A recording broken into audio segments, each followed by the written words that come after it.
see the stage, hear the vibe. Pumped up to get ready for the fight. Big dreams, one chance, be the star. I'm the winner coming out of the dark. No fear, getting ready for the ride. Yeah, stepping into the light. No limit, aim high. No limit, the prize is mine. Step out as a motivator. Let them know that the wait's up. That's how we know when we level up. Ay, that's how we know when we level up. Level up.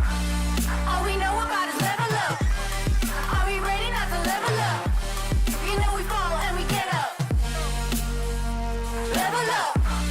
All we know about is level up. Are we ready not to level up? It's time, get up. Back against the wall, still I'm standing tall. Know about the ball, I got my fan with me. All we know is ball to empty out the mouths. The chosen one they call, I take my fan with me. Know about it if you tell, know you're breaking codes. Want your credibility and all fall like dominoes. Can you really take a stance? All I wanna know.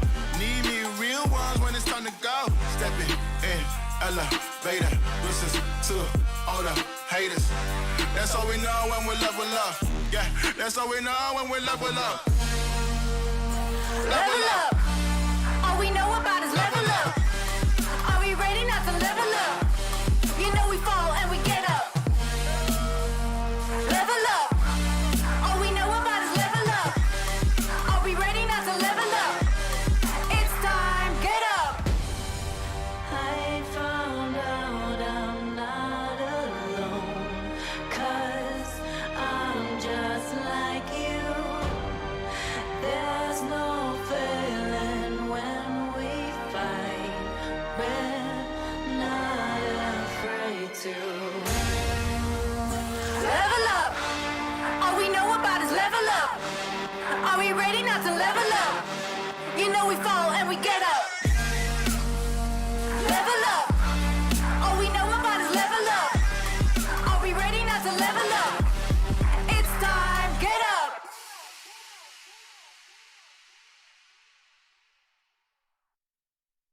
ESL Mobile Open is brought to you by DHL and Pay Safeguard.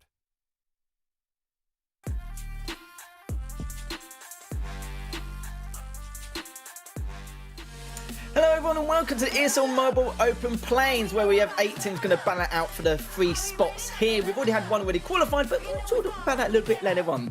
I am Lethal. Joining me is 2 absolute beauties sitting technically next to me. We do have Ark and birthday boy D-Man, and make sure you also happy birthday to him in the chat. Follow him, do everything you can to make it the best day possible, as I will have to buy him his first ever drink at some stage as well, but maybe some point in the future, we'll see. But I'll start with you, Ark. Mate, how are you getting on? Doing all right. Forgot D-Man's birthday, so that was a bad start to the day, but we'll move past that one. Don't get into the doghouse like I'm in. Trust me, guys, you don't do that. But nevertheless, very excited for today. We've got some very common faces that we've seen time and time again making a reappearance, and some new faces as well coming to the mix. Obviously, there's a lot at stake, and I'm just looking to see a new, fresh, diverse meta as a result of those balance changes and some really competitive play all round. Yeah, no, absolutely. I'm looking forward to seeing maybe some fresh teams coming into challenge. Who knows if anyone could get through there? Obviously, we've been through the spring season together, and it was a fantastic season. We had some epic finals to finish off between Clash and SK, so we can only hope that it gets better from here.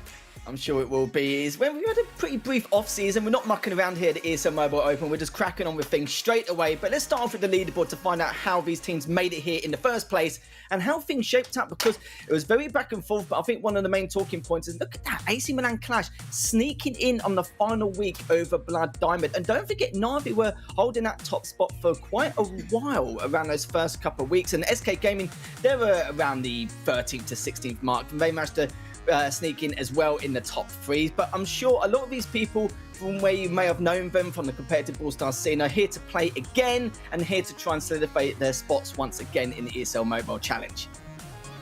think there's no surprises really for me. Like to see, Clash and SK still rocking the leaderboards pretty high, as they were the two teams that we saw face off in the grand final of the last challenge season. So great to see them going at it yet again at that such high level of play. And Blood Diamond was an interesting one for me actually. Looking back as well, saw that Clash actually lost to them in the ladder this time round. So looking for good things from them as well. Genius Gene was a nice new name coming to the forefront of the scene, the ECA guys there. So big roles to Navi in that respect. So not surprised to see them kind of hunker down in 4th and 5th as well. Yeah, for me, it was great to see the teams trading blows. Like I say, Clash obviously taking SK down twice in the final day, which is why we see Clash at the top and not SK at the top, which would have been, if you look at the points roll reversed, it was just, 50 elo between the two. Blood Diamonds also taking a game off Clash as well, so everybody mixing it up there.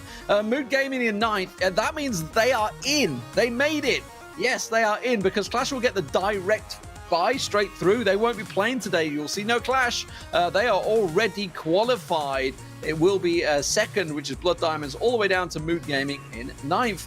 A couple of teams that missed out. BK Rog, we saw them earlier on. Esports Empire as well. But I think we've got most of the likely suspects in there. Big didn't make it either in this first time round. Obviously, they were playing a challenger in the spring. Yeah, Big, if I actually checked while you were discussing about the 9 to 16 placement, actually came 17th. They played a fair few matches. Maybe they didn't have enough time to grind, because you really had to grind this time round. Some of these teams have had 50, 60, 70 matches underneath their belt, because I think it's the feel of not really feeling that comfortable and secure with the fact that no matter where they're placed at some stage, in terms of elo, sometimes you can get 34, 35 elo from being one of the bigger teams, and sometimes you won't really get that much if you're already on the higher echelon. So there's a lot of talking points about that, which is why some people played it safe. A lot of teams didn't, and I don't really blame them in the slightest. And you saw there's another team, Kozaki, one of the Ukrainian teams, if I remember rightly, from the EECA region, sadly missed out, but you may see them again in the next planes over the course of the next month. Anyway, but let's have a look at the planes bracket. Hold on. I want to jump across. To put that in perspective, I want to put perspective on that. So to compare that to spring, EXO free agents, of course, were the ones that got a buy. They were 23-0. And as you just said, people are playing 40, 50 plus games this time around. So definitely competition stiffening up. It really is indeed. But now we'll go to the players bracket. Sorry, D-Man, to let you cut off there. But let's have a look and see how these teams are going to play against each other. Obviously, with the quarterfinals, they've already been played out, or currently being played out at the time. But we do have 7 matches for you. We have 2 semis, and what's going to happen is in terms of qualification, like D-Man Riley said earlier on, whoever placed first on the leaderboard will go straight into the ESL Mobile Challenge, which was AC Milan's Clash. But we've still got 3 more spots up for grabs. We've got 2 coming from the winner's side and only 1 in the loser side. And you can see already, I already mentioned before, a couple of matches already playing out. We're just waiting for the EXO versus Navi matchup to at least surface and get the results in to see who's going to be playing up against Mood Gaming. But what do you think of the results so far, guys? Well, for me already, I'm looking down at that big game there between Tribe Gaming and SK Gaming. That's going to be an interesting one, as those two teams have been taking a few blows back and forth quite recently, and it's been a bit more of a closer affair as time's gone on throughout the year. SK have obviously had a really, really dominant year all round, but now Tribe Gaming is starting to get their flow, so I'm really looking forward to seeing how that unfolds. Mood Gaming there with the win against Blood Diamond as well. Yeah. This is a big turnout for them. They just had a recent roster announcement, so this could be their time. Yeah, I mean, that's a big shot. Obviously, ladder's a ladder. At the end of the day, you only just need to be in it. It doesn't matter where you are. Yeah. But obviously, that is 2nd versus 9th, effectively. Blood Diamonds versus Mood. As we just mentioned, Blood Diamonds had some massive games taking down Clash, as we showed on the preview show just a moment ago. So that's a big loss, I think, for them, because they are going down into tough competition. Genius, Gene, and Reply Totem in the lower bracket already. That's hard. It really is, yeah. It's been not just very competitive, but the skill ceiling you can see is unmatched, and everyone, I'm sure, in the competitive Brawl Stars scene will notice it. Live update, cursed in chat, says they won 2-0. Okay, that's all right then. So may quick win the event. If we went to best of 3, I think we'll be here feeling for a tad bit longer coming into this matchup. So we will let you guys know shortly in terms of who we'll be seeing first coming up here at the ESL Mobile Open Plains, and then we'll crack on from there. But of course, Archon, can start with you this time around in terms of the patch. There's been a lot of changes with the balancing and the brawlers themselves, but talk just a little bit, some things which actually stuck out for you. I've got to say, I really like the change to Squeak. I think that Squeak was not utilized at all really last season, and it's a brawler which has got some really nice, unique abilities. So, having things like that instant impact on the super and just being able to not be overthrown as much. I think we're going to see some of Squeak, maybe not necessarily banned, but definitely coming a bit more into the forefront. I really got to say, the Mortis change for me is very, very strong. Having that passive ability to earn that Cool Snake, which has kind of now become effective like a base kit for Mortis. The Cool Snake star power now is a reduction in how quickly you earn that additional increase of dash. So we're seeing a lot of the pro scene combining that with the Creepy Harvest star power as well. So you're kind of effectively getting like a 1.5 times value on the Mortis pick now as well. Primo coming down, I think. We saw, didn't we, last season, just constant Primo bans. I don't think we're nearly going to see as much of that, as well as some like smaller nerfs to big heavy hitters like Bell and Stu. So they're bringing Brawl down a little notch, but not enough to make them sort of completely out of the mix. I think that some of those brawlers will absolutely still be banned, but some of them a bit more in line with what we'd hope to see in terms of the meta, a bit more balanced in that respect. Yeah, I think we just, if you just watch the preview show, the recap that we just showed, I think a lot of that was shown as well. Obviously we saw Brock using Jet using Brock a bunch there. Daryl being played suddenly as well. Navi putting use to Daryl, it looked like in multiple games there. Edgar had a little showing as well. Obviously, he had a 40% buff on his self-heal as well. Didn't see much of Gene, but that could have just been because of the ban. Obviously, did have a nerf in there. But as you mentioned as well, Squeak was definitely prevalent. Most teams were using Squeak at some point there. Yes, and happened indeed. So like I said before, there's been quite a few changes. Definitely going to help try and establish the meta here throughout, because obviously with all these changes, people are trying to not establish it straight away, but try and experience exactly what needs to be done, what needs to be changed. But already we know what these players are. They're so good at this point, but we saw even back in the last season's planes, and of course, actually it was the ESL Mobile Challenge where it was like the day 0, day 1 patch where all the compositions they brought to the table each and every time actually was almost exactly to what it would have been like a few weeks later. So they do establish it very, very quickly. But before we start off, we are going to be starting off with Mood Gaming versus Exode, and the second match, which is the other semi-final, will be Tribe Gaming versus SK Gamer. But D-Man, I have to say goodbye to you, mate. I'm sorry, a little bit early, but he'll be back straight afterwards. I know it's just mind-boggling, is it? It really I'll is. be back soon. But we'll be back in a few. Yeah, it won't be I'm gonna too go much eat some longer. cake. Yeah. You go eat some cake and do some bits and pieces there. Enjoy the rest of your birthday for the next half hour. I'm sure we'll see you in a little bit. But got you all to myself, haven't I? All to myself for this first match in the first planes. And this is gonna be a good one. Now, for me, like, I know everything about EXO, so I don't need to go too much into that just yet. But Mood Gaming, now, I've only cast them once, and the one time I casted them was back in May, and they had a large amount of internal struggles, and I'm not really going to go into it and talk about it too much, because I think I'm going to class this as my first impressions of Mood Gaming instead of back then. But for anyone who doesn't know at home about Mood Gaming, tell us just a little bit about them. Yeah, so they had a good start to the year, actually, to be fair. They had Equark on that roster, and RZM and Didi, and now Didi's kind of remained on that roster. We had a big announcement earlier this week that they were going to be bringing that team back to the forefront thing. And, I think this is looking good for them. I mean, Didi was always a really core player on their roster, but to bring in some newer faces as well, it seems to work through pretty well so far. I mean, Blood Diamond, again, not an easy team to beat. Exo Free Agents, it must be said, are, a very established team. Again, like you mentioned, no introduction needed, but, Curse, Whitey, Sunbenny, that they are all, titans of the Brawl scene. So this is going to be a real test for them now as to whether those changes are really going to come in full circle. I mean, if they can get through this round, though, I mean, what a turn-up that would be. It really would be. Starting off with Mood Gaming. Now, we said it before, we haven't seen them too much in the ESL Mobile Open or ESL Mobile in general, but of course we've seen them plenty of times in any other or all the other competitions. But if anyone knows at home who maybe doesn't understand how the ESL Mobile Open works, basically we do have 2 planes, and from each of those planes there'll be 4 teams from each planes which qualify for something which we call the ESL Mobile Challenge, where 8 teams will compete against each other in a league format.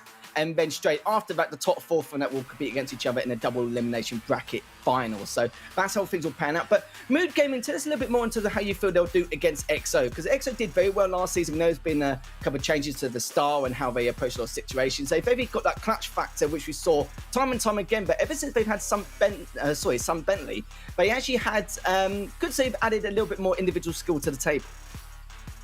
Yeah, so I mentioned Didi being the core diet of Moody. He's actually not on the roster today, or maybe not playing. Maybe he is, but he's not down the overs at least. I think Gugu is the same Gugu that was playing for Laser, which were, I believe, a Polish team, which did actually have a pretty decent year. I actually used to play on ladder with I'm Rolex as well, so I know that he's a capable player as well. I'm not pretty too familiar with Opie. But at the same time, these are the names that I like to see coming to the forefront of esports. Nonetheless, they've all been around for a while. So despite the fact that, Wiley, Kirsten, and Sunbentley have got, on paper more experience and have been in a lot of lands themselves as well. So they're no strangers to being under that kind of pressure. I feel like, we're gonna learn a lot from this matchup to come. Again, with new balance changes and metas, sort of new formations occurring within the esports scene for Brawl Stars, that alone in itself can be something which can be a huge hindrance to some teams. Some big giant teams can sometimes struggle in this change and adaptations, but at the same time, it can also make other teams thrive. The shame we don't see the pictures of the players actually this time around, because I remember Kirst looked so hench compared to the rest of his teammates. He looked like he's been doing weights in the gym like 5 or 6 days a week and just showing his guns off, really. But we might see in the ESL Mobile Challenge if he qualifies. I don't know. We'll find out at a later date, I'm sure. Here's the maps and bands that we'll be starting off with Julian Beetle's Purple Paradise, which it's interesting enough. And we do have a cute angle to finish things off if it does go to that third and final map. And you can see the bands already. And tell me what you think about the bands just in general here. Well, like I said before, Bell and Stu are still very much, viable bands. Despite those little tweaks and those little nerfs, they're still very, very strong. I've been playing them a lot over the past few days and really enjoying them. So we're seeing a little bit of other options coming that maybe more map specific, maybe more player direct, bands that are targeted in that respect. So the Sprout band and the Byron band. Byron is actually being played a great deal at the moment. Again, like not necessarily a brawl which is like too dominant, but it is causing a bit of a ruckus. So, with Purple Paradise being quite a long open affair, I can see why both Bell and Byron are here. For Julian Beetles, Stu can come down behind you and flank around and cause a real problem, as well as Sprout being able to shut down a lot of that mid lane capacity to be able to contest in that particular game mode. So makes a lot of sense to me.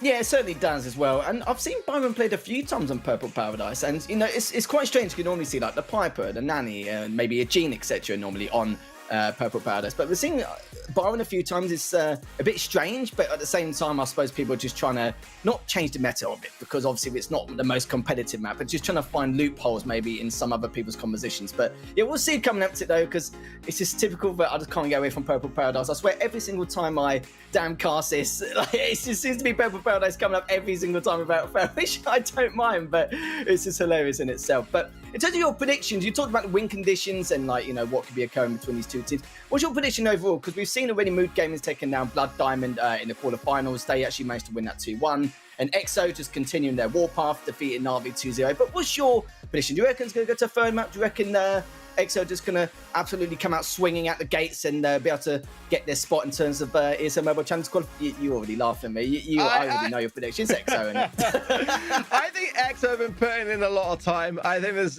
many other things happening at this time of year where players are really preparing themselves for and really going all the way. At the same time though, Mood is not really in that respect got much to lose, so they can also bring out some things which perhaps EXO haven't prepared themselves for. Mood are kind of here to kind of really make a name for themselves in preparation for kind of like next year as well, and various other things, so that they want to kind of be able to take down a big name. So but at the same time, EXO are having I know that Kirst is definitely the kind of guy who is never going to be putting bets elsewhere. He's always going to be betting on themselves, and I think that confidence is key at the same time. With the way that EXO have been performing recently, I think they got the edge, but at the same time, it could go to the third and final set. You never know. I think that the best of 3 format is going to be a really interesting one to see play out as well. I think a bit of a faster turnaround for teams is always favourable, but it also does make it a bit more ruthless as well. So there's definitely going to be less room for error for teams. They're going to have to really make sure that they don't fall behind, because as soon as you start to fall behind, it could be all over. It really could be. I think EXO have a knack for, making these silly comebacks and reverse sweeps. They did it against Tribe, I think, in one of the matches in the ESL Mobile Challenge last season. Yeah. And we've seen it do it on a few occasions, not just one-off. They definitely excelled in a number of areas, but I really feel like with some Bentley, their individual prowess is actually made up greatly, like in comparison. Hit that skill plateau now where it's quite hard to really drop from in terms of tier, and it's nice to see them actually be able to do that after, I think it was Yoshi who was on their team last time round a while back. I'm coming from the top of my head. Yeah, okay, so see, my memory's not that bad. It's I know it's my age, but I don't know. But I'm glad I remember that one anyway. But from that though, anyway, I think it's nice they found a good replacement. I know it's been a while since they brought some Bentley on board like a month or two ago, but it's nice to see that he's actually gelled well, better than we actually expected, because Yoshi was again a very good player, one of those players who does do a lot of game-changing plays throughout the entire course of some of these maps and some of these game types, which is great to see. But we'll see coming into this now, and I do feel the same. I do feel like EXO will be the ones who will probably come out on top. But Mood Gaming, if we do see him either make it through the winner side or even through the loser side here, it would be good to see him in, because it will see not fresh faces overall, but just fresh faces in the ESL Mobile Challenge just in general, because I know they're not a fresh face in the competitive scene. Everyone knows about Mood Gaming anyway. Yeah, it's like one of those formats where it can go either way, because simply because when you bring new players together, it can be an explosion. It can be something which, again, no team should ever underestimate. You kind of need to really know your opposition before you can either sort of go easier on the situation or really up your pace. And that's the thing which, honestly, for me, Mood have got to they've got to lead that pace. They've got to show EXO that they really know their comps, that they have come prepared, and with a quick takedown already, it's going to make it a 2 versus 3. However, at the moment, EXO staying firm in the mid, some Bentley with some heals. Going out with the Poco, double heal idea. Leon here, definitely now a really, really strong contender in Hot Zone all round. It's just a brawler which, despite not really having much addition to rather than just that lollipop drop gadget, it's causing a real problem for a lot of teams. Yeah, I remember you saying before the show, you were talking about Leon a fair man, actually. You wouldn't stop going on about him. Like, it's like you just want to... It's understandable. It's fine. It's all right. But you can see here, Gugu already very weak on that left lane, have to try and back away, but still getting a fair amount of damage done in the process. So getting a lot of value in that left lane, keeping Cursed back. But again, it's just back and forth. So chaotic. But look at the advantage EXO have so far. 82%, pretty much treating it like their playground. But finally, Mood Gaming have broken that setup, but it's been very difficult. With the tick as well, it's good for the defensive purposes, but then again, if you've got a very aggressive composition to come up against, it's very, very difficult to try and hold back. As long as you keep them at bay early on, then you definitely change the pace of this game. But Mood Gaming now are catching up ever so slightly, but have to do a huge amount more work. Yeah, Curse just wants to go diving in, does not. Some Bennett wants to do the exact same, also gets taken down, will be a 2v1 scenario, but both players are weak. YD cleans him up with the PAM, 168 HP left for that. Oh, dear me, through that Gugu, and there we have it though. EXO are the ones who take up that first game really damn comfortably there, Ark. Yeah, I wasn't too sure for me combining Tick and Jesse. They're quite kind of low-hitting brawlers, and when you got that much heal to your disposal from both Pam and the Pogo, it's going to kind of just not really serve to much avail when you're having to hold down the zone. I think that maybe Mood will get a bit of a glimpse. They have the right idea with the Leon. I think that's a good shout, definitely in that respect. But I think they're going to have a bit more of a heavy hitter, or something which is going to cause a bit more of a problem. And maybe just a bit more coordination. Again, it's a newer lineup, it's a newer roster sort of playing together competitively for more or less the first time here. So kind of need to get a bit more communication, a bit more of an early game play, I would say, as well, because they gave a lot of that early lead to EXO free agents, and in Hot Zone, that's not really something you can do. You really can't know, and Tick, I feel like it's just a very risky brawler to use, especially on a map like that where the spawns are so close to the objective. If you get any kind of composition which is very aggressive or very tanky, it's very, very hard to deal with, and it's a real struggle depending on the circumstances you put yourself in. But if they do make that change, it makes more sense. Someone a bit more aggro, maybe someone a bit more tanky. It depends on the composition they want to go with. But yeah, I can see the concept, but again, it's risky, especially depending on the composition you're working against. I'm not opposed to just having something to break open the entire map in this kind of environment. I think that things like that, bold statements that are big, can really serve quite well. And we haven't seen it for a while on Dueling Beetles, but I always love that idea of just having a cult, having a B, break open every wall imaginable, and it really makes brawlers like Pam have a little bit less maneuverability and a bit less effectiveness on the turret side of things. I think Crow here is a really aggressive brawler that you can look to utilize as well, just being able to sort of like highlight who's the weak link and get them taken out to make it that 2 versus 3. But again, this is where the bans have come into play quite considerably, because Stu again is that kind of big aggressor. Having Bell out of the mix and Sprout is kind of very map specific here. There's some changes as well. Kirsten up there towards the M, still the Leon. Sandy's not a bad shout for me from Mood here. but they're still stubborn a bit on that Jesse pick, and I'm not really too sure on that myself. It has definitely a place. The turret obviously can be a bit of a fourth man or fourth asset, but it does seem to be a bit of a better start. Cycling now much better as Gugu, so despite being a bit behind in terms of the capture points, now with the turret down, it could help out here. I obviously just want them to try and break the map down. I know you want to play Purple Paradise, but it's coming up next, so calm yourself down, for God's sake. But it's fine. It could come up momentarily anyway, depending on if EXO win this next game in this first set, as every single series today will be a best of 3, so there won't be any best of 5. So, normally in these best of 3, normally if it goes to best of 5, and normally the better team does normally come out on top skill-wise, but best of 3 is a little bit more risky, so you have to be a little bit more cautious on how you'll come out the gates in some of these maps and some of these modes. But already though, you can see Mood Game with a slight lead, but the problem is for them, EXO have the map control and have the better positioning, just a matter of Curse staying alive, which he does not.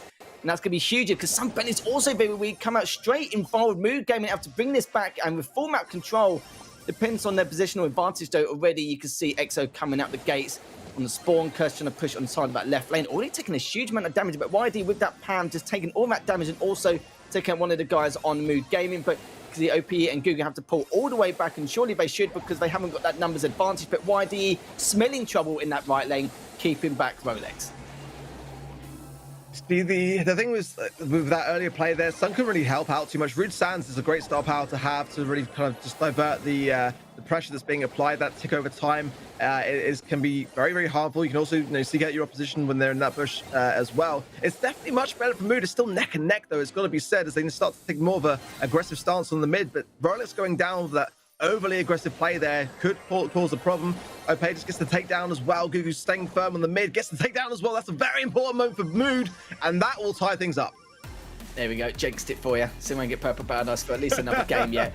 And I think I will say that even though EXO didn't come out of that, they did a really good job just valuing their life and just increasing the survival rate to make sure to keep themselves in it to the very end. You saw, I think, some Bentley doing that on the back foot. There was a number of times where he had to have a huge amount of discipline just to hold himself back, but at the same time, that's where the bait and switch mechanic comes out to try and recover whilst trying to help you with some of your teammates. But it was really, really tough because Mood Gaming were extremely aggressive into the center and trying to really pick him apart, which they had done, but that early lead really definitely caused a lot of trouble for EXO. And you saw a few times they were just caught with their trousers down on a number of occasions here. So good adaptation from Mood Gaming overall that time. Yeah, definitely a much closer game. I still am looking for that kind of bold kind of statement. I think Brawl like Mortis, despite being arguably a bit high risk, can really make a big difference. You just want some ballsy plays, don't you, mate? It's fine. I love some confrontation, especially in these kinds of maps when you can just cater the map to your kind of comp. I think that if you're Mood right now, you've got to take advantage of the fact that clearly Poco and Pam is the strategy here for EXO, and if they're not going to switch that up this time around, if they're just going to keep Curse kind of rotating through various options, then something to kind of really solidify this set. That's the thing right now. It's kind of in the balance of either of these two teams, and Mood are arguably the one that which need to make more of a statement here. We've seen what EXO free agents can do. We saw them in the finals of the last season and doing fantastically well. So really today, Mood, they want to get this first set. It will give them a bit of momentum and a bit of a boost going forwards into the following sets. Going to come out again with the Sandy and the Leon and the Jesse, as they obviously feel like it was the way to go. And it's going to be some adaptations now on the side of EXO free agents, bringing in the Leon and the Jesse as well. Clearly sort of anticipating that Mood were going to be stubborn to that idea and want to kind of almost have the mirror matchup now. Yeah, let's see if these changes make any kind of difference. And okay, somebody's already been taken down early. That's going to give Mood Gaming the indication, the green light to push straight into the center. But at the same time, though, we haven't really got the numbers. As I think one of the players did pull back, but that was due to the fact for him being very weak, which is understandable. Curse trying to get behind him, but it doesn't matter. It does get the trade onto Rolex anyway, which is huge here for EXO. And already they've got the center, got the positional advantage again. And it's going to be very tough for YD now to try and push him forward. But actually, he managed to not do too bad. Okay, got kind of taken down in the end, but he's biding his team some time in order to get more objective done. And as you can see, Curse just diving straight in, taking out OPE and Gugu there in that right lane once again. But still got the numbers, but they're being patient, waiting for, of course, one of the players, I think that was OPE, to rejoin with the rest of the fray. And now they're actually rejoining into the center. Look at that, Rolex going to that left lane, trying to do the exact same thing to Curse. But Curse was the one who was actually very aware and was relying on him pushing that far up. This is looking very good for EXO, much better from what we saw in that last game. Well, it was the right call then, just to kind of not overestimate the comp, really. That the poke of the pound was working great for the first time round, but then Move's starting to adapt around it. Now things are looking a lot different. Putting down another lollipop drop there just to try to give themselves the edge, but Wiley staying firm, goes down now. This is the chance that Mood have got to capitalize on. They've got to hold this back. They've got to use a couple more gadgets and go on the aggressive here, because this is where they're going to be able to gain back that lost time that they so desperately need. Turret going down from Sunbelly, taken down very quickly, it must be said, from Mood, and they are closing this deficit. They honestly are indeed. I'm hoping EXO don't panic too much to try and get any kind of advantage straight after. They have the numbers now, and Curse is spawned just in the nick of time. So if they make the push now, they could actually do it, but they need to do it at some stage. Only 8% left, but this is the perfect moment as Gugu now almost get taken down, but he's got still a bit of HP, but it's not going to work out for him. As Mood Gaming wanted to actually take the first set, and it looked good at one stage, but he was able to stay alive and dodge some of those projectiles to keep himself in it, because if he didn't, he would have been a little bit of trouble there. But the problem is with that map is not really too much strategic value involved. It's more about game sense and instinct and having a lot of not really patience, but more discipline in baiting and switching throughout the majority of that matchup. So it's very tough, but going to Purple Paradise next, it's more about the fundamentals and mechanics, and not really too much about compositions, because let's be honest, 9 times out of 10 the compositions are the same. May see the odd change, but that's literally about it. Yeah, it's definitely not the start the EXO Frisians were looking for. They made a bit of a risk. They took away their first idea, and maybe they'll be thinking whether that was the right decision to make. But either way, I think that Purple Paradise might actually be more in their favor here, because they're able to bring down the pace of the game, and that is always a really important factor when it comes to bounties, the game mode. I think that, you know, especially for the team that are behind, if you're able to go in with like just leaving the past in the past and able to regroup with your team and have a bit of a pep talk in the background, you can bring things back quite well. I think looking at the bans again that we had Bell, Jean not being banned here, I'm kind of curious, because we did see a bit of a buff to Vengeful Spirits. That does tend to be the go-to gadget when it comes to Purple Paradise for Jean. So if players do want to kind of run that Piper Nanny and Jean with the healing, the one thing to remember with Jean when it comes to that is the fact that we have a little bit of a nerf to lamp blowout. So now you only get your healing off the back of some knockback. You've got to connect with a brawler now to obtain that. So we're not going to be seeing any gadget pops just simply, you know, randomly as the game goes on to try and heal up your teammates. Those things have got to be taken into consideration now. But yeah, I mean, EXO, they've got to up this. They've got to take this to the third and final set now. Obviously, it would be a pretty tough beat to have. Mood again, a team that we didn't really see anything of last season, now starting to make some waves already today. They certainly are indeed. Normally I do see, you know, the same composition from time to time on Purple Paradise. Normally do, okay, I was just about to say the exact composition. I just came on board the Piper Nanny and the G, and it's really not too much of a surprise. But on the opposite side, though, we do have the Pam from Relics, which is quite interesting. And we do have the Poco as well. And yeah, okay, this is a little bit different. Not something you don't normally see every day, but the problem is for them, is it going to work out? This is the issue, which means that EXO do have a huge amount of range, but they made sure to keep them back. So at least they've got plenty of space to back up from if they do get in a spot of bothers. So I'm not really too sure about this one. Yeah, I mean, that double peep connection there, I've got to point out, was that a disgusting play from Curse connecting there on the Mood side. I feel like for me, the EXO Frisians comp is the one that I would be running here. It's the one that I kind of had first to mind. What Mood are kind of going for is just a very, very overly dominant heal idea with like triple heal, effectively, really. What's going to happen here, though, is that if EXO can hold this back and just keep the pressure, keep the shots coming in, but they've got to be consistent with that. They have got a comp which can be overran. But look at the way that, you know, having said that as well, the tendency to cluster up beneath the Jean is quite a big factor, and that's going to actually allow somebody to hit a lot of these shots and really everyone to be able to land more of them. So 10 stars in favor of EXO Frisians, but they've got to be careful to not get cornered. Yeah, this is the problem I mentioned earlier. They need to give themselves enough space on the back foot. If they don't, then it's going to cause a bit of trouble. And there's a good start, really. Taking on that poker without that heal, it's going to cause a lot of issues here for Rolex and OPE. And your OPE already taking a huge amount of damage. Only Pam left standing. If Gugu's got... Oh, he doesn't even get it in time, which is a little bit of a shame. But I think one of the main prerogatives there for EXO, not only to keep that distance, but keep away from that poker as well. You know how quick it is to get his super. You don't want to give him any kind of chance to heal up and push him into a corner, but already it's pretty much done here. 22-8 already. Just going to add insult to injury to add any more stars to their name. 26-11, and I said it even within 10 seconds. When I looked at the composition, I was like, debatable, like from what we normally say.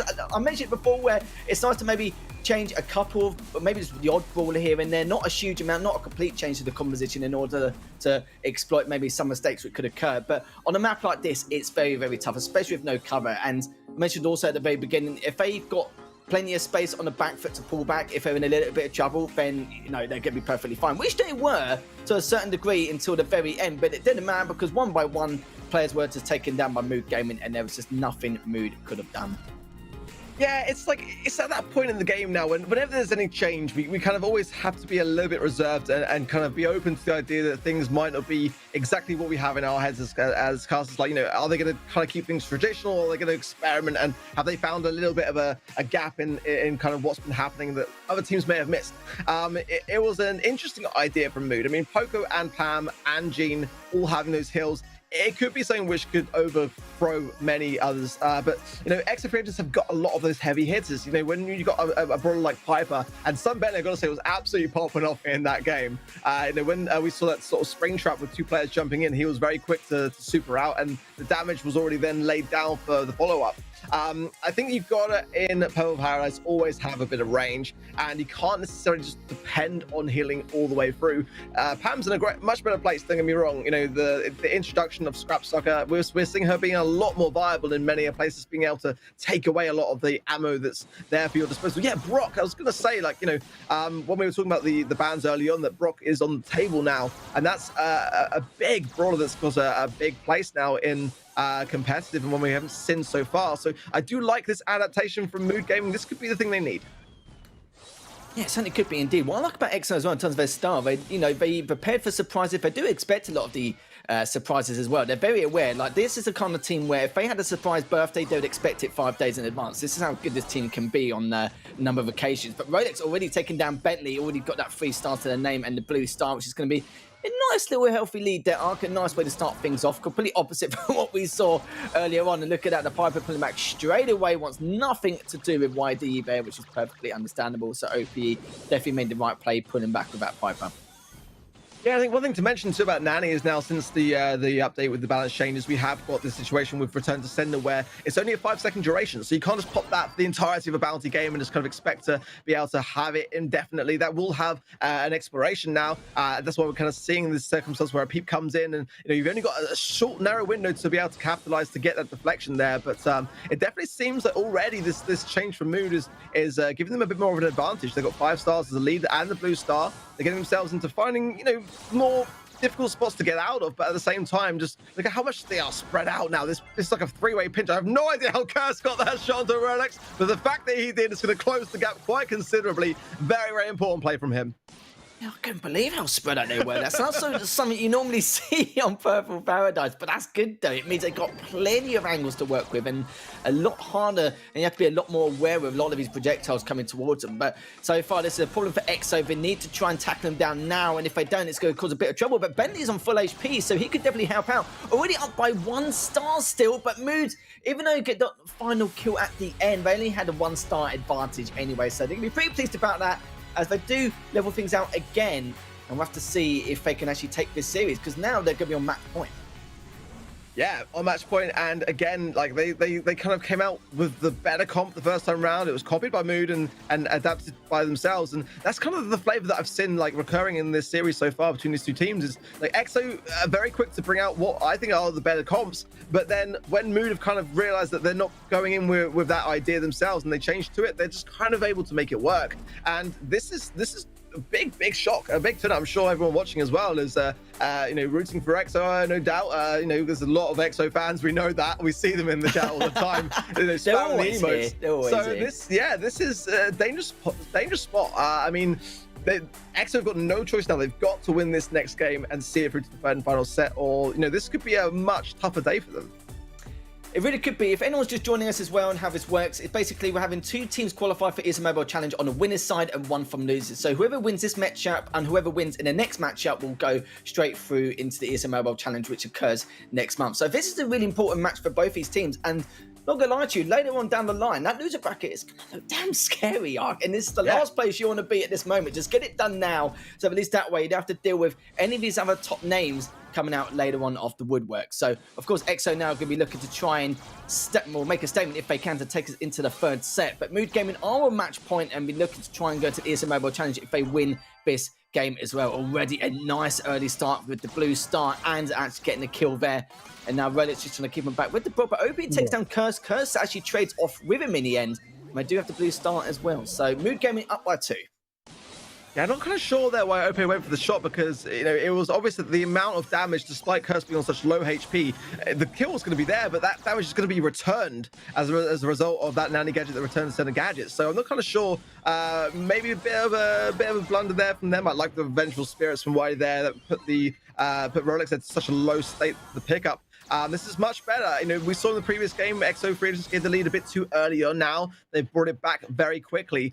Hopefully they've saved some gadgets because they might need them for the later stages.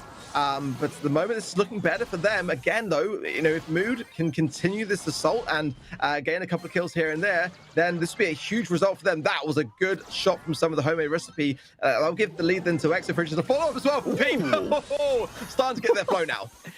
Nice snipe from Bentley the first time round, and then the follow-up straight afterwards. That's going to give them a nice, comfortable lead, which means that Mood Gaming have to work around their disadvantages, and they have no choice in the matter, as EXO still up thanks to that blue star. It depends on the separation from Mood Gaming. They got some great angles earlier on in their last game. They won't be able to do it again, but at least they can put them on the back foot and put them against the fence. If they're able to. It's still only 15 seconds left, 12 shall I say now, and this is where they've got to make that vital push. But can EXO get enough damage done as they're crawling it already? But most of them have got a huge amount of HP unless Bentley survives, and Bentley does survive, but yeah, YD gets a kill at the very end as well. And it does mean that it will go a tied game, and it will be a second match point here for Mood Gaming. Were you watching Sun at the end of that game? I was, yeah. He was dodging and weaving like Neo, weren't he, at one stage? He was a little bit worried at one stage. I was like, I had all eyes on him as to whether he was going to be able to survive that situation because he really did need to stay composed there. I'm sure his team will be definitely giving him a virtual pat on the back there. Very, very important stuff. I did kind of feel like maybe EXO Free Agents were on the fence a little bit too much towards the end of that game there, but able just to be able to continue on here because they, you know, again, you know, either of these two teams can qualify for the challenge stage. It just now is a bit more of a level playing field going to the third and final set because ultimately if Mood had won that game, they would have been pushing EXO down to into the lower bracket. Yeah, I feel like these two teams are so good, either going to make it through these planes or the next planes anyway, no matter what. But we never know, you know, we saw quite a few teams that didn't even make it to these planes this time around, not because they weren't good enough, it's just the amount of grind you've got to put it in. Like Big, who went 17th, which is not something you would normally see, and it's definitely not a clear representation and the reflection on where they normally are. They went 13-4 and still they were 17th. You see, this is how much of a grind you've got to do. The only way you can maybe skip up a lot of the placements here on the ladder is being one of these top 8 teams to steal a lot of an elo. You know, nothing quite like stealing someone's elo off. It's a lovely thought, but that's what they need to do. This is one of the main things, but it's one of the main prerogatives. And the problem is that if you're defeating some of these lower tier teams, then you're not really going to get much elo from it, which is why some teams may have a lot of wins underneath their belt, but of course not going to get top 9 and be able to qualify for the planes. You know, it's a lot of talking points there. But going back to this though, of course, Mood Gaming, second match point. Surely they'll get it done here. If not, then it may go to potential third match point if they win the next game in the third set. But I wouldn't mind this going to a third set. This has been a good series so far. Yeah, I mean, you know, it's one of those things where you've got to be consistent, especially like you mentioned in the ladder stage. You know, you've got to really make sure that, you know, you're only grinding it out, but you're being consistent in the process. It's nice to see a cute angle as well, a map that's been a bit out of the forefront for a while now, but now coming into the competitive scene, we've seen it just making a pretty nice change up, really. We're bringing in some different brawlers. Brock here, I feel, is a good shout from Mood, one that EXO Free Agents are not going for themselves, going with the more traditional Gene mid. I think Leon here definitely serves a purpose, and spike those choke points and that life plant gadget now able to bring up a lot of heals along the way. Yes, and they have done indeed. There's really now Bentley. Look how seeking around that left-hand side. Managed to take down one. Actually managed to get both. That was huge there from Bentley. That was something they desperately need in Curse to, of course, continue to do work collecting these gems. Now Mood Gaming have to decide exactly what their plan of action is going to be next as they try and push around. But Bentley's just not mucking around here. As you can see, Ark already doing a fair amount of damage. They just want to try and give them as much pressure as possible. Just let them know that they're not here to sit back. They just want to continue the aggressive pressure which they've been laying on since the very beginning of this game. And it's heavily working out for them. Yeah. So be cautious though at the same time. With Leon on the map, you can't get too comfortable. It could be definitely a thing to keep in consideration. Good takedown there though as well from Sun. Let's see now, 10 gems in the pocket for Curse. Mood have got to make the play here. They've got to be pushing up a little bit faster, but they can't really. The pressure is on. Curse with good connecting magic hand as well, and with nowhere to go. Nice. That's a very important clear up for extra free agents, and now things are starting to turn. I like that as well. They had, you know, there's a lot of teams out there who would probably have that defensive stance and then just get ready for any kind of first mistakes your opponents make having that gem lead. But they continue with the aggressive pressure, and I like that. Just keep the push on, suffocate them on their own side. Don't just sit back and wave hello and wait for them to gem to come to you. Don't even bother about that. As we saw that Cursed and Sunbendy did a great job just making sure that they never had any kind of numbers advantage. Made sure to not only just keep the pressure, but at the same time, just making them feel uncomfortable for the entire process. And you saw that from the very start right to the very end. Yeah, now the question is, you know, will Mood make a change? I did like the Brock mid. I feel like, you know, we're kind of past this idea of Brock not being a viable brawler in the meta. I think that Brock is in a really great place, especially since the buff. So, like, I think that Jean's better, but, you know, with Brock, you can get some really good rocket fuels. You know, as a gem carrier, I feel like, you know, if you're playing Jean against Brock, you've got to have in mind the fact that you are outranged and that you've got to be just a little bit cautious around that fact. You know, but it wasn't working for Mood. Like, they weren't able to kind of have that lane control that's needed to really dominate now.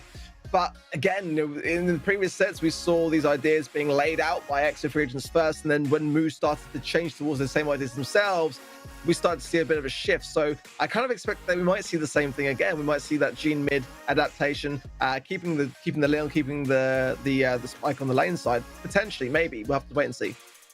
Certainly have to. Now, EXO with their first match point, and yeah, they had a great start at the very beginning. It's been a bit shaky. We've seen a lot of Mood's adaptation and adjustments throughout a lot of his games, but that was probably the first dominated game we've seen so far from either team. EXO are looking very solid.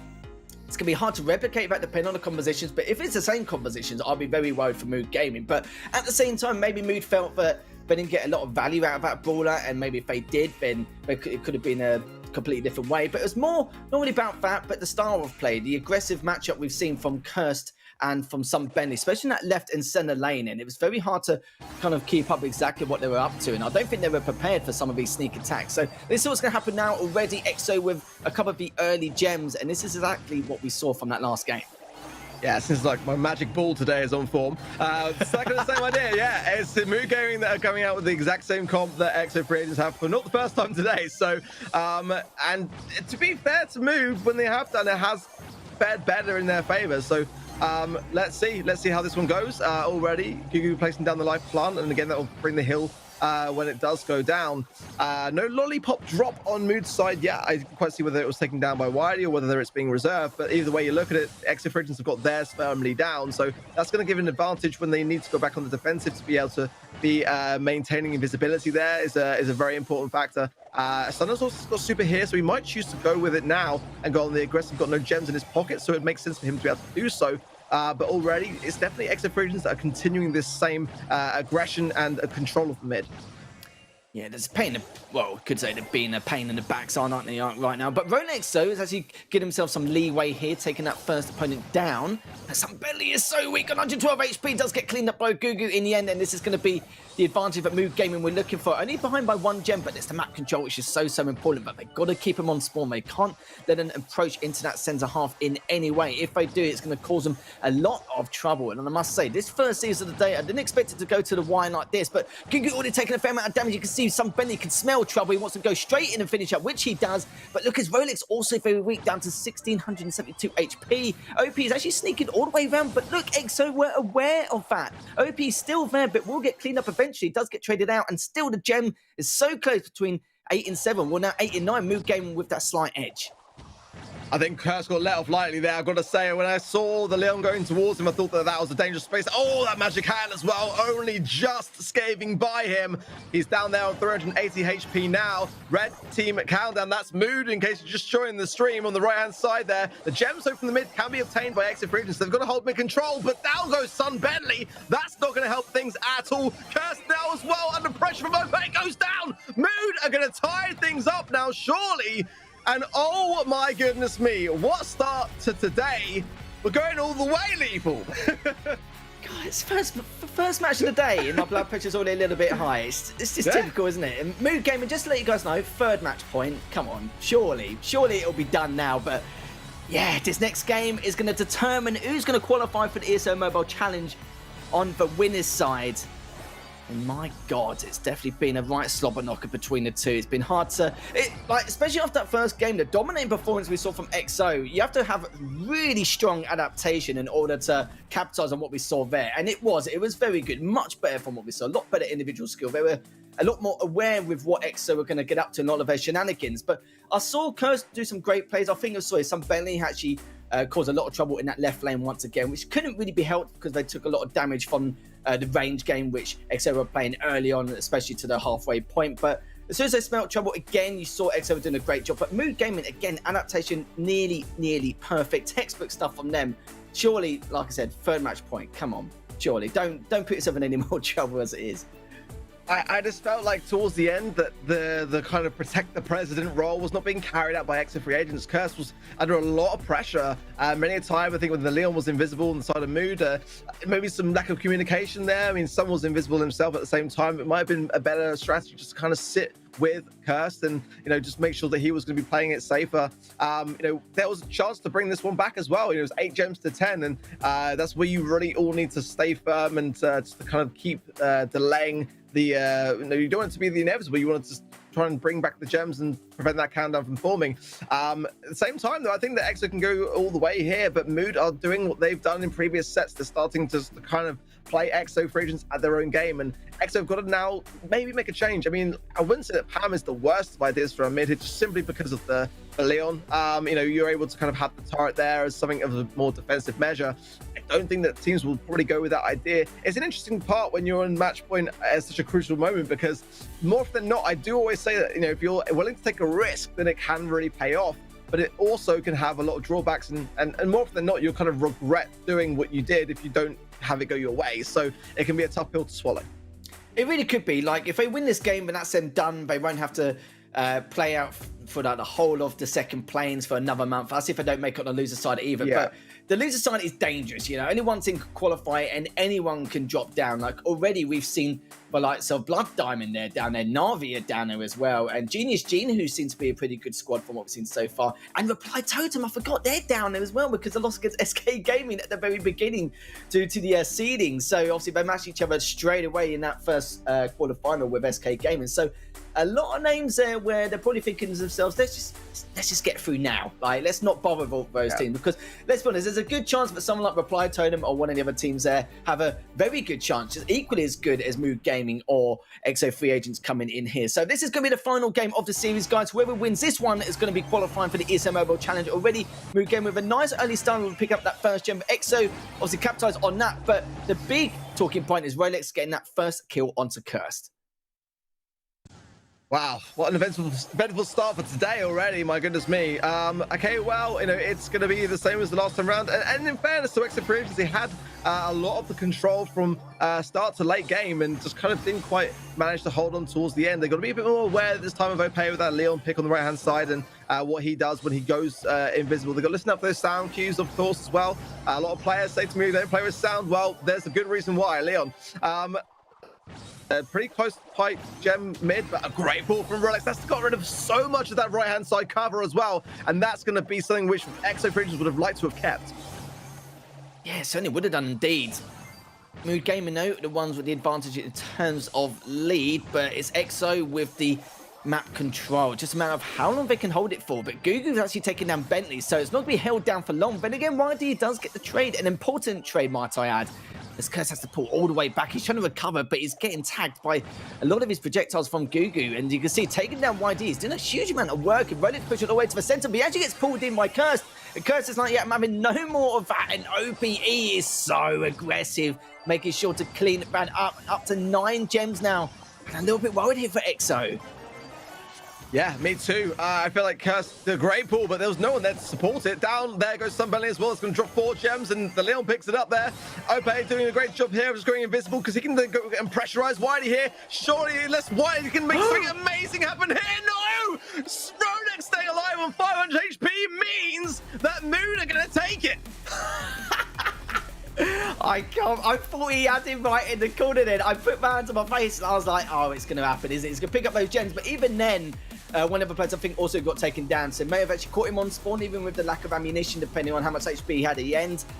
God almighty, as if that happened as well. Mood Gaming scraping by into the ESL Mobile Challenge. Love to see it as well, considering the first game by EXO won in that third set. They looked like in a commanding lead and they were looking very comfortable. But great pressure again from Mood Gaming, even better from the second game. And congratulations to them. They weren't in the ESL Mobile Challenge last season, but we will see them this time around. So we'll be seeing not a fresh face, but a new face here in the ESL Mobile Challenge. I mentioned before, we know about them in the competitive scene already. But Ark, not a bad way to start things off. Not a bad way to start things off at all. I mean, it's great to see teams coming in and causing a ruckus. Is what I love about esports. Again, we've just had that announcement from Mood Gaming this week, and already now in a really, really fantastic position to prove their worth. And I think they played really well. They made changes, and despite those changes being the exact comp that EXO Creators were running, they still played it better. They had to earn their place, and they did just that. That's just confidence, really, isn't it? Thinking like, well, we'll just mimic your ballers and we'll just do better than you. Simple as. But I like that. It takes a lot of balls to do that, which is good to see. And it worked out for them. So I like to see those risky plays made or risky decisions made before you actually go into a game and it comes out on top. It feels even better knowing that. But EXO, they're not out yet, guys. They are going to be in the losers bracket, waiting for some of the teams dropping down from winners, and of course having to maybe even create that Cinderella story to get in for the ESL Mobile Challenge from the losing side. We'll find out later on. The next matchup is going to be between Tribe Gaming versus SK Gaming. As you can see there, Ark will be bailing for one game, but we're going to get D-Man back in hot seat. So we'll see you in just a few moments.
ESL Mobile Open is brought to you by DHL and Pay Safeguard.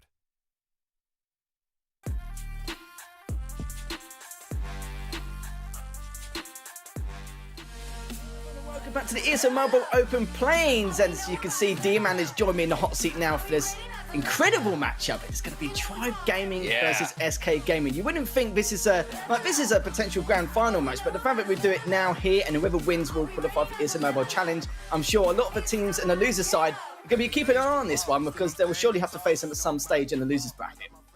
Yeah, absolutely. I mean, the fact is the play-ins one's always brutal because there is only 3 teams going to go through.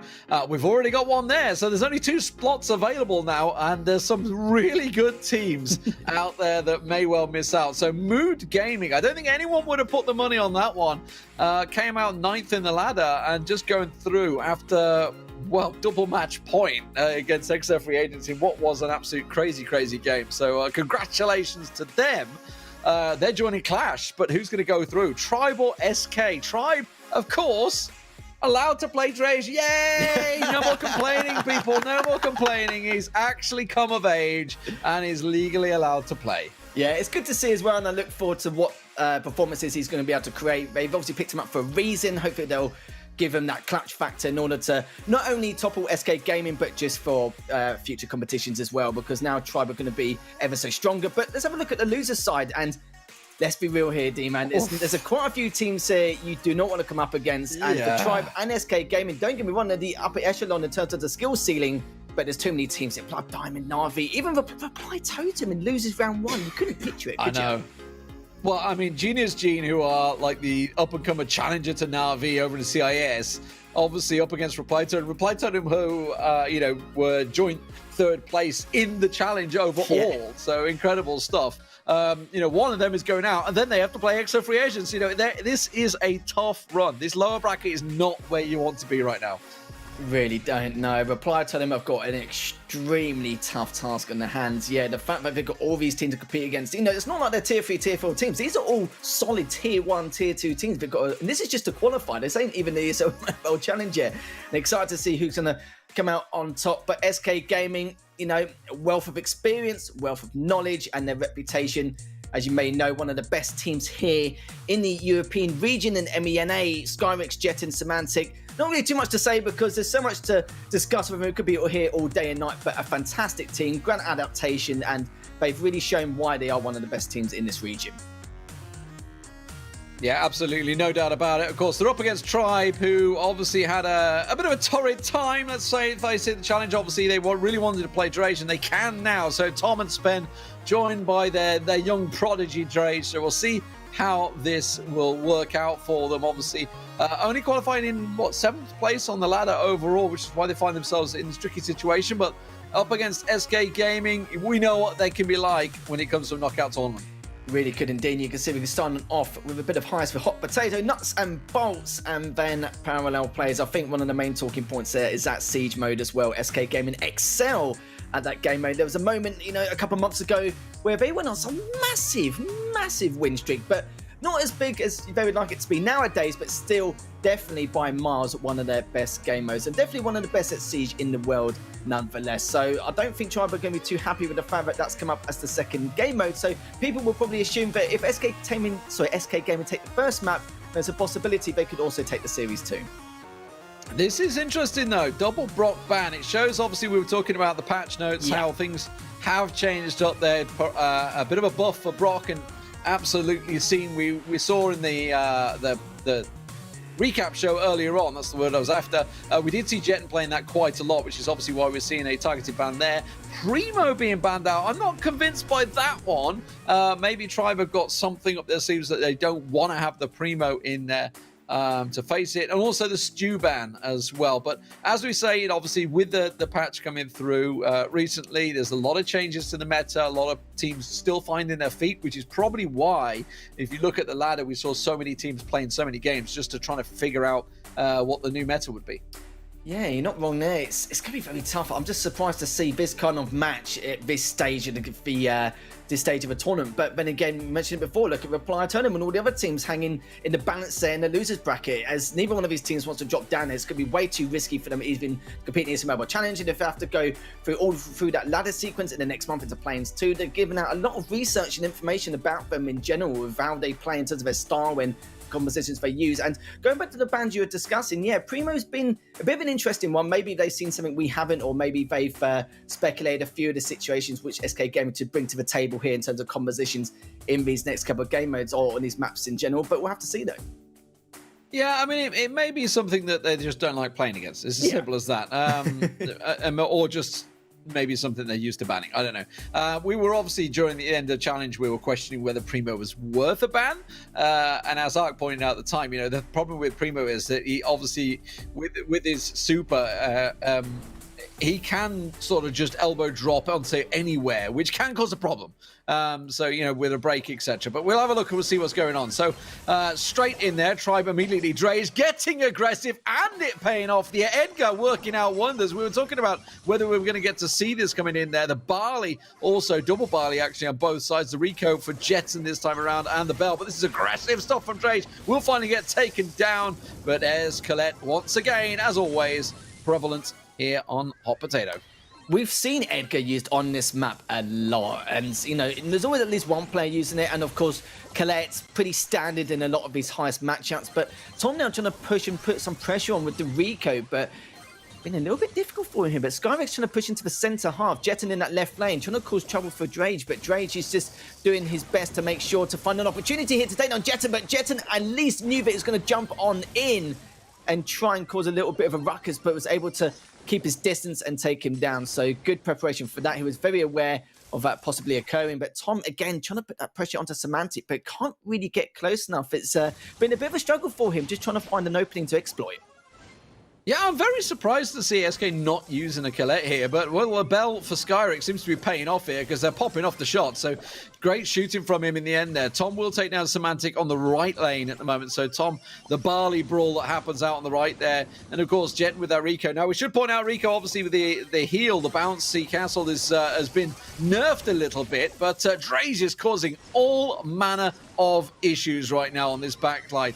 The Edgar is definitely causing the problems. Now, obviously, with Jet up there, they will be able to get the double crossfire, effectively pin him down. But if Spen's got this super up, straight in there, and that's the damage continuing. That's why you have a Colette. That is exactly why, as it wouldn't be standard if a Colette wasn't in play. And Skyrex now still in the centre, just trying to play that range game here. And you can see in terms of percentages, SK Gaming are down by 12% and just still being patient, even though they've got 20 seconds left. But Trace has been taken down, which means Jetton's got room here to push up with that Rico and does do a fair amount of damage, but still needs to find 4%. But they need the numbers. Jetton is pulling back. Semantic now going to be pushing up in that right lane. But long as Tom keeps his distance and keeps Semantic at bay from that Barley, but it doesn't matter. They've already pushed all the way up, but it's going back and forth in terms of percentages, and he's going to come out. It looks like Tribe are the ones who actually dropped dramatically down to 19%. And SK Gaming win by 23. Yeah, so the camera was focusing obviously on SK's safe, but it should have been looking the other way because that's where the damage was being done up. And Tribe will lose their first game. Of course, this is a best of three, so it's 3 games per map, and then obviously within the set. But yeah, interesting. Tribe started off strong there, but SK, well, we know what they're like. They are ever present when it comes to Brawl Stars. They are a very, very good team. There's no doubt about it. And obviously the current champions of the ESL Mobile Challenge.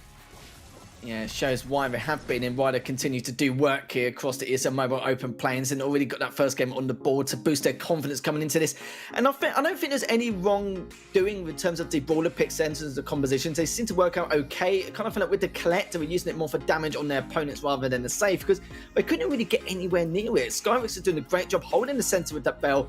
And again, Semantic just keeping Tom at bay with the Barley. They were both using the Barleys anyway, but I kind of felt like he was positioned better and also doing a lot better job just making sure to keep him back towards their own safe. Yeah, absolutely. It's going to be interesting to see what sort of adaptations to go with here. Obviously, we were talking about the Colette, whether Spen's going to stick with the Colette. I assume he will. But there's no doubt about it. The Rico was working well. The Bell obviously working well. They tried the bruisers, getting in the face. It worked out well, in fairness, for Drage. Drage with Edgar worked out well. The question is, do you kind of use sort of, you can't really call Colette a bruiser. It's kind of semi-bruisery, weird, call it this cross margin of a thing. Obviously, the super is you jump in there. That's why I'm getting at. Whether he's going to stick with that, whether we're going to see Edgar being switched for Drake. Let's see how it's worked out. Or whether we're going to have the double barleys in there. So let's have a quick ping. So it is the double barleys. There is the change coming through. It is the double Rico now. And the change is actually Dynamite coming out for Drake. Okay. I wasn't expecting that, I gotta be honest. No, I wasn't either. I looked and I thought, okay, they've got the Dynamite out, but we'll have to see now. It looks like they're playing more of that range game here, but in a different style. But it looks like Semantics actually switched lanes this time and has gone to the left-hand side to deal with Drage. And already Spin now trying to push up into the center, already taking a fair amount of damage, but so has Tom. But interesting composition. We'll have to see if Tribe can make this work. Yeah, certainly, definitely a different play style going on here. They've also tried to switch the lanes up. I think if you just mentioned that, sorry, I was looking at something else. But yeah, they're trying to keep the Barleys away from it. Obviously, Semantic and Tom were sort of very much on each other. Jet this time over on the right-hand side. So interesting they're not going for a direct Rico sort of balance in the mid, because the mid is probably the best place for it, obviously with the boxes either side. See, that's the idea is you're going for the bounce. Good, I can't get my words out. The bouncy castle, which is exactly what we just saw Spen trying to do there, and putting the damage down on Skurrick. So a bit of a stalemate this one until someone goes down. Yeah, the only age we can really talk about is SK Gaming down by 3%. So no matter what percentage it is, it means SK Gaming have to make this push. But they've got a minute left, so they've got plenty of time to try and find an opening to exploit. As already, you can see one already. Jetton's actually managed to open up that right lane just a tad as Tom was trying to recover from the last engagement. Again, keeping both Skyrex and Jetton away. But Jetton's already pushed all the way up. They found the opening here. Two members already taken down. And Jetton trying to stay alive, but at the same time, trying to keep Tom on the back foot, which he has done. Already done a decent amount there, down to 71% with 40 seconds left remaining. Yeah, that's all they were looking for, right? Just get that kill in there, and then you can just turn it around and quickly turn and burn, get a couple of shots off. That's all they're going to require. Jetton once again, Spen goes down. So the Barley working wonders. Semantic finally picked off, but it is traded, so a 1-for-1. But Tom caught in the grinder there from Jetton at the moment. He's having to use that super to try and pop off and keep him at bay. He really wants to use it on the safe as much as he can, but they need to get aggressive here because they are losing out. Some great bouncing work from the Rico once again.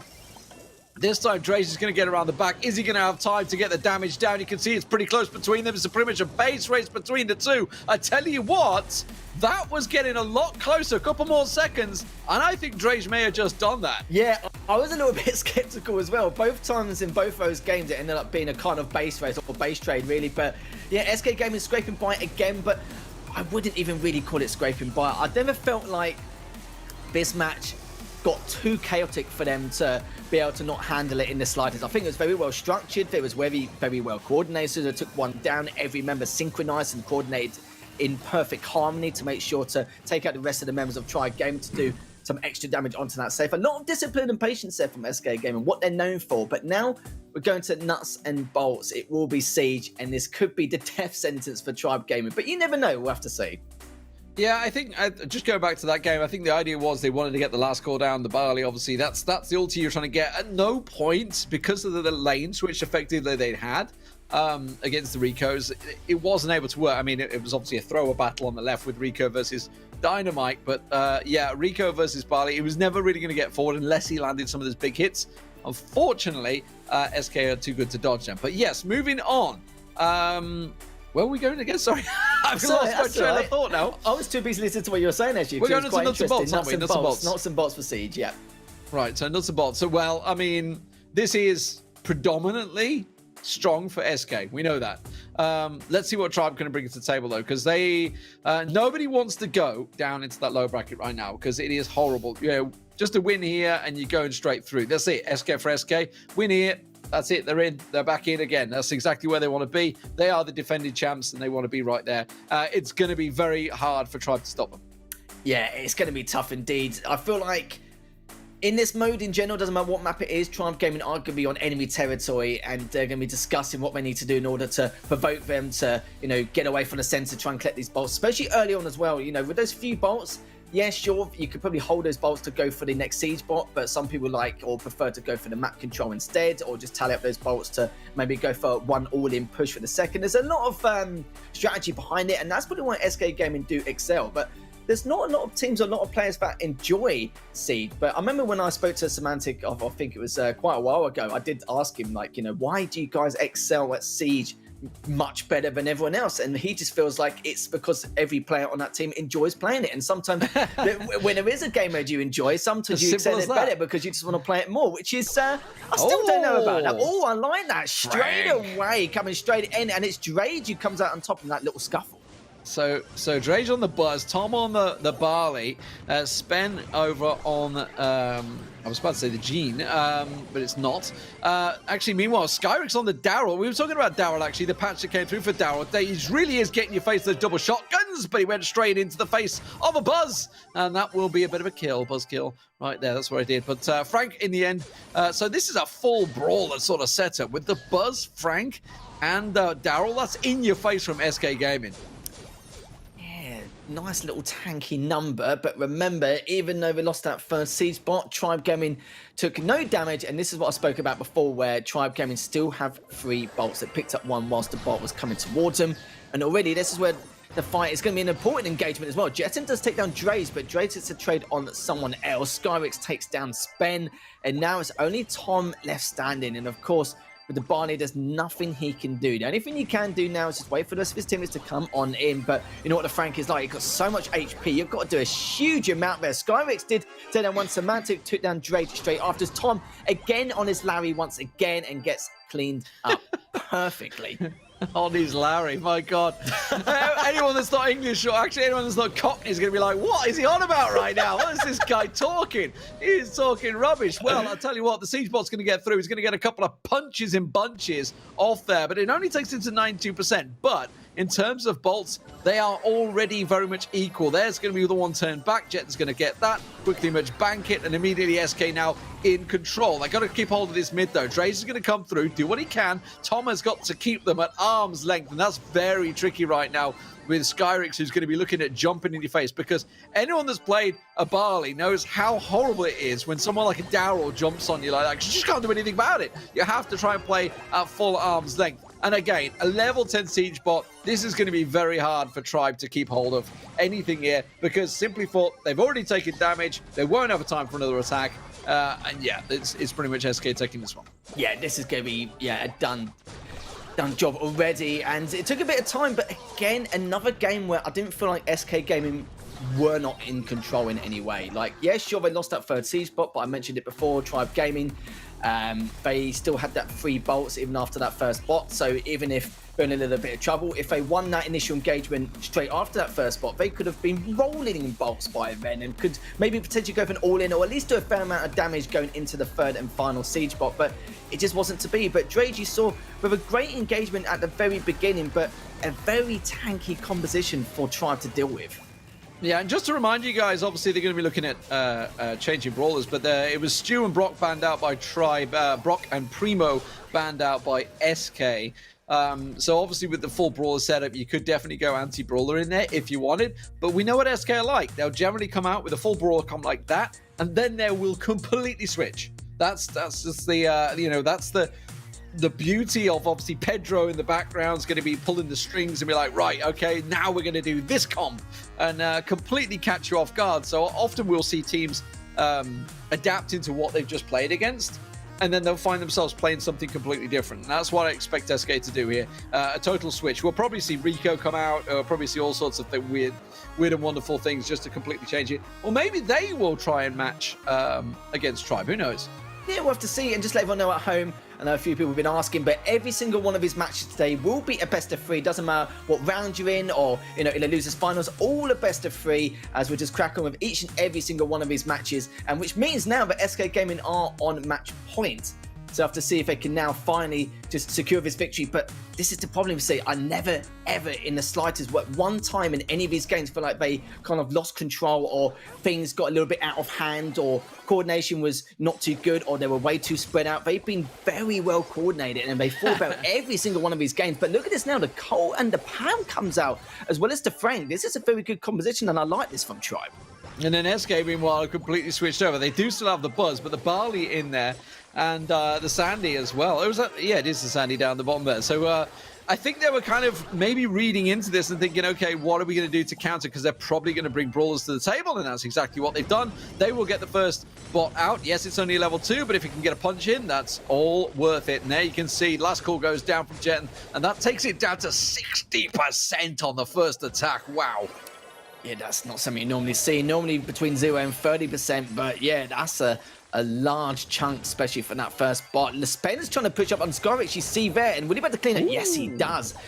So good stuff and good start as well. Have the numbers, but the problem is they haven't got the movement speed. So Semantic, Jetta know that, so they're going to play the range game until Skyrix actually comes back to give them a helping hand, which they have done. So very well positioned. Both teams equally coordinated, but Jetton's the one who takes down Drade straight away. But Semantic's going to try and take down Spen, but does he do it though? I highly doubt it. Look at the HP difference. Good stuff there from him. It will be a tied siege though, so whoever gets this next bot is going to be in a world but of look at trouble. this. Look at this. This is so well played by SK, honestly. They kind of lost control of mid, yet still kept control of the bolts. That's just how it worked there. Semantic is going to be able to bank this one. He is going to take him down. He will bank it. They're going to get the next bot, I feel. I mean, they did manage to tie it up there. Tom comes through. But that Sandstorm has just been doing absolute work for them. And while they were losing the left side, they lost mid-control. They finally lose a bit of control. Okay, 10 seconds for SK to try and regain control here. Or this is going to be the last siege going to Tribe and finally giving them a big chance here to try and get involved. It will. It's going to be a big bot. There's no doubt about it. Level 18 monster coming at you, SK. Yeah, this is a beefy boy. It's going to be a real struggle to keep him back. Got to try and stop him from doing 40%, but you know SK Gaming, it's their last chance. But Tribe Gaming, so this is going to be their last chance. They're going to go all in on this eye, and look at that. Absolutely down for the count, straight to 0 in an instant. And there we have it, Tribe Gaming with their first game in the series and could still take us to a map number 3. And I do feel like SK Gaming got counted a little bit in terms of composition. A little bit. They never really had control of the left side. Like, once they gave up the left side, they sort of faded away, waited for the respawn of their teammates. Then they kind of tried to regain control, but it was, who was playing Buzz? Was it Skyrix? Was it playing Buzz? No, it's not. It's not. It's Semantic playing Buzz on the left side. He never really got control of the left side. And every time he went in there, finally Jetton came in, and yes, he took control, but it was too little too late then. They'd lost the full left side of the map, and then that just filtered across the map. So, okay. Gloves are off, ladies and gentlemen. Let's get into this one, because obviously it's still match point for SK, but for Tribe, this is a real big shout for them now. Yeah, this is going to be SK Gaming's second match point, but now they've got some breathing space. Unlike, it doesn't do well for your confidence. They're probably heavy demoralised going into that second game, knowing that they've got to win back-to-back games against one of SK Gaming's best game modes. But yeah, hopefully they'll make it feel a little bit better now. Just in terms of composition, what are they going to do? Are they going to stick to the guns with the Pam, the Colt, and the Frank, or are they going to go for something different? But what we've seen so far, I would prefer it if they sticked. It looked a lot better than we anticipated, much better than what we saw in that first game. But I do feel like SK Gaming have to make the odd change or two just to try and compete. Yeah, and I mean, will they go back to the full melee? I got to be honest, like, I know you said in the first game that SK had control, but I thought it was a little bit washy, the control that they had. Yes, they were coming out on top in the fights, but they far from controlled the middle of the map. They just about got more bolts, and that's what put them through. So definitely something to think about here to figure out exactly what they can change, what they can bring to the table. Because for Tribe, I probably won't change much. I don't think, if anything. Yeah, I'm not too sure if they will either. I wouldn't blame him if they didn't. I think they probably could second guess depending on what SK Gaming to change around, but we'll have to see. This is one thing I'm very curious about. And a Skyrix special, as you can see already there, D-Man. And you can see the Frank's actually been traded out as well. So this is something we didn't expect, but at the same time, I do like these changes. Yeah, absolutely. So we'll see whether Skyrick's going on to his trademark brawl that can work out for him. I remember in the interview, it was like, what makes this your trademark? It's honestly, I just love playing it. So, and then kind of people just think of me, that's my brawler now. And we'll see, okay? He's going to go straight in for the kill and does manage to get it. Obviously, with the Siege 4 bot coming through, it's going to get some good damage. Last call goes down. In goes Semantic on the buzz as well. So there's a heap of damage. They may be able to take this in the first one, and they do. SK Gaming are in, ladies and gentlemen. That is the champions we expect to see. I didn't expect it to be the first one, though. That was madness. Wow. They literally took every single bolt from the get-go. Of course, it didn't contribute to the bot anyway, because it still had two bots left over. I just want to point out, they buffed that to stop that happening. That was madness. I don't remember the last time someone went all in on the first bot like that, but that was perfect. And that was not something I expected coming out the gates in this last game of this second set. But that does mean, though, D-Man, SK Gaming will be joining Mood Gaming for the ESL Mobile Challenge this season. Yeah, so, I mean, the champions are back in there, right? I don't think we really expected anything else. They're going to be joining Clash as well, obviously, who came straight through the ladder. And that sets us up for what is going to be a very entertaining lower bracket. Yeah, we've got a lot of matches here today. For just joining us, we've just had the two winners semi-finals, and now we're going all straight plain sailing through the losers bracket. Got 5 matches left. Only one team in this loser bracket can qualify for the ESL Mobile Challenge. But I'm going to pop off now shortly, as Ark is going to be taking my seat, and these two are going to be casting next game between Navi versus Blood Diamond. So don't go anywhere, as we'll be back in just a few minutes.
ESL Mobile Open is brought to you by DHL and Pay Safeguard.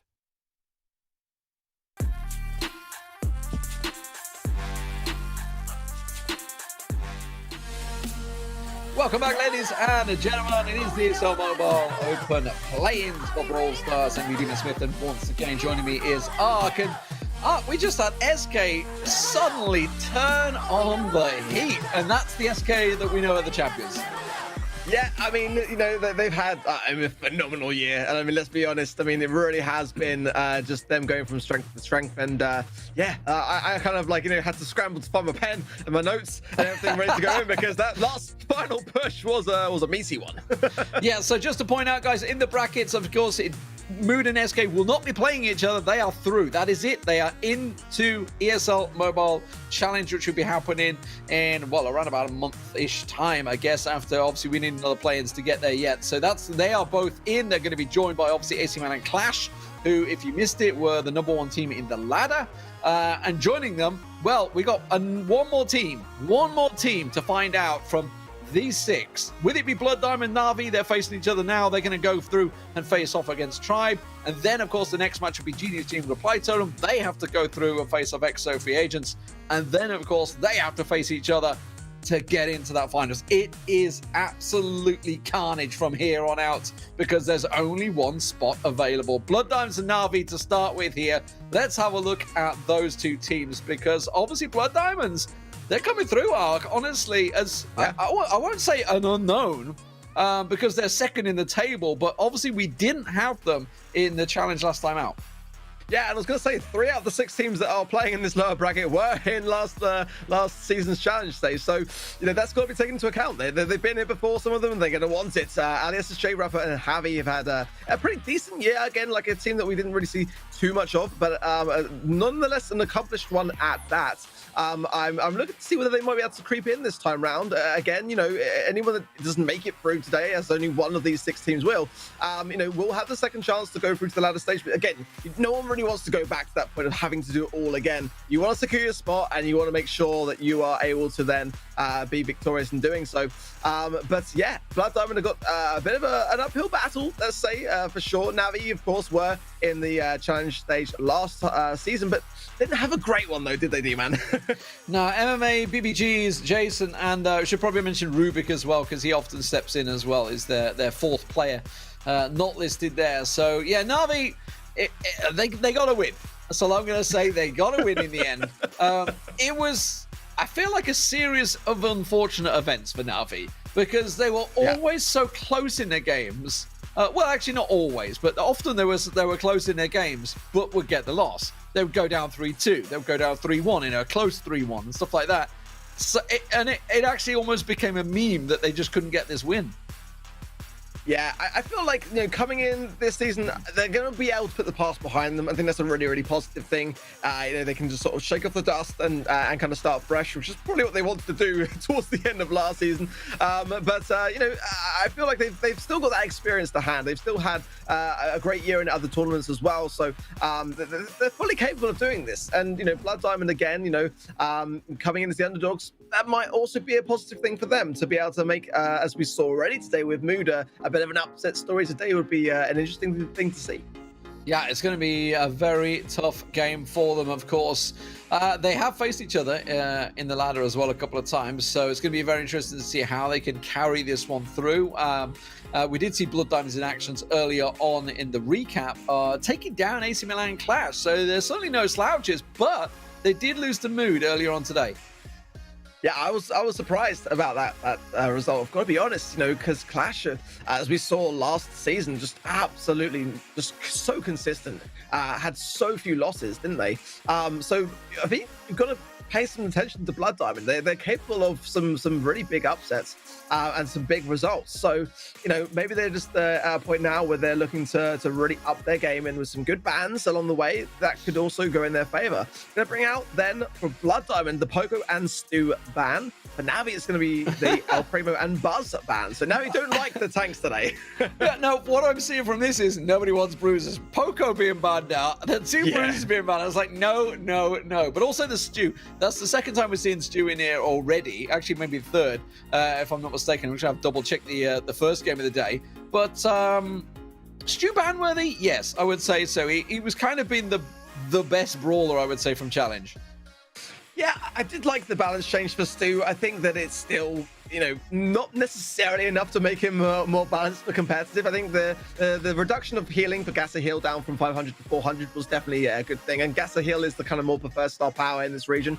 The adaptation around the gadget means that you have to have your super to be able to use that breakthrough. I think that also has brought him down into a nice place. I was playing him the other day, funny enough, with Semantic, and Semantic was shouting at me to break the wall, and I couldn't work out why it wasn't breaking. I realized, oh yeah, that's the reason why. And we had a good laugh about it.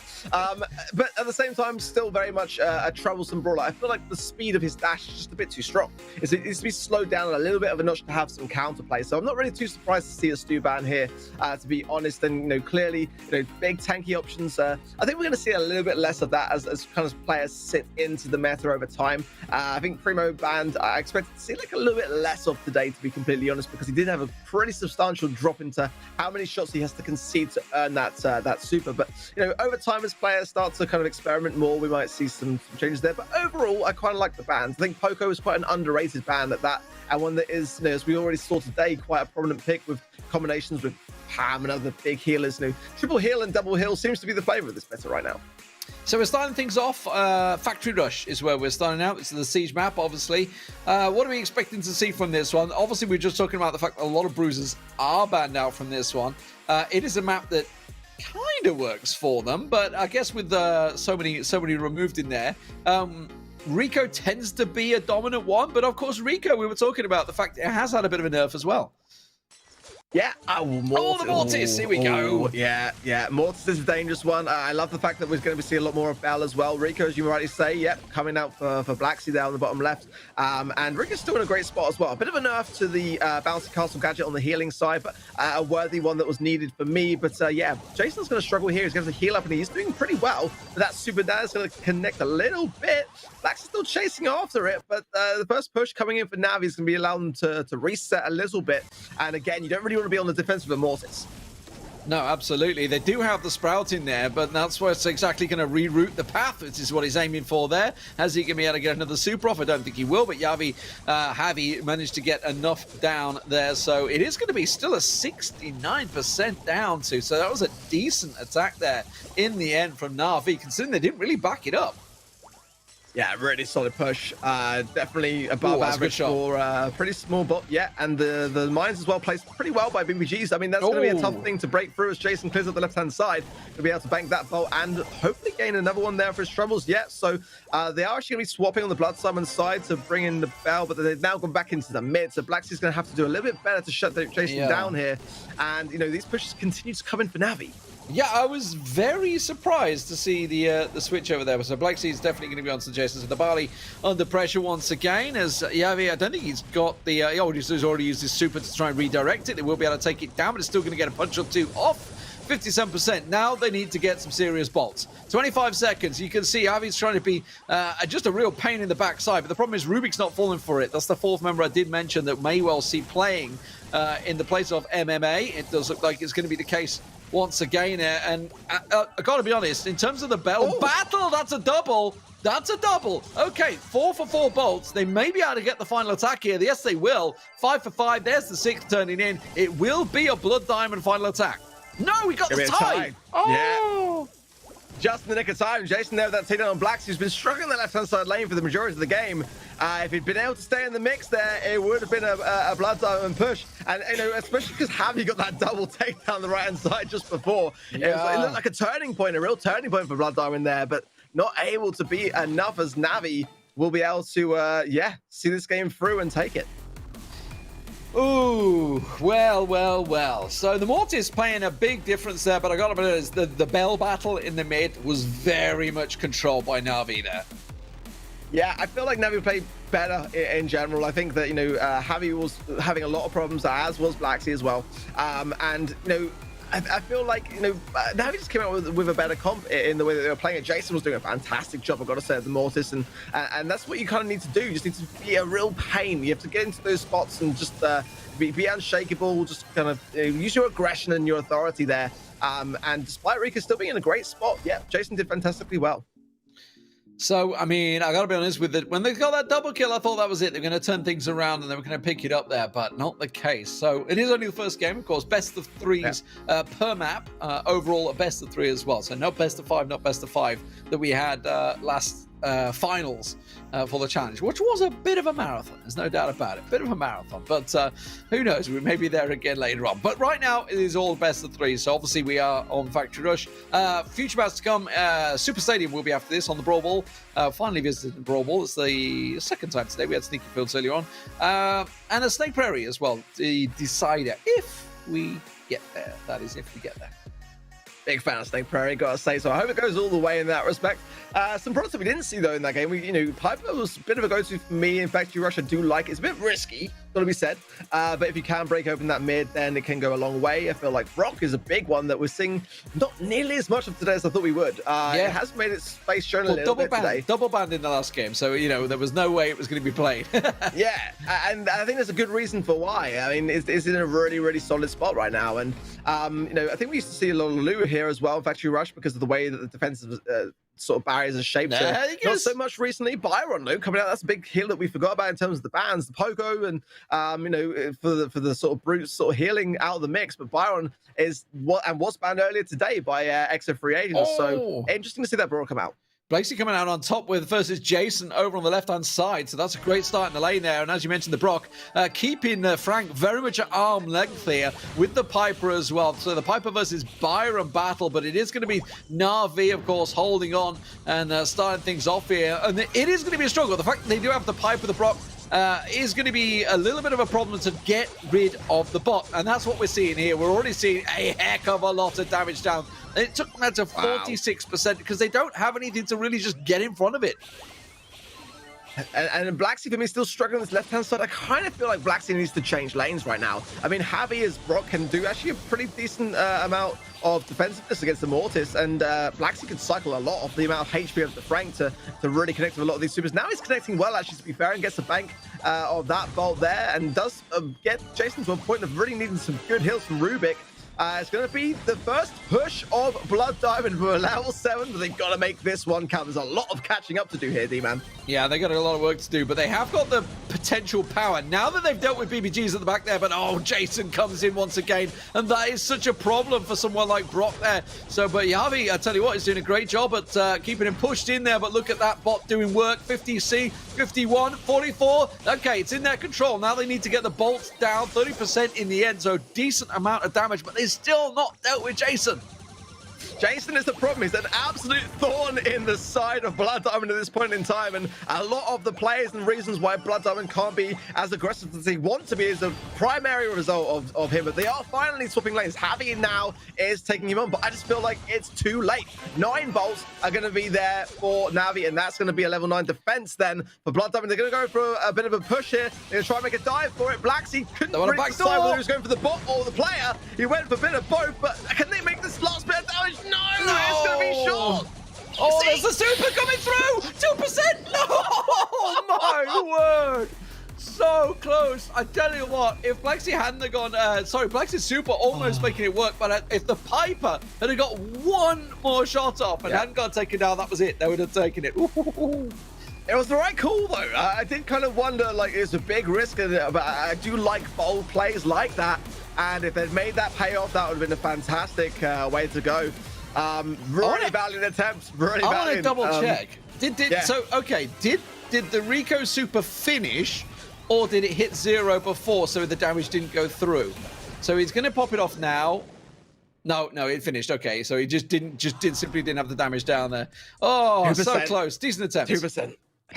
Painful Blood Diamond, but I mean, nevertheless, they definitely have opened Navi's eyes a little bit to the fact that they can make those kinds of bold plays and comebacks, and it was the right decision there, but just wasn't quite enough. By 2% wasn't enough, so Navi will take the first set. So yeah, now we take the first set. It means we're moving on to the next map, which will be, of course, over to the Super Stadium for Brawl Ball. Okay, we've already seen a bit of a bruiser hand being used. Going over to the Super Stadium, let's have a quick gander at that one and see who is that going to favor. Let's have a look. It's going to be, I mean, bruisers work, yes. Remember, the Gene is not banned. Did take a bit of a nerf, but tends to be a bit of a favorite on this map.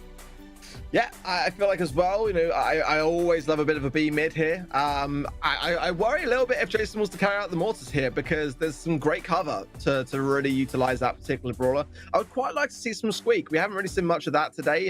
And again, I really do like a lot of those changes. It's well, that's not necessarily put squeak in the forefront of the meta, but it's still one that can cause a bit of a problem here and there. But I think, you know, with Navi's kind of idea of banning you know, the El Primo and the Buzz, you know, I do like the fact that they are still bringing out the sort of Byron and Frank idea as well. That kind of worked out relatively well for them. Frank here can cause some real damage. Yeah, and let's just to recap you guys with the bans. Apologies, I did just see a few people asking in chat. It is El Primo, Buzz banned out by Navi, Poco and Stu were banned out by Blood Diamond, which is why we're not seeing the full bruiser comps, and actually why Frank could really be quite successful here.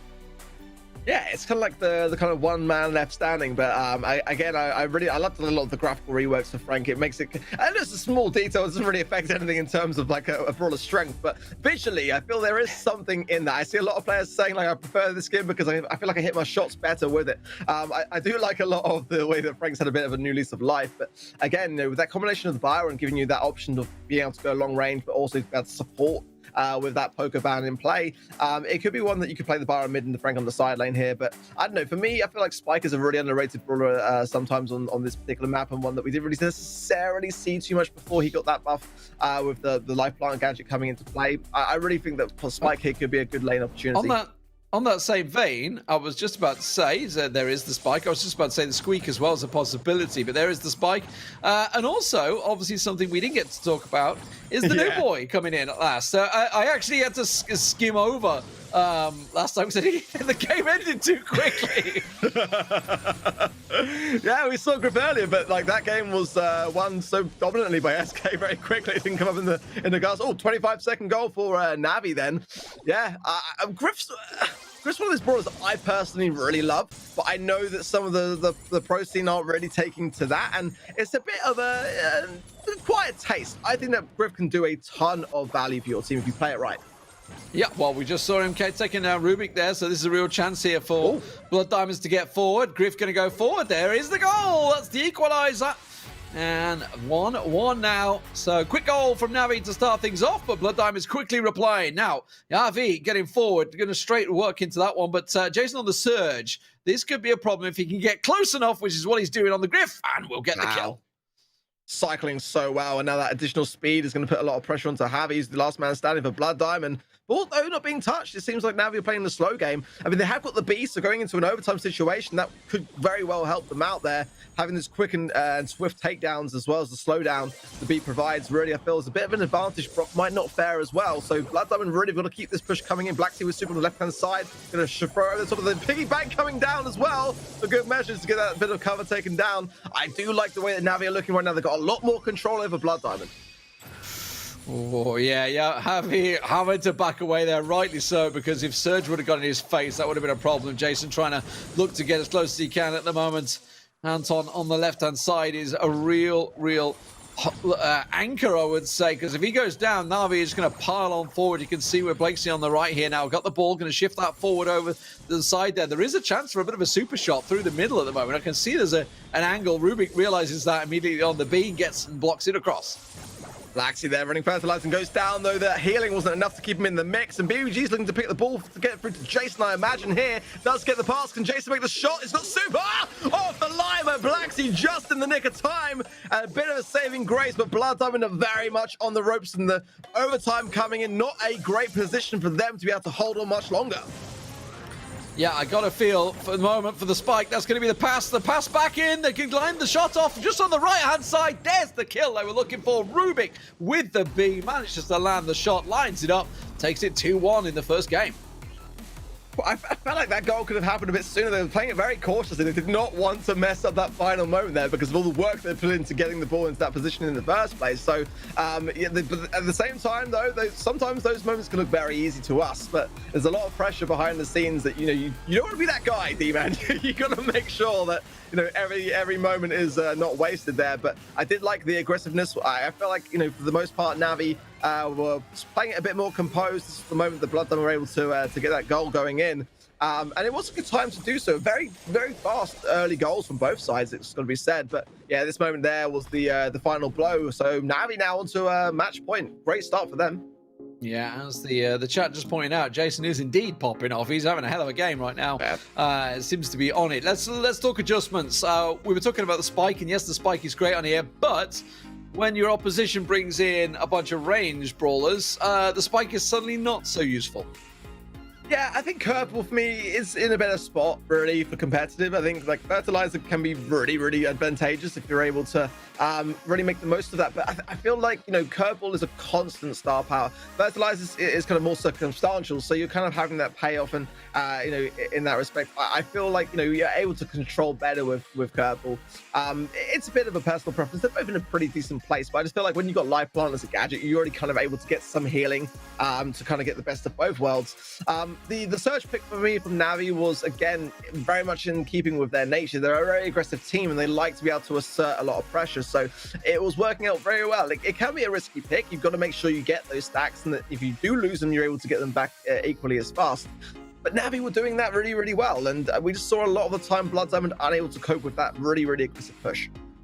Yeah, absolutely. So we'll see what sort of adjustments they make coming into this one. Obviously, they're up against the fence. It is match point against Blood Diamonds here. So Navi looking to try and progress. If they do go through, they would be facing off against Tribe. That is their next opponents. Let's have a look, see how this one's going to play out. Any adjustments coming through? It is going to be very much the same for Blood Diamonds and the same as well for Navi. Yeah, Blacksy's changed the skin though, D-man. He's gone true, from Secure Spike to Pure Gold Spike, the True Gold Spike, I should say. So, you know, skins make the world of difference. Again, you know, you got to flex. You got to flex. I wasn't exaggerating. No, players do genuinely feel like sometimes a skin will have a different animation that enables them to hit a shot. I don't know. But either way, it seems to be working. As at the moment, Blood Diamond are in a much better position early on, able to maybe get this to avail to a goal if they can keep this up. How are we going to pop the rocket fuel to break some cover? A super from Blacksy, who has actually changed over, it must be said, that Curveball star power as well. So we'll have to see whether that works out better for him.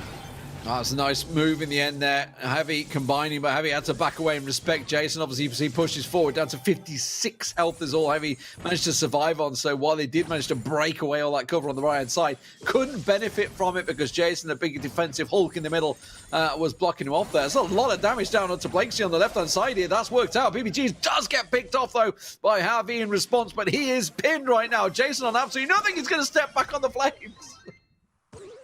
Interesting that Rubik's brought the ball back so far into, like, it seems like Navi's playstyle actually kind of prefers to have the ball close to their side of the spawn.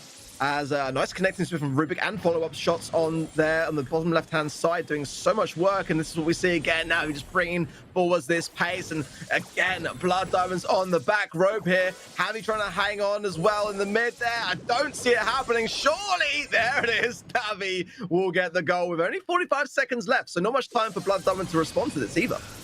Yeah, I think that one was inevitable. Everyone could see it coming, but a quick early kill onto Rubik here. Javi's going to try and push forward. Got to be careful he doesn't get caught out there. The cashback coming out from BBG, trying to line things up there. You can see Anton wanted to go for that shot to line it up, maybe with the super shot there to try and line things through, but it wasn't going to happen for him. Blakesy on the left-hand side not working. Anton up against BBG. It's a very tight one. Anton will come out on top in that fight, but in the meantime, Rubik gets taken down by Javi, and now with a three-man push, they have to try and get the equalizer. Anton's in position. The respawn's coming in. He does manage to find the shot. It's 1-1 once again. 10 seconds to go. I was a bit worried there. I felt like Javi could have got an earlier pass than that, but they did manage to make it count. That's the most important thing. Anton did really well there. He could have misplaced the ball. He took his time and made sure to find that gap. Now, can Blood Diamond hang on to this? They didn't do very well in overtime last time, but a nice connection there from Javi with the rocket fuel will go a long way. But now, can Anton get this clear before the shot? Great jukes from Anton, but everyone goes down. Surely this will seal the deal. No chance for mistakes. Rubik will seal the deal for Navi. Rocket to the face is not going to stop it. Navi will go through and face Tribe in the next one.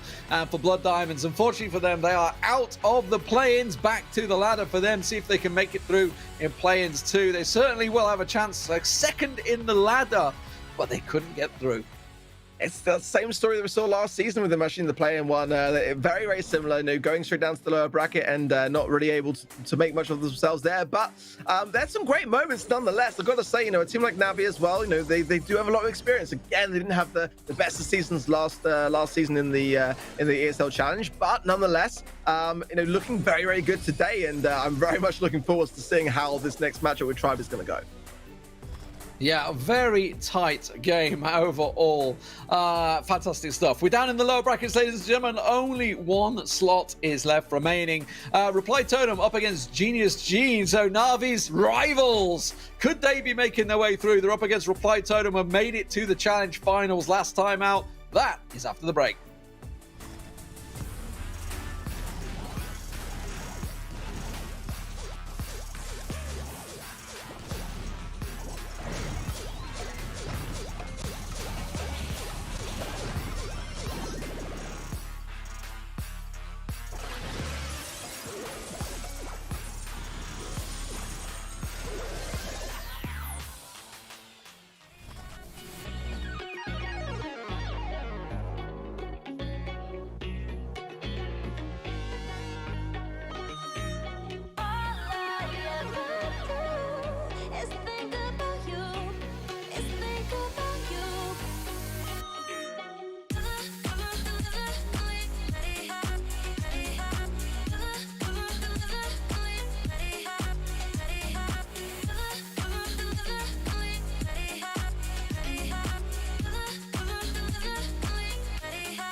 ESL Mobile Open is brought to you by DHL and Pay Safeguard.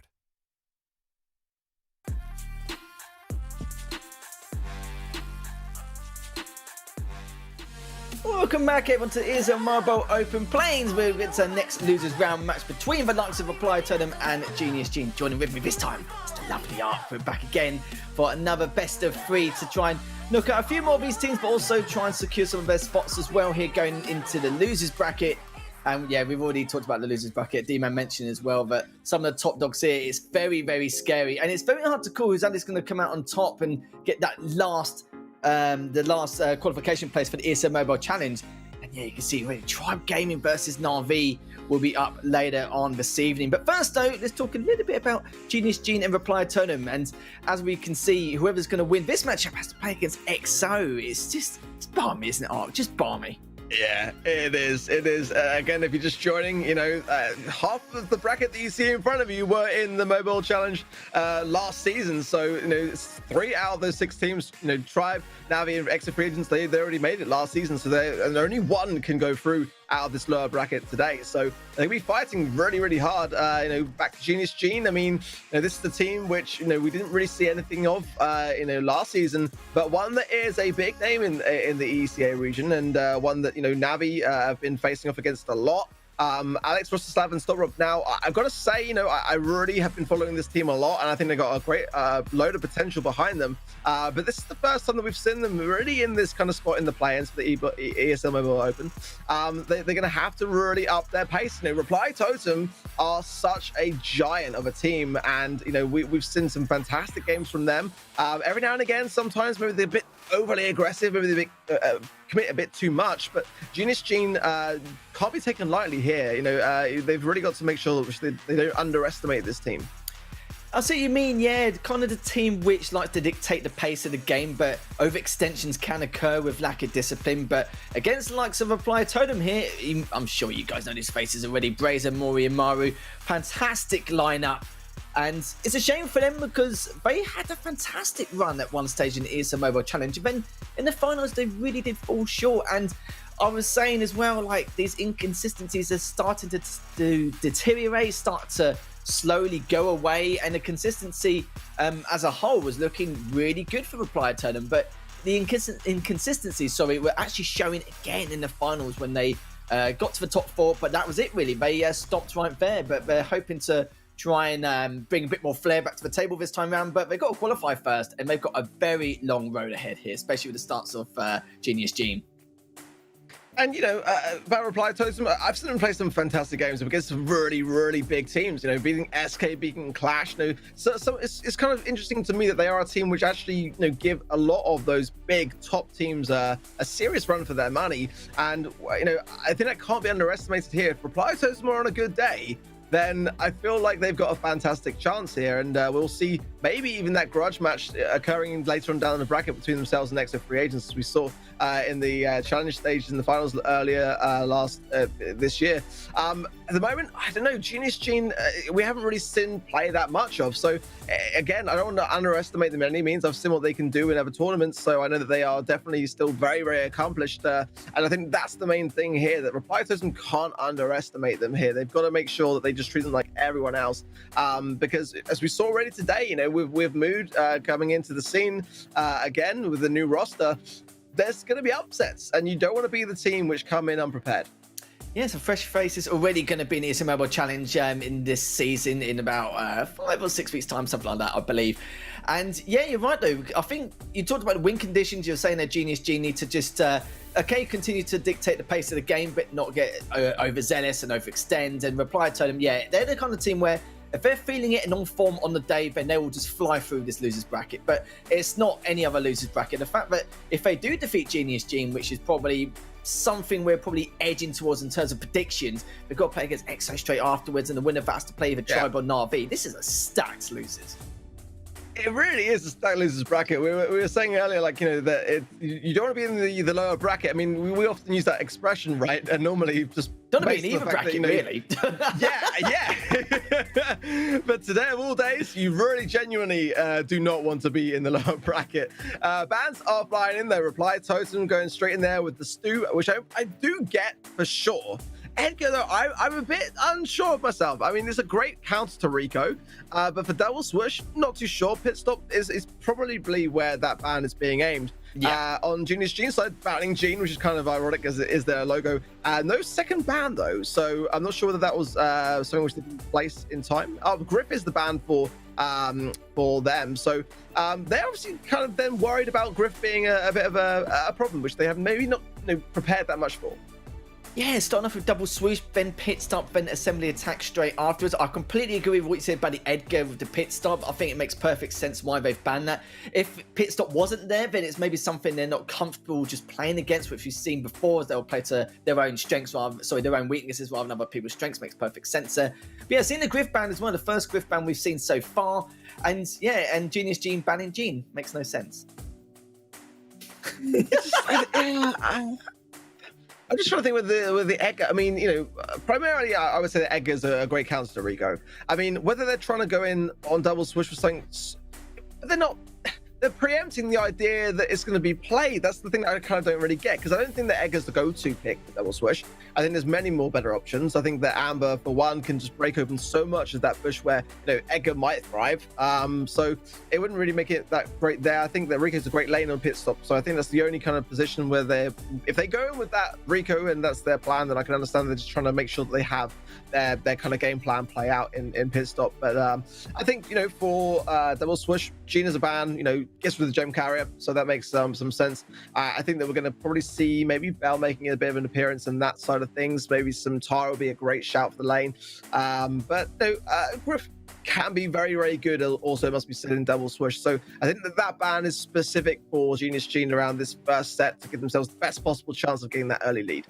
Yeah, that makes perfect sense as well. But in terms of predictions, how do you feel? I already said before that you're probably leaning towards the side of Applied Totem, but it makes perfect sense with their reputation. It's understandable why Genius Gene will be looking at to be not the favourites in this matchup, but the potential for an upset is still there. It just depends on how they play really in terms of style. We talked about a few times where they can get too aggressive, they can overextend, they may dictate the pace but get a little bit too excited along the way, and we've seen it with quite a few teams. But compared to the quite a few teams we've seen at ESL Mobile Challenge, they control that. They're very patient. They decide when to play to their advantages rather than to their opponents. But they could be the one to make the first mistakes, we'll have to see. This is a thing with Genius Gene. The thing to remember is that when I've watched a lot of their more regionalized sort of interactions, there's different metas.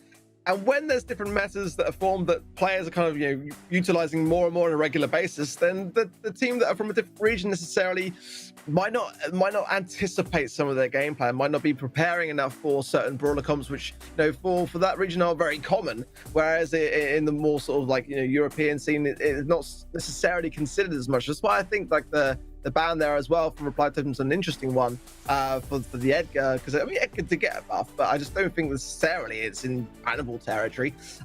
So again, I think it's fair to say that Genius Gene are coming in as the underdog. I like to root for the underdogs. I always have. I think there's a great thing there in esports and a great story to tell when it comes to teams that are looking to make a statement, and I'm rooting for them.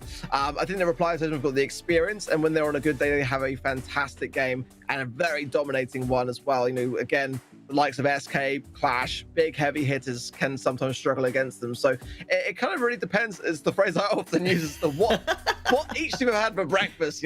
What team have had to start their day and how they're feeling about it. I think it could be a close one. At the same time, I think that Reply Totem have got to be cautious to not get too overconfident. Yeah, I'm just going through their match in terms of history to see when they last played against Reply Totem. And funny enough, they did play against them yesterday. They did lose to Reply Totem. They lost a fair amount of elo as well going into it. But you can't remember, this is a team that went 50 and 30. They grinded hard here, right? They didn't muck around. They played a huge amount of games. Don't get me wrong, a lot of other teams did play a large amount, but I think it was Genius Gene who played the most amount of games compared to anyone else. I think the next closest was Navi going 48 and 5. But this is what I mean about consistencies. I think Genius Gene were quite up there in the top 3 until they lost a lot of elo to a few of the other teams, like Reply Totem being a great example. That actually helped them slip into the top 9 in terms of the rankings. But we'll have to see. We've already got a clear indicator for the fact that they've already lost to Reply Totem yesterday. So at least if they've got anything to rectify it now. try and see what they can do in this matchup. But let's see if history does repeat itself after they played against each other yesterday in the ladder. And already Mario just pushing already in deep into that left lane. I don't think they anticipated it here, but the Pam seems to be able to deal with it nicely as Rostislav actually takes down Maru, and now Mori and Brazier just having to hold back and just wait for those opportunities to come. I kind of like Brock mid here because the amount of wall breaking and terrain that they can really shape to their advantage for Genius Gene here is going to cause a problem for Maru playing on the Bell in the mid. The only wall breaker available really is Maru playing on that Tara if they're able to directly put a black portal onto the area of cover. But look how that's enabled the Brock to move really into that mid position, which is not what we tend to see. And look at the rockets raining down as the gems now sitting there. If Genius Gene can push up to get them, which I don't think they can, especially not with Maru. Oh, picked up from Maru as well. So much action already for the gems now. Countdown for Reply Totem. Oh, this is looking way too good for Genius Gene, but they need to wait for the numbers. There's no way it can be pushed like this. But as I say, that Brady just flying in with the amber, saying we're not even going to give you the chance. But saying that though, he gets traded out. Maru comes straight behind Rostislav as the Pam gets cleaned up, but that's going to be too little too late. I love that from Reply Totem, keeping the pressure on, not just pulling straight back and have a defensive stance, just making sure. But if they just take one of the members down of Genius Gene, it's going to be a guaranteed victory in this first match. That turned around quick. I wasn't expecting it to be quite as quickly as that, the way I was going. Maru did very well. I think that really was needed from him to get that clutch moment to turn things around, because Genius Gene were getting to a very good strong arm spot. And you know, he wasn't really in the best place to do it. He knew he was going to go down, but with those pickups and Mari really had to capitalize on that window of opportunity as well. This is the thing that Reply Totem are very good at, is they've got good communication. You can see it from the way they play. Maru is just one of the... I said it about Maru and Mori as well. Both those players just try and force these openings. They may not be able to find it from time and time again. We saw a good example of that with Maru just trying to sneak up in that left lane. But he's a cheeky bugger sometimes. He likes to sneak around and try and catch him off guard, which he's done a few times. He didn't do it the first time round, but you know, second time's the charm. He was able to do it to get the numbers, and then obviously at the end been able to collect those gems and still laying on the pressure. Some people may think, well, it was very risky, but at the same time, you've got to think of it from their perspective, from Reply Totem. Even if they get taken down when they're really far up, they've one, delayed the time frame in terms of having to push up onto Reply Totem at the end, and two, when they respawn, yeah, sure, they don't have as much ammunition, but at least they can rejoin with the rest of the pack and at least body block a lot of those projectiles for whoever's going to be the main gem carrier. So I like what they did there. They definitely had that well thought out, especially in terms of respawn. Oh, look at that, Mario on 2 HP, and he's going to come against the Pam again and does take him down. Great way to start things off for Reply Totem. But saying that though, Stop Rob did get the trade onto Brazen, also takes down Maru straight afterwards. Here's something that we have not seen for a long time. Bo back on double swoosh, which used to be the meta on this map, but already made redundant, but now have a bit of a buff as well. Be curious to see whether we'll see him in other places outside of Snake Prairie. I mean, that's pretty much the go-to place for Bo. It was an increased main attack damage of 506 to 600, so it wasn't the biggest of buffs, but at the same time, I just don't know whether it's going to be the most relevant of brawlers to pick here. Junichi now has 7 gems and got, again, that mid control, and they will have hopefully have learned from their mistakes to not drop the ball this time, and they seem to be doing a better job in all fairness. Yeah, Rostislav just trying to keep Maru back. He can't really push, as Rostislav has actually been a lot more aware this time round. Speaking of Devil on the other side, Stoprov was even more aware, taking down that bow in that right-hand side, gets traded out in the end. Maru finally takes down Rostislav with the Pam. He's using that Pam just spam through that left lane just to keep him at bay, just so they can continue to collect these gems. But even though Genius Gene does have 8 gems, it means that Reply Totem, even if they get the countdown, they still got to hold into the center, so don't collect any more and stop or delay this countdown in any way. You can see once again just trying to use that Brock to the full effect. Stop Rob though having to pull back again, but look at the pressure Reply Totem putting on. Maru just, you know, literally just can't hold back, so he can't stop himself. When he finds an opening, he's going to be exploiting it day in, day out, and he's just done it again, but he's trying to pull back whilst that respawn immunity is in effect for Rostislav and Stop Rob. But saying that though, Brazier does take him down. Stop Rob takes down Maru finally after all that, and you can see once again Mori can't get those gems to start the countdown yet, but this final engagement could occur and could definitely decide who can have that winning factor or that win condition there. But saying that, they Reply Totem have started the countdown here, and this could be GG definitely for Reply Totem. Yeah, I think we've seen a few too many times Genius G making a few mistakes. They get this early lead and they're just not able to stay composed to maintain it. I think Storm was having a lot of problems as well. Mario was using a load of those shots just to ping between that life plant and the kill. I think at one point Storm put it down with the intention of staying in the mix, and all that happened was he just died off the back of it at that crucial moment when there was 8 gems in their pocket, and we saw that comeback from Reply Totem. It seems to be something I'm seeing as a recurring theme. Genius G have got some great early game, but they're just not holding on to it long enough to make it matter. And in the meantime, Reply Totem have just got that experience behind them to be able to come back over time and just kind of stay a really calm and composed team to make those comebacks happen. It's a difficult thing because Genius G have got that early momentum. They just don't have it towards the end of the games. Yeah, the consistency evaporated in both those games, which is a little bit of a shame. But Mario did a good job of that Tara. It's very hard to try and get through and try and push through against someone like Pam, where constantly just spraying, constantly throwing those projectiles on that left-hand lane. And the amount of times he tried to make a push or trying to, look at his watch, wondering when on earth he can at least try and take him down. He spent a lot of time, and there was a few times he did get taken down. He did a good push right at the very beginning with his start strategy, just giving Pam not really too much room to do anything. Then for the next 90 seconds, he just had to wait and bide his time. It's annoying. That's not in his play style, to play defensively and wait for his moment. He likes to try and force it to happen, but he just couldn't. But he had a little bit more patience and discipline this time. Did take him out again eventually towards the very end. And so I think Stockwell did trade him out, but Byron, it was just too little too late. Mario did way too much damage. Brazy did a good job for the support, just making sure to help Maury just to get rest those gems. And there we have it, already the first set in favour of Reply Totem. But this is kind of what we expected in a lot of ways. Yeah, I think it's fair to say, yeah, for sure. You just, again, never know what teams are going to come out with out of the gates. One thing I've got to say from what we've seen is the resolve of Reply Totem. They are playing for me really well at the moment because, those early leads can play on your brain. They can really kind of get inside your head. But what we saw in those games that we've just witnessed is the sense of just calm. And the comebacks are real right now, going into pit stop up next. And, got to hope for Genius G to have something in their back pocket. Again, this is not that time where they've got any more second chances. So they've really got to make this moment count to make a comeback. And they've shown that they've got what it takes to get those early leads. But they've got to work on their late game really in Heist, or things could be going the way of Reply Totem. And you were talking earlier on about the Edgar ban and why it's so good on pit stop, just with Heist in particular, but also when it counts in Rico, as Edgar can be used really well, very efficiently, especially in some kind of aggressive matchup. But of course, now they're going to be able to control that aggression once again. And as you rightly said, they do make a lot of overextensions. They have done it in the past, which has been their downfall on a number of occasions. Mario just doesn't stop, does he? He just does not care, just going straight in with that Rico. And also done a huge amount of damage to Brock, but Maury's trying to clean him up here. Also inflicted a little bit of damage, but can he get this projectile? Yes, he does, and that's going to be an important kill here for the silent Reply Totem.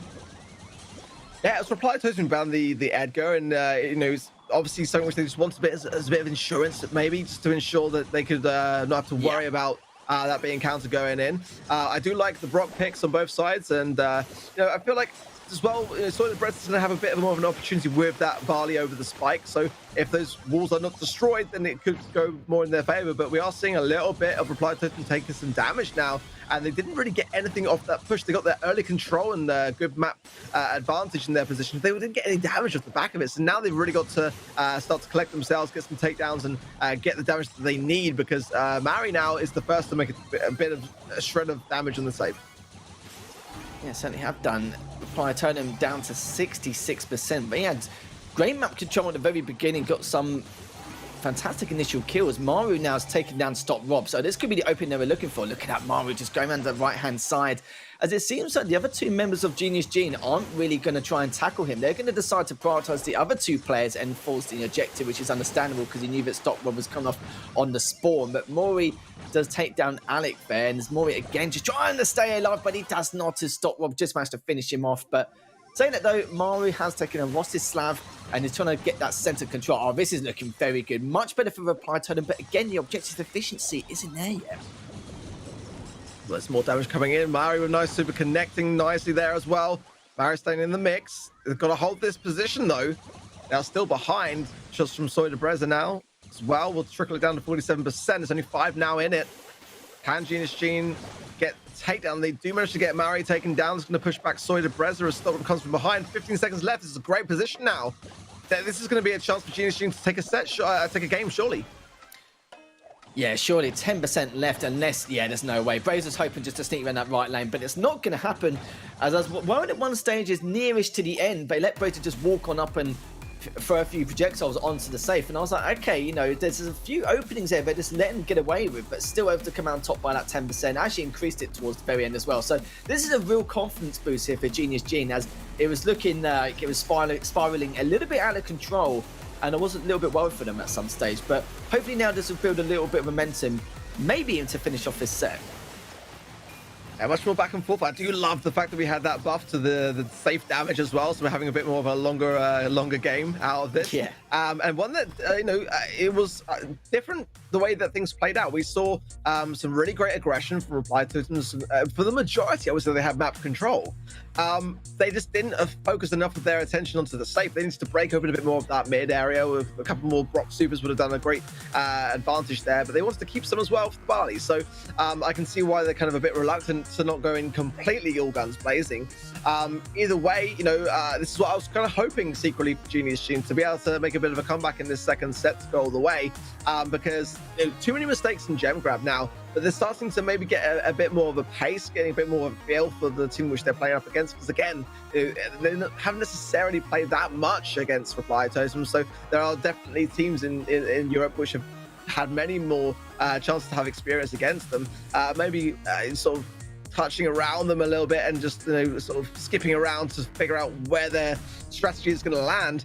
Let's see though, any adaptations. We're going to bring out the Bell for Reply Totem with the Brock in the mid game. Rid of that first push as well. I think it's actually not a bad idea from Soy de Breza there to open things up, but let's see how it fares. Yeah, switching to the Brock rather than a Barley, I think makes a lot of sense. And you were saying, secretly hoping that Genius Gene were able to do something. How selfish, how dare you, Ark? Can't believe you said that. Didn't want just a standard 2-0 and just get it done, which makes sense, I love free mappers, doing the best of free. As Brazen now just doing a long work on to stop Rob, but you can see on the opposite end of the map, Murray's done a fair amount of work, did a little bit of damage onto Alec, but wasn't going to be enough. But look at the damage they've done so far. Found an open, managed to break down that structure in front of him and cost a safe, and now's actually trickled it down to 84%. So they've got a 10% advantage, which means that if they want to try and keep this map control and just keep it going to wait for Genius Gene to make these kind of mistakes, then they're more than happy to here, as the trades are coming back and forth. And you said it was back and forth last game. It looks like it's going to be the same trends coming into this. Very much so, yeah. I like the fact that Storm was able to pop on the nest eggs, but not able to get taken down at the same time, which is very advantageous to Genius Gene to be able to get rid of some of those bear traps from Maori. And this is a great chance for Storm to lay down some damage there, both the super and the shots to follow. Reply Totem are struggling on the defensive. They're getting some good damage, but when they have a bit of a moment of weakness, it's Genius Gene which are just able to really capitalize off the back of that. Maori does not connect with that super. Storm faces down the life plant, and that's the problem that happened last time round. He'll get the heal off the back of it this time. He's going to be very careful because Mari was able to pick him off as a result of that gadget and the wrong timing with the Bell. So I do like the Bell pick from Reply Totem. Again, they are behind on the damage. Yeah, and it's not been by a small margin, 42%. As sometimes they've been winning out in the terms of slaying power, but they've not been able to get close enough to the objective. The defense from Genius Gene has been very, very solid, but the coordination's got a lot better. It seems like they're riding off the momentum from that last win. As Brazen now, it's up to what he wants to do. Decided to actually go for Wostislav instead of actually going for the objective. Perfectly understandable, as his teammates weren't really close enough on spawn to body block any any more damage yet onto their own safe. But still though, they've got about 50% to catch up on, but I think it's going to be too little too late here, as already they've got in front of the safe. Brought it down to 49%, which is fair enough in terms of being able to bring this back, but with that other kill, can they actually be able to bring this back down to 27% at the very last second, down to 12? And my God, cutting it close, as you can see now, Reply Totem managed to bring that back in the second game. I felt like with Maori staying alive there was a chance where he could have got taken down. The shots were missed by Genius Gene, and like if he was able to stay in the mix, that chance was always there, especially with Rico Super. Like it was kind of fine. Like you said, you couldn't put it any better, really. Like there was a definite opportunity for Genius Gene to defend it, but they missed their opportunity, and now that could be catastrophic for them actually, because Reply Totem now match point.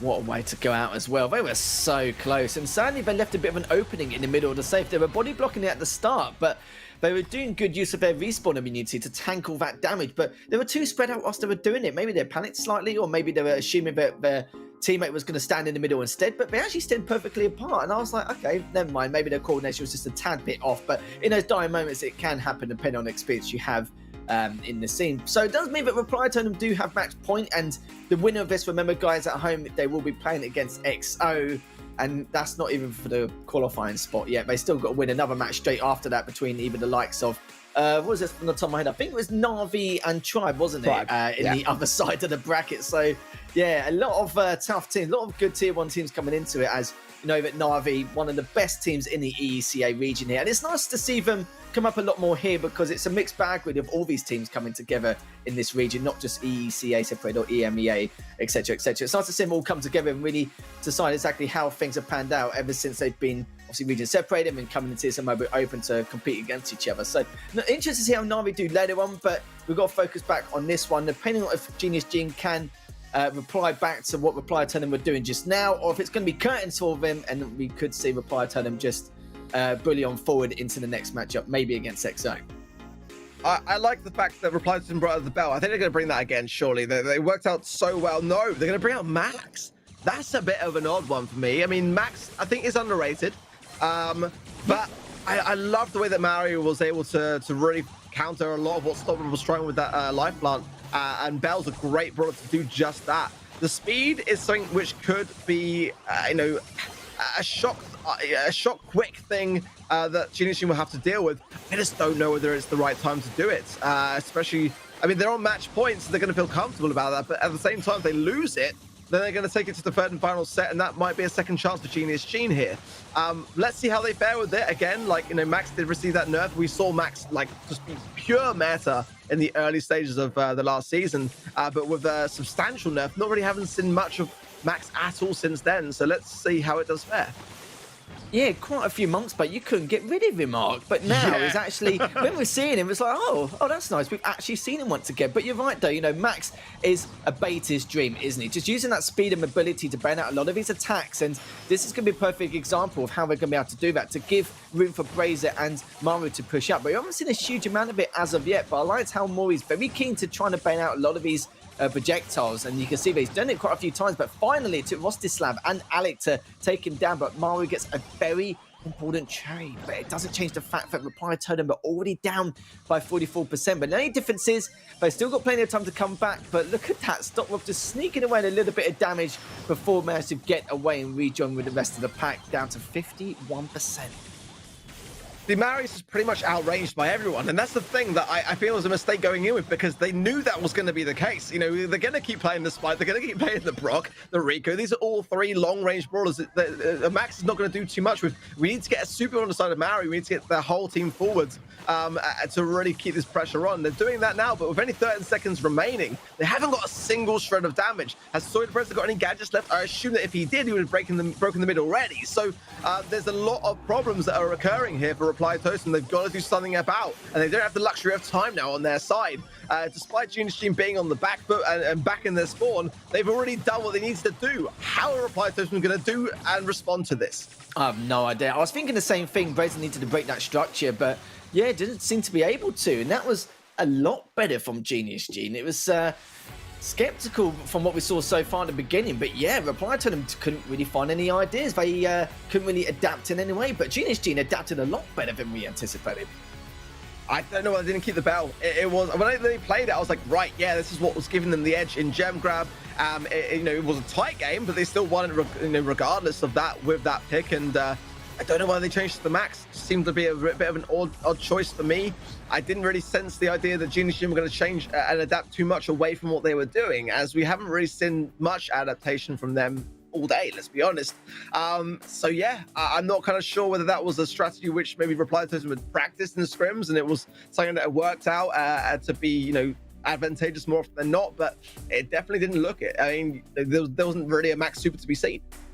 No, not at all. Which was, yeah, it was a touch drain. I'm just checking to see what the last one is going to be. It's going to be assembly attack, and it will be on for a little bit of siege here, Ark. And from what we've seen so from Genius Gene, I think it's great that they're able to, you know, hold their heads high and then be able to adapt, because it was the adaptation which is letting them down, especially in that first set. They couldn't really find an answer to some of the sneaky attacks that Reply Totem were making, but this time around they seemed a lot more aware. They was able to adapt, had a few ideas, but it just seems strange that that structure on the side of Genius Gene was just not destroyed at all, but they couldn't really get to their side of the map, let alone have that opportunity. I think this is potentially something which is going to catapult them a little bit now in this next game. I would say that maybe Siege is kind of similar to Gem Grab in the respect that Reply Totem are quite composed in these moments. That can't be underestimated now. Genius Gene are going to have to really have learned from that first set and in the way that they approach this one. And I do like Bell here as an option, still in the cards for Reply Totem, one that we haven't really seen Genius Gene picking up as a brawler, which they tend to maybe necessarily value or favor here. So it could be the regional meta. It just could be the fact that I know Rustav likes a lot of his long-range brawlers. He's a very good piper. So Brock would be a good shout for him, really. If they opened up the map here with a bit of that, it could go a long way. Either way, I feel like Reply Totem should have really tied things up in Heist, and they had the option to do it, and it was them that made the blunder, in my opinion, to swap that brawler out. So, you know, are they gonna falter? It would be a huge upset. It's got to be said. Like, if Genius Gene can knock Reply Totem out in Siege, it'll be a huge story. It really would be. I think Navi will be quite happy as well. You made a very good point, very valid points. The fact that Genius Gene is in the ECA region, directly behind Navi, but by a lot of points. And I mean, yeah, quite a lot. But I don't know what the history is between those two, but I'm sure Navi's going to be thinking about their own matchup first, rather than worry about what's going on here. But I think they'll be pretty happy knowing that if they take down Reply Totem, that's just one more team for them to not worry about, because Navi seems to get countered by Reply Totem every single time. I've seen on the odd occasion when Navi's able to defeat Reply Totem, like quite a few months back, but in recent months, in terms of their form against Reply Totem, they've always struggled. So Genius Gene could easily do them a favor.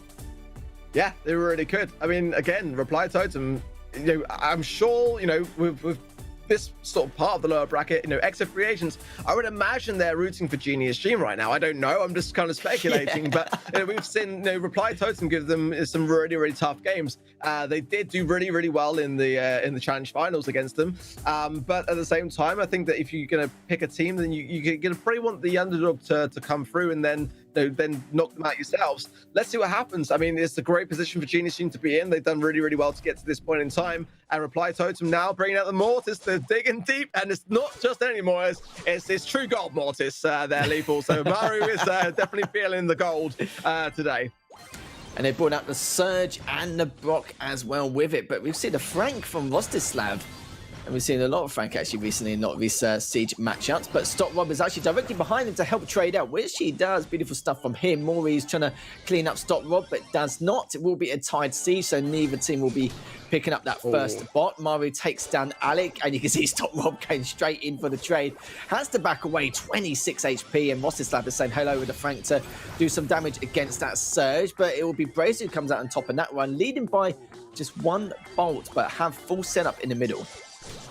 Oh, I've got to say, I like that cycle from Maru. Oh, he was really ready for that super. He knew that one dash would be enough to achieve it, and he was ready for it as soon as he did to keep the cycle going, and it goes in again. Nice. I've got to say that, yeah, Maru is giving Stop a run for his money on that particular brawler. Look at this Reply Totem with a monstrous amount of bolts for this push coming in. And if I'm Rostislav, I've got to think that I've got to save my super for this push that we got to defend. He's going to really struggle against the Moist in this matchup as well. He can't super here. He's got to maintain it. He did the right thing. He goes down. So they will have that super on the defensive. And my word, they're going to need it. Yeah, they're going to. My God. Let's see how they're going to do so far against this Ike. Already trying to push it as deep as possible. Hasn't taken any damage as of yet, but it's going to be guaranteed at some stage. But good defense so far from Genius Gene. Much better than we expected. But you see with the Frank as well. He took a lot of damage. But he's going to be able to recover nicely, just biding his time, just, you know, playing defensively until he does recover. Going straight for Brazier, though, with that Surge. We're about to take him down. It looks like he could be able to. Yes, he does. But Mauri's on the other side collecting all these bolts. They do have soon to be a 2-bolt lead. They've got 10 seconds, though, to try and catch up if they can. I do see one more bolt on the right-hand side, which Mauri's sneakily managed to pick up, and that is going to be it. That's going to be the bar in favor of Reply Totem with a level 8 Siege Bot. Not too beefy, but beefy enough to hopefully do some damage for them. Well, I've got to say, last time around, Storm did a fantastic job delaying this push coming in. Rostam with the super. Can they do it again? They've got to get 100% defense here. This is the damage that's going to be done. And that's enough there to secure a reply Totem. Oh, it's going to hope that they're going to see complete defense on that third and final push, but not going to happen today as reply Totem then move on to match point. And, oh, mate, I've got to shout out my boy Maru. He was absolutely on fire with that Morris pick. Yeah, he was filthy with that Mortars at the time, wasn't he? He literally went in at the right time. I think it wasn't even just that. I think one of the players was just pushing up way too far alone. I think it was Alec. When he was pushing in, I think he was way too spread out from the rest of his teammates. And Mario just picked up on that straight away. And he's like, all right, free kill. I'll just dive straight in and clean that up and get numbers straight away, which obviously let the bolts escalated. And then that was going to be it pretty much. And yeah, didn't really give any chance for Genius Gene to come back in that matchup, as they didn't get any bots at all apart from that tied siege at the beginning, which can be quite standard on however you want to see it strategically. But yeah, this is going to be another match point here for Reply Totem. I've got to be honest, I'm surprised we've not seen more of Mortis being banned today. I think every team wants to play it seems like, you know, I would say that it's on par with me with Stu right now in terms of its strength. I really feel like with that that's weak to Cold Snake to make it, you know, actually base kit. It's such a dangerous brawler. Survivability now with the option. I always really vouched a lot for having, you know, multiple choice star powers with Mortis, but everyone catered towards Cold Snake. Creepy Harvest now in combination with that tweak is absolutely running riot. So I felt, to be honest, like that the Frank pick wasn't working out that well at all for Genius Gene. It did do a great deal in securing that defense in the second stage. Obviously, you know, great on defense, but with Mortis where it's at, you know, it's a direct counter. You can just dance around a Frank and just waste its time, trickle down the damage until it's gone. I think that's the adaptation that Genius Gene have got to make. They've got to get rid of that Frank and go with something else to really counter Mortis, maybe a spike or something along those lines. But either way you look at it, it's a great start for Reply Totem, and Maru is a huge threat. You've got to shut him down. He's not moving away from that Mortis pick. Yeah, I know. He's always on the front line. Doesn't matter which brawler he's using. And I agree with you with the Frank as well. For the defensive purposes, makes perfect sense. But apart from that, he's just standing there looking pretty and just tanking a lot of the damage. That's pretty much about it, which is not something you would normally see. Yeah, okay, one of his values is, of course, taking, you know, a lot of damage and helping your teammates to do the damage, and obviously him himself to just to keep him at bay. But yeah, we didn't really see much of that. I think it's more due to the fact that Genius Gene, their lineup was just very well spread out and not really together, just baiting and switching, trying to help each other recover in any way. It seemed a little bit sloppy in a number of areas, but again, they adapted well in the second set. I don't know if they can this time around, because that was a dominating performance there from Reply Totem. I feel like they've not really been affected from that last set. They're just continuing going in hot. And Brazer and Mori, look at that, straight away trying to dive on in. But speaking of diving in, Mori went straight in again, lost his slab. But it was only a trade. But the main thing is Brazer does get that bolt.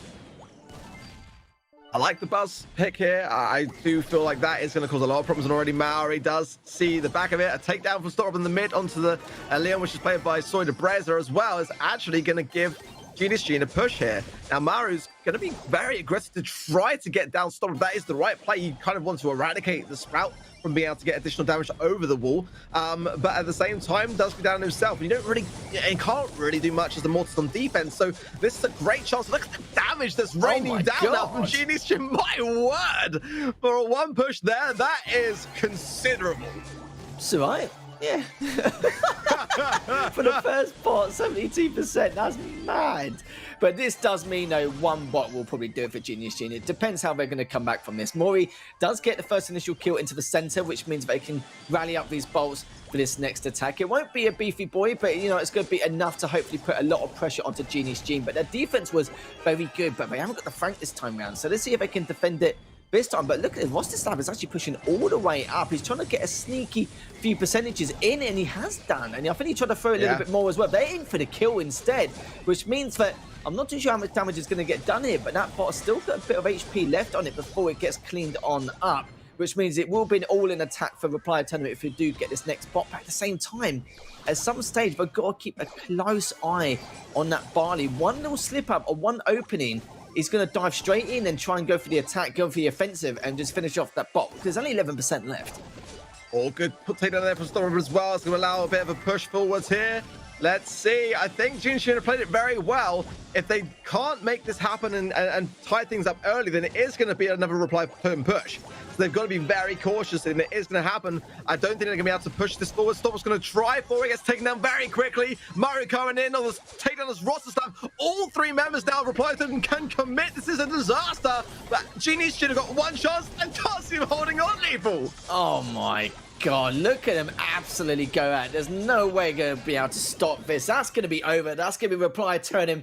Going into next round, though, we'll be facing against EXO in the second round of the losers bracket. Sadly, we have to say goodbye to Genius Jin, but I do have another opportunity in the second set of planes, which will be occurring over the next month. And yeah, what a shame indeed, because they were looking really hot at the get-go, and you saw Maru knew what was up and knew what was going on. If they let Rostislav literally get away with that Barley at any stage, that was going to be curtains, wasn't it? It was only 11% left on that Ike, and you saw for there, Maru was just literally like a bulldog terrier. He was after him. He was not going to let go of him at all, going to keep tabs on him every single time. And this map is very difficult to have full awareness on, but I think they were, you know, communicating well, had a lot of small talk. There was a lot of preparation for that last initial kill, as well as obviously going for the Ike. But yeah, no, great job all round, good coordination. And yeah, that was very tough considering the really poor start they had from the get-go. Wow, it's going to be extra free agents then against Reply Totem, that grudge match. Really looking forward to seeing that. Plenty more still to come, though. Many other games. Was it Navi and Tribe as well? This bracket, honestly, is absolutely stacked today. It really is. It's absolute madness. As the next matchup, guys, will be Tribe versus Navi. D-Man's going to be joining us back. We're going to give Ark a bit of a break here because he's been going absolutely nuts here so far this evening. And we're going to see you in just a few minutes for that next match between Tribe and Navi.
ESL Mobile Open is brought to you by DHL and Pay Safeguard.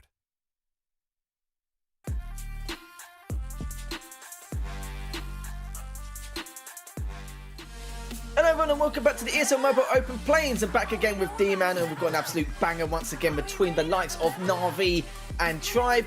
I'm going to talk about how you feel about this matchup here, D-Man, because Tribe, ever since they had Drage, and you were talking about now he's able to finally compete on this roster, looking very solid from what we've seen, but of course now they've got to make that losers bracket run. I think a lot of us would say they're definitely one of the favourites to potentially qualify here on the loser side, but in the best of three, honestly, anything can happen. Yeah, absolutely. Obviously, you know, they played each other a bunch throughout in the play-ins before, and of course when they were in the challenge together. So and outside of that, they've played each other a few times. But yeah, I mean, Tribe versus Navi. Tribe obviously coming into this one, you know, much happier. They've got their team. They've got Drage in there, so they've got the players that they want together with Tom and Spen. So for them, it was obviously a tough game. There's no doubt about it. Their upper bracket match, obviously against SK Gaming, it was close. Unfortunately, they got sort of swept aside in that final game against SK kind of before they had a chance to do anything in the very first round in the nuts and bolts game. So they're going to be looking to come into this one and try and do the same to Navi now. Whereas Navi are kind of into that scrappy, punchy team that never say die. Jason seems to be on it right now. Certainly against Blood Diamonds, he was. But yeah, BBGs and Jason also probably expect Rubik to maybe play instead of MMA. He was earlier on. But yeah, for Navi, they are looking to try and meet their old foe effectively to see if they can get through and sort of get back into that challenge. It's going to be a tough old run for them. If you remember back in play-ins in spring, they were in the finals and they lost out to Clash last time in the finals.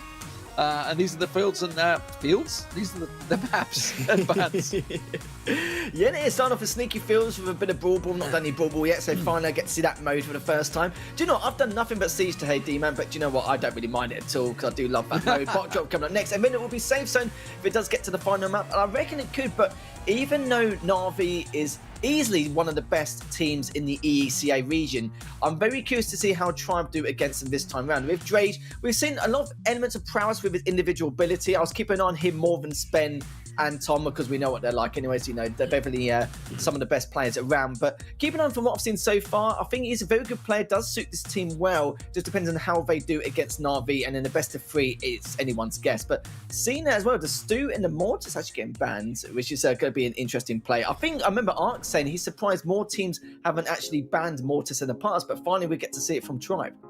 Yeah, they've gone for the faster-paced brawlers. Obviously, Stu, 100% ban rate tonight, by the way, so far, every single game. And Mortis, we've seen, obviously, be pretty successful tonight as well. So, not too surprised by that one. Poco and Buzz being banned out for Navi. So, again, if you remember back to the SK game, Buzz was used pretty successfully by Tribe in that one, along with SK. So, probably maybe focus on more what they did earlier on today.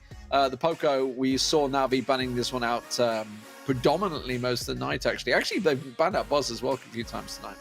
Yeah, they have done, and it's nice to see that Mortis get banned because there were some teams having a few issues with him. I think Reply Totem causing a huge ruckus in that last series against Genius Gene, which is a great example of it. So they don't want to, you know, dive into any kind of Mortises around in terms of the opponents they're facing against. I think Navi, one of the players does like using the Mortis quite a lot. I can't remember from the top of my head which one normally use it quite often, but in terms of the maps and of course the modes we've seen, we can see the Mortis get used quite a lot. Even bot drop, we'll have to see. Oh, already they've actually gone. Okay, okay, that was a bit quicker than I expected, but almost got first goal in. But you can see there Tom with the Rosa having to stop in his tracks. That was a close call there, and I was going to say first goal within literally seconds, but we timed it a little bit later than required. But it doesn't matter, as already it's going to be neck and neck straight from the get-go. Very aggressive start. So I was going to get to talk about Sneaky Fields. Obviously, a lot of grass involved in this one. This is going to be a quick, fast, first approach. Can they get the ball past? No, they can't. Jason's off. Jason is away. The respawns will come out before he gets there, so he should be able to get through. He's trying to get the super ball away. I was going to say if he can get the angle, he should be able to score before they do. And that was very quick thinking from Jason. quickly. That was a quick start. I wasn't ready for that at all. I was just sitting in my chair getting ready for maybe a patient kickoff, like a stalemate, but not this at all. He's got a chance. Let's go. No, yeah, and this is looking really good here for Navi. Is already we've won the first game in this matchup. That was a quickie. That was a fast game. Nothing That to was a fast game. dissect. Navi not messing around there. I mean, the super goal obviously coming out from Jason, but yeah, as soon as you saw it was pretty much a 2v1. Drake, there's nothing you can do when there's someone running at you like that. He's not going to be able to take him down instantly, so we'll just walk past you, shoot, score, goal. So Navi, 1-0. There we go. Honestly, guys at home, there's not really too much to dissect there because it happened so fast. It's within, what, 45 seconds to a minute, both those goals came in as Navi came out swinging. But Jason just finding that opening. Of course, with those 2 kills in play, didn't have enough time to even come off the death cycle and then get on the goal line to stop it. And Jason made the right play. And I wouldn't even say it was risky at all. They just didn't hesitate at all. Hesitation can play a key part because a second or two wasted, there was no way Jason was going to run up on that right lane and score that. But that's a real confidence boost here for Navi. Yeah, so let's talk about sneaky fields and any brawler changes we were expecting there, because we did see the spike obviously coming out from Navi running it. I'm actually trying to think of him running it now because it was that quick a game. We did see the spike. There was Jason running the spike, wasn't it? Yeah. In there, so kind of maybe probably expect them to do it again. I mean, I honestly, in terms of brawler comps, I don't think they played long enough to maybe digest what was good and bad about it, other than the fact that they just got killed and lost. That's like literally it. It's like, we lost, we died, they scored. Simple as that. Let's go again. Can't make it any more simpler than that.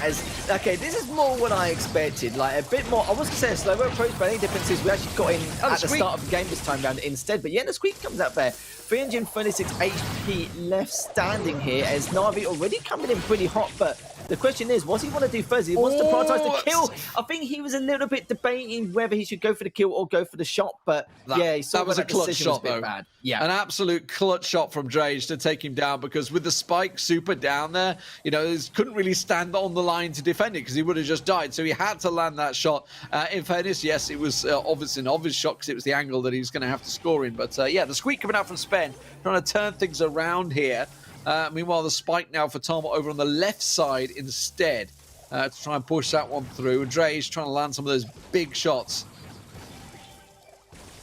Indeed it has. It's already back to a stalemate situation, which is not something we've been used to over the last few minutes. But Tom just trying to hold his own in that left-hand side lane, but he's very weak, down to just under 1,000 HP. Actually gets cleaned up by Jason, which could give him a window of opportunity to push on up, but no one as of yet. Yeah, Rubik is really struggling in this right side. He needs Jason to sort of come across at the moment. The spike battle on the left is working out for him, but Rubik has been struggling. Obviously, Spen is just keeping him in at arm's length, as you will do with Squeak. He can't do anything. He hasn't got the range to compete with this at the moment, so he's got to hope that maybe BBG's versus Drage can come out on top, or Jason, who's doing a great job, by the way, on the left side, forcing Tom back. Certainly has done, as Tom now just trying to hold his ground, but I think he was hoping to get on the goal line in case it gets too much pressure. And already looking at Rubik coming in for the first goal of his second game. This is looking very good for Navi. Tribe have actually not been able to answer back and reply in any way with some kind of adaptation, which is not something you'd normally see from Tribe. But Drage trying to do a huge amount of damage with that bell. Good first pick as we're talking about that. But Jason can't do a huge amount. He's just trying to recover from his last engagement. And Rubik keeping Spen back. This is going to help Navi a bit, but not to all the way. It's only BBG's left standing. He's got the ball. He's just kicking away to the side, which is understandable. 15 seconds, he should be able to get the pass in. Drage needs to walk it in, and he will do that. 10 seconds on the clock. Now, as we move into overtime, who does this favor? I would say it favors Try, probably more with the range than anything else. The M's can't really get too close, and of course, Spen can just keep them with those stickies, which he just did there at arm's length, and that's what he's aiming to do. And of course, with Drage on the bell, this is prime time now for the bell to land those shots, and that's what he's doing. Yeah, Drage doing a great job sniping his opponents, but the ball goes into the right-hand side as Tom will manage to score in overtime. And yeah, you were perfectly right in terms of the composition from Tribe having the edge or having the advantage into overtime. And you saw that with Drage just making full use of that, just abusing the range he had, and he was not really missing any shots at all, just sniping away. Good projectile usages. Navi did have that early lead. We're a little bit worried of how John were going to respond, but we responded beautifully even after that first goal from Navi. Yeah, very well played in the end from Tribe. So equaling things up, 1-1. This is kind of the game we're expecting to maybe go the distance. We were talking about it just before in the break. We're like, yeah, this one may well go the different distance, of course. You know, as we say, with Navi back in Challenge, yes, they only got 1 or 2 wins in there, but they were always close games. They certainly were. It was very hard to tell for 2, and I didn't expect Navi to come out the gates this strong now. I thought Tribe would be the ones with the advantage. Navi may adapt a little bit, but Tribe will be the ones to topple them. But a little bit later than required, but it looks like they had a few ideas left in the tank in order to try and dive in on that final minute and getting that first goal in the final 10 seconds. And they knew full well that with the composition they had, if they do take it to overtime, then it's going to be smooth sailing from there. But we've seen it in the past where some compositions have a huge advantage, but they don't like abuse the strength they had with the skill set in their arsenal. Like, of course, with the Drage, he used that belt to full effect straight away. Maybe with the Max, he could have baited out some of Drage's attacks using the speed and movement and the mobility in order to, you know, mess up Drage in a lot of ways. But you can see he was backing off because he was just getting hit every single time. And then once the Max pulled back, that was pretty much curtains from there on. Yeah, I expect to see the M's probably change. It looks like we're going to keep the double spikes. I really like the squeak coming out from Spen there. So I actually think Tribe may well keep it the same as they were. So probably expecting Navi to make the change, if anything. Let's have a look as the game is ready to go. Let's have a quick peek here. So it is going to keep the squeak in there. Yeah, absolutely. So, Dre's just going to switch over to the Max. So it's the Max change. And he kept the M's. Okay, that surprised me because I thought he was struggling on that one. He's gone over to the Sandy, so they're just hoping to get control. And with the Sandy, they can push Rubik forward. I think that's their plan. Maybe Rubik didn't get full value from the start, so he's decided to do it anyway. Early goal from Navi. That was clean. And let's be real, Tom couldn't really do anything at that point, and yeah, that was pretty much curtains for him once again. But once you can see again, Dre just pushing it towards the ball on the left-right-hand side. Tom just hovering around to see if they push up any further to clean up. But Rubik's literally on their goal line, and that was very good stuff there. Still trying to pull back at the same time. BBG's the last one left, and he's going to be the last one taken down. All 3 members taken down for Navi, and this is looking much better for Tribe. Yeah, that was big ball play from Tom there, keeping him at bay. And obviously, Dre's having to do as much dodging as he can. Spen was pressured. The line was pretty much theirs. Defense had been wiped out, but now Tribe can turn it around. That'll be a goal, no doubt about it. Dre's even just going to bait them on the line just for a second or two. 1-1. That was beautiful. The slaying power from Tribe this time round compared to the last couple of games, it's just night and day difference. It's Tom now taking a lot of damage on that right-hand lane, but Rubik's also done Jason's the same. in trouble. Oh, you can see already he's trying to push on him, but yeah, he actually gets cleaned up. For Spen is the one that finishes him off. They're pulling all the way back as Spen tries to stay in, which he does not, but Drage also able to stay alive and actually takes down Rubik there. That was class. Dre's doing a great job in the middle at the moment to fend off BBGs and sort of try and keep them at bay. Jason, once again, the stick is coming through. The second one, we'll catch him. He's dead. He's gone. This is a big chance for Tribe here. 40 seconds on the clock still. BBGs realizes the danger of the situation, tries to shift the ball away. Tom already looking to get it forward.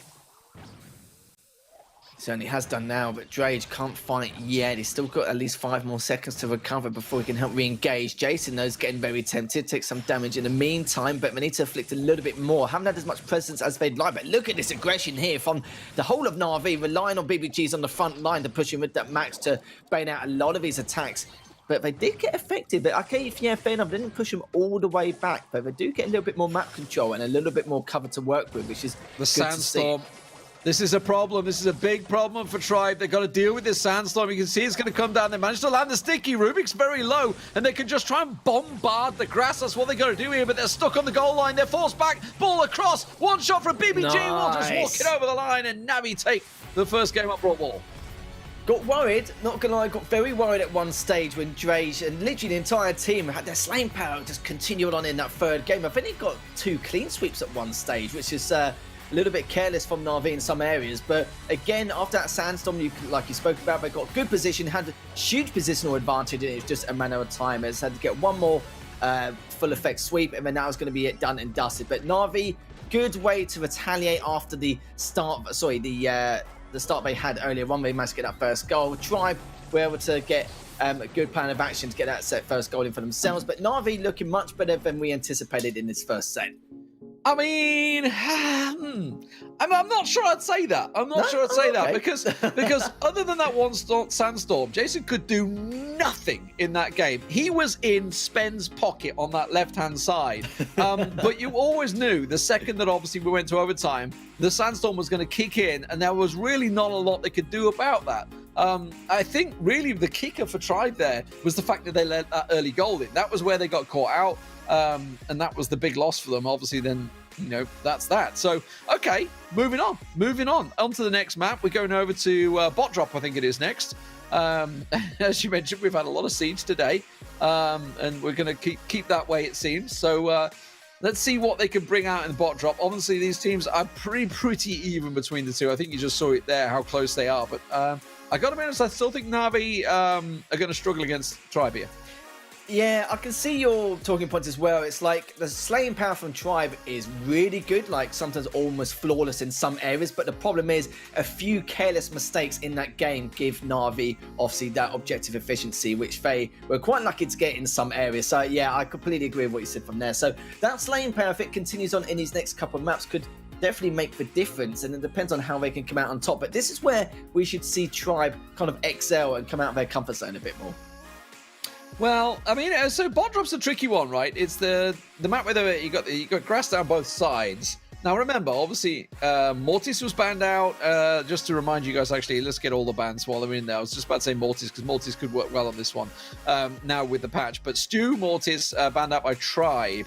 Poco Buzz banned out by Navi. Well, I wouldn't really expect to see Poco Buzz was a possibility. Well, you know what? I won't talk about it, Harry. Let's have a look at what exactly they're going to bring to the table, because the game is ready to go and I don't want to delay things. Cast the start of the game and all that. But yeah, so okay, they're going to bring out the Bell, the Brock. We talked about this. Obviously, Brock has been banned a couple of times tonight, both going with that one. So the Piper for Navi as well. So Navi going for the full sniper style, while Spen's just like, you know what? I'm just going to block you out. Certainly will do indeed, but it looks like Tribe will get that first siege bot, and you're right, they are going to, both teams heading towards that range kind of style, which makes a lot of sense. There's not really too much structure on this map, but let's see how well they defend this first. They should do momentarily. Will take a little bit of time because that siege bot's still got a fair amount of HP. Should probably bring it down to around 80-70%, but yeah, a bit more than I expected, down to 69%. But BBG's taken a hell of a lot of damage there in that last engagement. Jason just making sure to stay alive, but also he can't get through anyway, so it's probably done him a little bit of a favour anyway. Pinned him in. So obviously, normally you'd bring the Sprout to try and block out those the bot attack, but yeah, just pinning him in there. Not a lot Jason could do about it. He couldn't go over on the right hand side because he'd just be walking into it. Look at all the health of Navi. They're all at nothing. They are being absolutely traumatized by Tribe right now. Yeah, the slaying power is really showing this time round, because the objective efficiency, of course, comes with it, as long as they hold map control, especially in the center.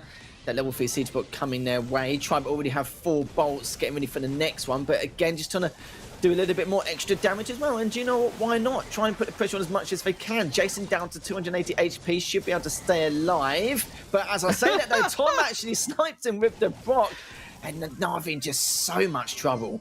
Spen's got them in the pocket that much that he had to use the super on the Piper just to clear out the way. But yeah, this one is done, ladies and gentlemen. Tribe taking the first game here with real confident style. Somewhat surprised by Navi's brawler choices, going for the full sniper setup. I'm not convinced by that. Guys, we're not playing Purple Paradise. You're not wrong at all. As you can see now, last siege bot just heading the way of Navi, but that's going to be curtains for him anyway, down to 27%. But, you know, I wouldn't even say they had a good run at all in the sliders. It's just from the very get-go, from the first initial kill. We were talking about it just before this set started, where will the slaying power for Tribe actually help them out a lot more in comparison? They don't need to push up on them in any way, just need to hold that centre half, collect the bolts, and then maybe do a potential all-in if things don't heavily go their way and they don't do enough damage on their Ike, and that was exactly that.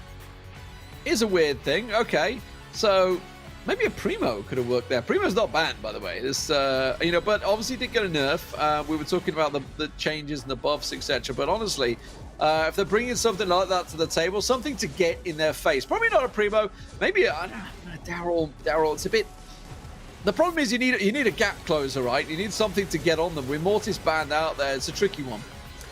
Yeah, it certainly is. It is a tricky one. You're not wrong there. And the question is as well, what do you change up in this matchup? Like, there's not really too much you can. Like, you were talking about Purple Paradise earlier on, and there's a few elements there. Of course, you know, we don't need to go too much into it as to why there's a few elements for it to be quite similar. But again, it's like Purple Paradise where the composition doesn't really need to be changed that much. It's just the fact that Tribe Gaming were a lot better mechanically and fundamentally overall. Yeah, I mean, at the end of the day, they just kind of sandwiched themselves in. They lost the duel fight, and that's that. You know, let's have a look. Let's get the game on the screens because it is ready to go. Can Tribe pull it back to even 1-1, taking this set, or will Navi respond? It is going to be pretty much the exact same coming out for Tribe. The Pam coming out with the Byron, actually. We didn't even mention the Byron in there, so a decent adjustment. The Pam can work very well in here. I didn't even think about the Pam, actually. Yeah, I've seen the Byron on a few occasions back in the recap shows, and the reason why we haven't seen Byron recently, he has been banned, I think, once. I think that was the first or second match today, I can't remember which one, but already the first siege spot will be coming the way of Navi, just heading towards them so far. But Tribe do have those 2 bolts to give a bit of leeway when they try and push for map control once again. But this is working very well. BBG's just playing out a lot of his attacks. Jason directly behind him and Rubik to take that damage, but it needs to push more on the front line, but of course he doesn't want to go too close now. The bot's already been destroyed. He's just basically be wasting, not even valuing his life at all with the sliders. But both of them, Rubik and Drives, fight against each other in that left lane. But will Rubik get taken down? Yes, he does, with some help. And BBG's just going straight from behind, back and forth. But Jason Tom left standing in the center. Yeah, gets the double, leaves them standing, but it is still Tom that's picking up some of those bolts. But as it stands with 6 seconds to go, we're going to be tied here. Is anyone going to be able to return one? Yes, Navi got one back in. That is going to be Navi picking up a level 6 bot, and this should give them a good amount of damage. Certainly will do. How well will they defend this as this bot's approaching them? And still, actually, the bot's taking a fair amount of damage, but you can see Navi just not really getting too much involved. That was a very quick work there from Tribe defending that off, and it's all about this last siege bot. Tribe are currently down by 15%, but it's Navi with the map control, and literally they've been like statues just holding their own. But as we say that though, finally the setup has been broken by Tribe, and this is their opportunity now to get that bolt lead and do some kind of all-in to catch up. I'll tell you what, some great target focus from Tribe there. They were absolutely picking off targets one by one. They're doing the same again. Look, everybody focus, BBGs. Everybody focus. Rubik's probably going to be next, although Jason's pretty low. So Rubik stepping forward, though. Here comes the siege bot, level 10. This is all what Tribe could do to try and take this one to a 3rd set. The damage is already coming down pretty heavy. It's getting delayed here. 85% though. Now it's going to get the punches. It punches. That will be it. Tribe will take it. We're going to set 3. I think that composition probably threw him off a little bit, but at the same time, I think that composition wasn't too bad. It was a great way to, you know, aggressively try and stop those the range game being played by Tribe, and they probably thought after that last game they can't mechanically defeat them, so there's probably another way they can counter them to be able to, in order to topple Tribe Gaming. But they weren't very close. They had a very good start. I must say the map control was definitely not just crucial, but the amount of damage and the amount of work they were doing, it definitely worked in their favor, making sure to use what's left of those structures in order to try and take down Tribe on a number of occasions. But certainly they weren't able to solidify that last win, which means we are going to go to a 3rd set here, D-Man. Yeah, so we're going over to Safe Zone, which should be the highest map. Remember, obviously, the highest, the safes had a buff of 25% health, so will be longer than previously shown, obviously, games. But expecting a bit of a snipe fight. Also, possibly a bit of a sneaky one, because obviously, with Safe Zone, you have the bushes that are around the back, so maybe get a sneaker brawler in there. I don't know. Obviously, as I mentioned, Primo's available. Buzz was banned out. Just to remind you guys, Stu, Mortis, Poco, and Buzz all banned out. But probably expect to see the Bell. The Bell was not banned. Possibly the Piper. Possibly the Colette. You know, the standard show for heist. I'm just wondering if they're going to try and do anything, you know, think of like Nani in the bush, something like that, sneakily around the side. But I believe, didn't Nani have a slight change in the patches? I think they had done, yeah. We might even see an Edgar, like you never know. But I think Ark did mention that it can get counted by the Rico sometimes. So it depends on what risk you want to take. Doable. Yeah, I don't see why not. I don't see why not at all. And we normally see the collects on heist. Normally, at least one of the players on each team will normally bang one of those out. It's a standard thing here nowadays. And even after the patch, it's still a standard thing, really. So I'm very curious now to see what these compositions are going to be like. And we've seen that Navi will completely change it to work in their favour in terms of aggression. Because I kind of feel like they're not really more of a range kind of team. They like to more in your face and more of a brawlers like you've obviously noticed in these last couple of sets, and this is their last lifeline. Remember, guys, at home, but whoever loses in this matchup, no more third or fourth chances. This is going to be it. They're going to have to play in the second set of planes over the course of next month, which is going to be a lot of time which you have to work on, a lot of grinding once again on the ladder, and neither team wants to do that, as this will be the final set in this matchup. I was just about to say possibly the Brock. I didn't mention the Brock. Yeah, so Brock Pipers and the Bell in there with the Rico. I was trying to get a word in, but you just kept going. Sorry. Oh, that's a great start. BBG's goes down. They're going to be out trying to turn their focus onto Rubik, and they get him, and they get Jason Drace popping off, getting all three, and now they'll get the damage down on the safe. The only counter I'd say is he missed his first shot on the safe. Yeah, exactly.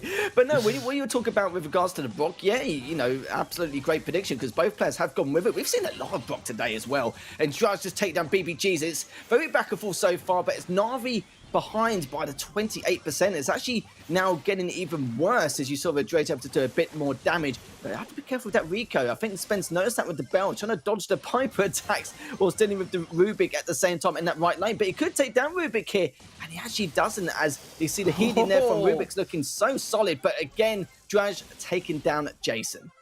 Yeah, it was nerfed, obviously, the bouncy castle, but he still managed to heal himself up just about enough. Can't get in on Drage, though. Manages to hold on. Now BBGs and Jason back on their feet. Should be able to take him down. They do just that. BBGs, let's see what he's got in the bag as he starts to get the damage down on the safe there. Jason's going to come in as he goes barrage ready to go. He's going to start landing the rockets. There's a lot of damage going on Tribe Safe here, and they've just traded 1-for-1 back on their feet. Deficit's not looking as bad now, 15% between the two, so it's going to give Navi some breathing room, but not after that attack from Drudge. As you can see, they're just inflicting a little bit more. Even though risk his life, it may be worth it here. As Drudge now just in front of that safe to maybe try and body block some of that damage with the respawn immunity, but Thomas trying to do a good job keeping that bay, but missed a few projectiles. But this is the opening Navi was looking for. Look how much damage they're doing so far, D-Manners. They haven't completely taken out the safe, but they got the damage they were looking for down to 5%, and one more's going to do it, and yes, it will, as Navi finally takes down that safe. Looking very bleak at the start, but so far now, match points for Navi. Yeah, absolutely. It was a fantastic start. Drage popping off and getting the damage down, but Navi responding kind. Fantastic work for them, and it was just sort of one by one they fell to the side, and once you're in that sort of horrible spawn cycle effectively, not a lot you can do to come back from that one. In terms of team compositions, I don't think there are going to be too many changes here. I mean, really, it's just the Rico and the Bell was the difference, and you can't really say either was the difference maker within that game. I think it's more a case of just play better forehead. Literally, yeah. Could have put it better myself, really. And yeah, I'd be interested to see if Tribe make any changes. Again, they're playing that range game, but got, I wouldn't say countered by the Rico, but Rubik did great work with the Rico in that right-hand lane, just trying to make their lives a misery, just putting a lot of pressure onto them, but also keeping them back. And that's the problem with that range setups, the fact that if you get too close, you're pretty much done for. So they may have a more of an aggressive composition here. Maybe they'll stay to the same and try and get more value out of these ballers. Not too sure, but I do feel like Tribe may have to make a change or two here. Yeah, well, I mean, I'm not too sure. I gotta admit, I don't see the Brock changing. I don't see the Piper changing. Maybe the Bell. Maybe we see a Colette. I'm not sure. I don't think so. It's hard, isn't it? I think they'll probably keep the same. If anything's going to change, it'll probably be the Bell. I don't imagine they're going to change anything else. The Rico, possibly for Navi, maybe. But honestly, I think we're probably just going to go straight at it. The fact that they're taking a little while to set the game up, okay, here we are, we're going straight into it. It does tell me they're changing. It did look like a Colette, I think I just saw there. Yes, so that is the change for Spen, as we expected. Yeah, been a fair amount of range anyway, but rightly so. It was weird not seeing a Colette, but on this map, it depends on the circumstances, really. As Spen just taking on, Drudge going to do. This is going to be a nice early lead here for Tribe. Not getting a huge amount done, but it's understandable as they were just approaching the centre half when they took out most of the players from Navi. So they do get it down to 82%. Jason just sneaking his way in that right lane, doing a little bit of damage, but because one of the players from Navi has been taken down by BBGs, Jason was able to find an opening to do a little bit of objective work here. Done some again, but actually doesn't actually hit it. Actually went for Drage instead. But Jason does take down Spence, so we'll help him out a tad in terms of numbers, but looking a little bit better from Navi compared to the very start of this game. Yeah, absolutely. Navi, though, starting to take control here. It's a little bit worrisome for Tribe. They're in that horrible death loop at the moment. There you can see Rubik's around the side. They have to deal with him. And then Jason, every time he pops the shot off, don't forget, you get that little extra few percentage. And this is massive from Tribe now as they start to put the real punishment down.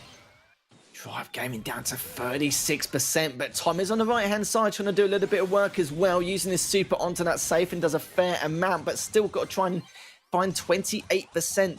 They need to really show that slaying power they had back in that first and second set, but coming in with the Colette, there's a nice amount of damage. Drudge again taking down Rubik, and BBGs can't really do much. He can't body block. He's only on 425 HP. This is a nice comeback here from Tribe. Tom taking down Jason. BBGs taking down Tom, but Tom did get the trade out. It's going to be a little duel between Rubik and Spen. A nice way for Tribe to come back in this matchup. Absolutely. They need to do it again, though. Again and again and again, because they've got to put that pressure down. Trying to push in 37%. Can they manage to try and finish this off? Because obviously if they don't, Navi are on match point. Let's not forget that's a good ulti coming down. 11% is all it is. Spends in there. He's going to get on it. That should be enough. Nice. 1%. There we go. Tribe even things up. Double match point. I was so worried for Tribe at one point. I was here on the edge of my seat thinking, surely not going to get knocked out this early in the tournament. This team is probably one of the favourites to even qualify, maybe more towards the winner's side, but the fact that they've been struggling a little bit here and there, they've seen a few dents in the armour, you could say, in a lot of these matchups, but it looks like they've shown some signs of life, but not over yet, like you rightly said, both on match point here. So whoever wins this next game will qualify for the, sorry, not qualify for the ESL Mobile Challenge, but we'll go into the next round for an opportunity to qualify for the ESL Mobile Challenge. Yeah, absolutely. I mean, this is it, right? Navi, as I said, they were in this position the last time. They made it through. They came up against Navi came up against themselves, came up against AC Milan Clash in the finals, and it went the distance as well. Unfortunately for them, they lost out in that game, so not quite able to pull it back, but they did manage to make it through in Plains too. But I gotta be honest, they were at a point where I thought they were going to finish the game there until Tribe finally managed to get out of that death loop and deal with the Rico on the side there. They switched it up. Yes, they brought the Colette. Wasn't successful. I mean, it won them the game, but boy, that was close. It was. Yeah, I don't know.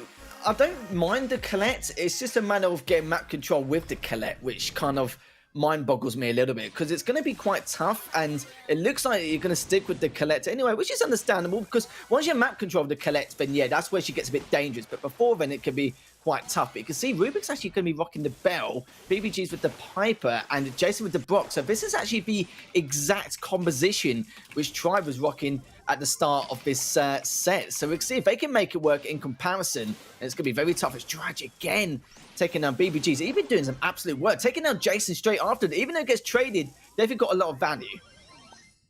Absolutely. Look at Spence sneaking around the side. Going to get around the backside of him. They haven't dealt with him, so he's going to get some free damage down here. It is going to be a base race. Uh-oh, this is not good, I don't think, unless they can deal with it. And Tom does. Tom gets the kill down. BBGs has been picked off. Great damage from Tribe now, as they're going to be able to get a good 50% close to. They still haven't dealt with Spen. They really haven't now, and Drage earlier on, his slaying power was just through the roof right from the get-go. But I say that, but it's been throughout the entire series. Navi down to 35%. They need to show some flair and some signs of life, and they have done. Already done a chunk of damage themselves, as you can see Rubik again continue to do damage onto that safe. And even though it's taken down, it's worth the trade. But look at this though, an element of caution is required, because it's down to 22% for their safe. Absolutely, very tight between them. They got to be careful they don't get caught in that base race sort of situation. You can see the Colette comes through. That'll get the 10% down. 3-4, that's it. They've done it. Tribe will be going through to the lower bracket finals. Oh, commiserations to Navi. They were so close, and I really do feel like they put on a great performance nonetheless. just adaptation from Tribe really shining through once again. And yeah, I'm not gonna lie, there's a number of times where I was very worried for Tribe. I wasn't too sure how we're gonna bring this back in any way, shape or form, but Dre's just did so much work on a number of occasions. Absolutely. Big win there for Tribe. And like you say, Drage did a lot of work, but honestly, Spen sneaking around that backside caused them a lot of problems. And as you can see, Drage and Tom were kind of that defensive annoyance pair. Yeah.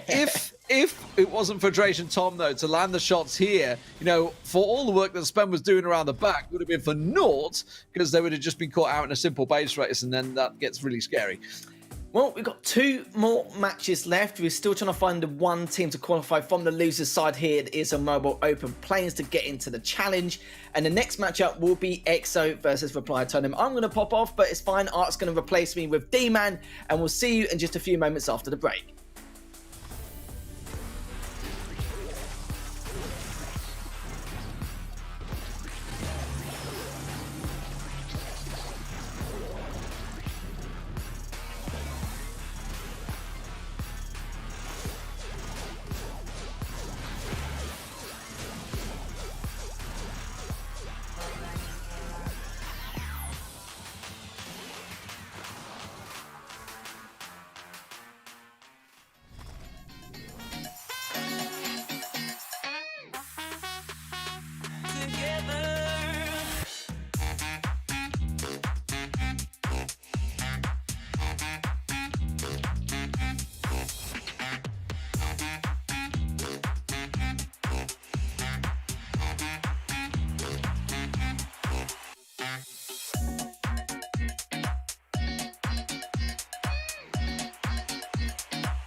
ESL Mobile Open is brought to you by DHL and Pay Safeguard.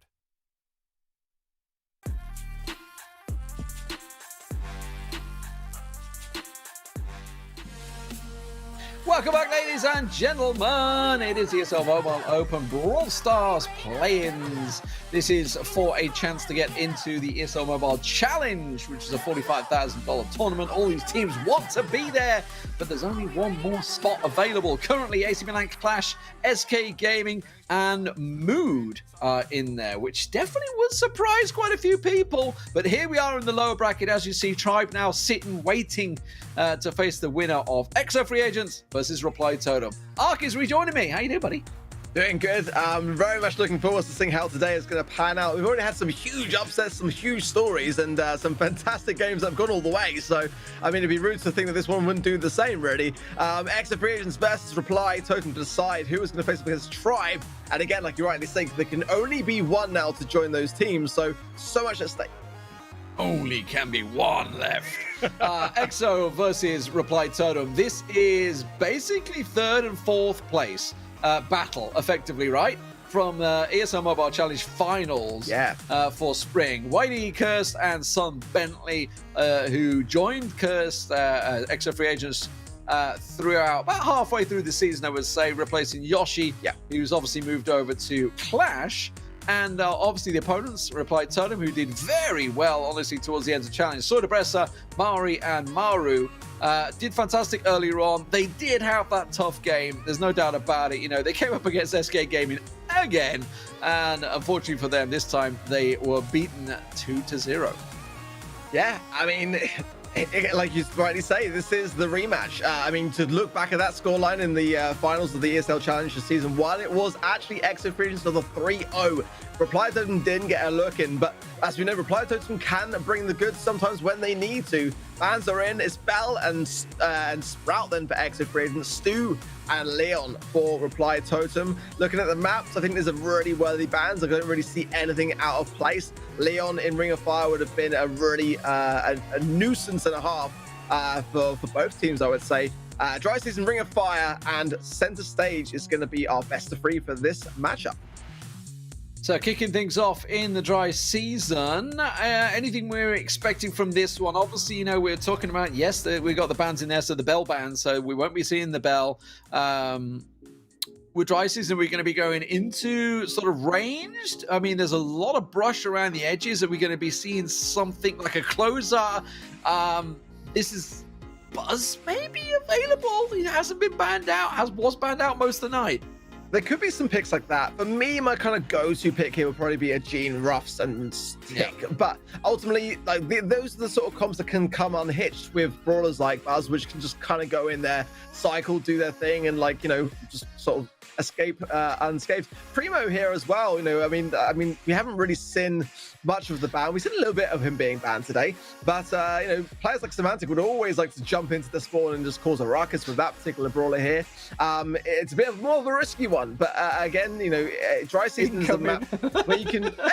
Hey, we've got a back. Fantastic. Where are you going, buddy? I saw the chat asking earlier today what was going on, and but this feels like home again. This feels like home.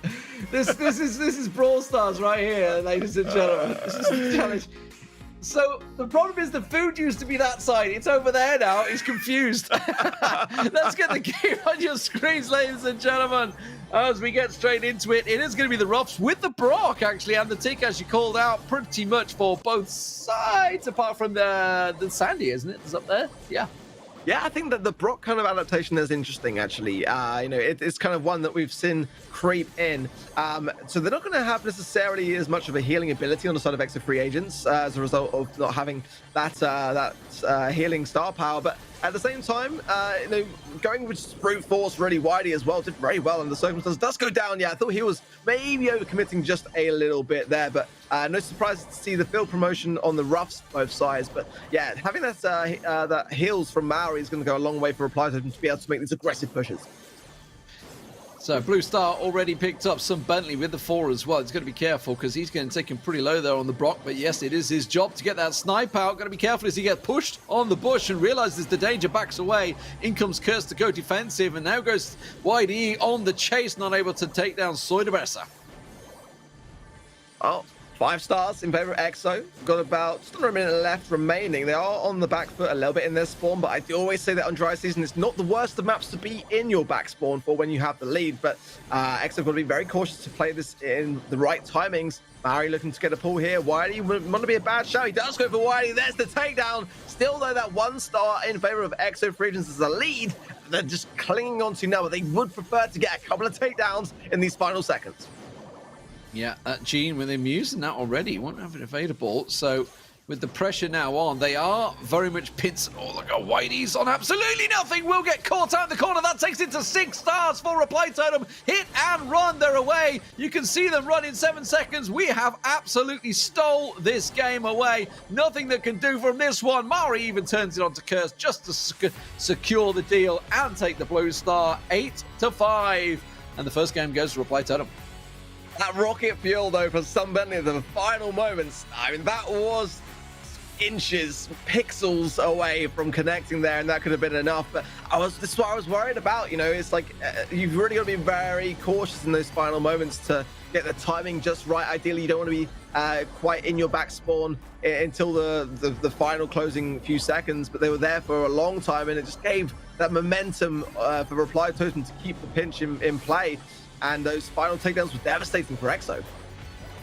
Oh, tries to land it through there. There you go. You can see it just comes through, but they sidestepped it then in the end. So, okay, let's talk adjustments. Let's talk changes. Both obviously going with the Brock. We kind of expected that. The Gene, did we see the value from the Gene there? We did get one pick. And the thing is with the Gene, you can get that crucial pick that can turn the game.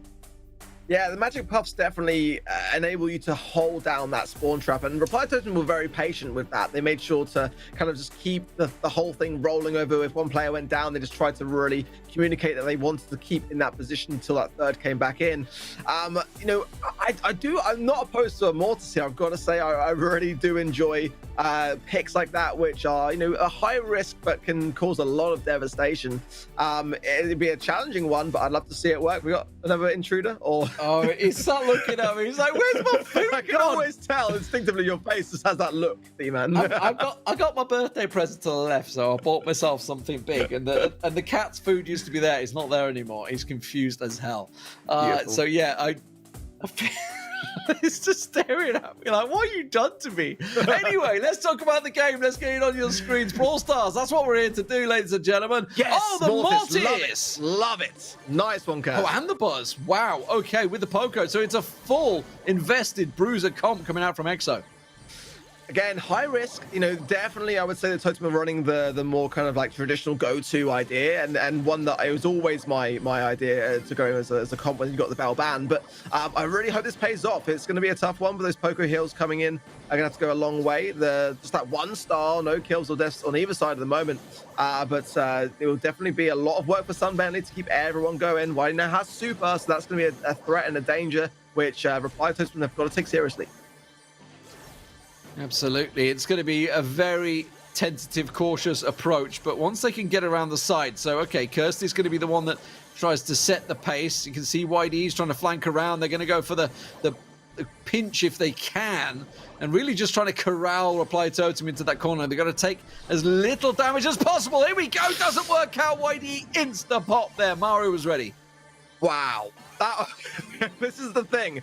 It's a high-risk strategy, and one that if a team are waiting on, Curse doing well, but surely no, the hill just not quite there. Yeah, the wall starts to crumble a little bit. It's a dangerous comp, because you do have to make these dashes, and you do have to go in alone. You are like hoping on that support from the heals. Not over that yet, though. Whitey going in does get the stun. The heals coming in. Curse coming in. My goodness me, the synergy was on point for that one. That's exactly what they had to do. Kirsten's got to try and get out, though. At the moment, he's going to get chased by the bomb. Should get taken down. Oh, no, I don't think he's got enough. He dashes away. Oh, Sunbentley, you had to tank it for him. He will go down 7-7, but they have the blue star. 14 seconds to go. They're just going to hold on.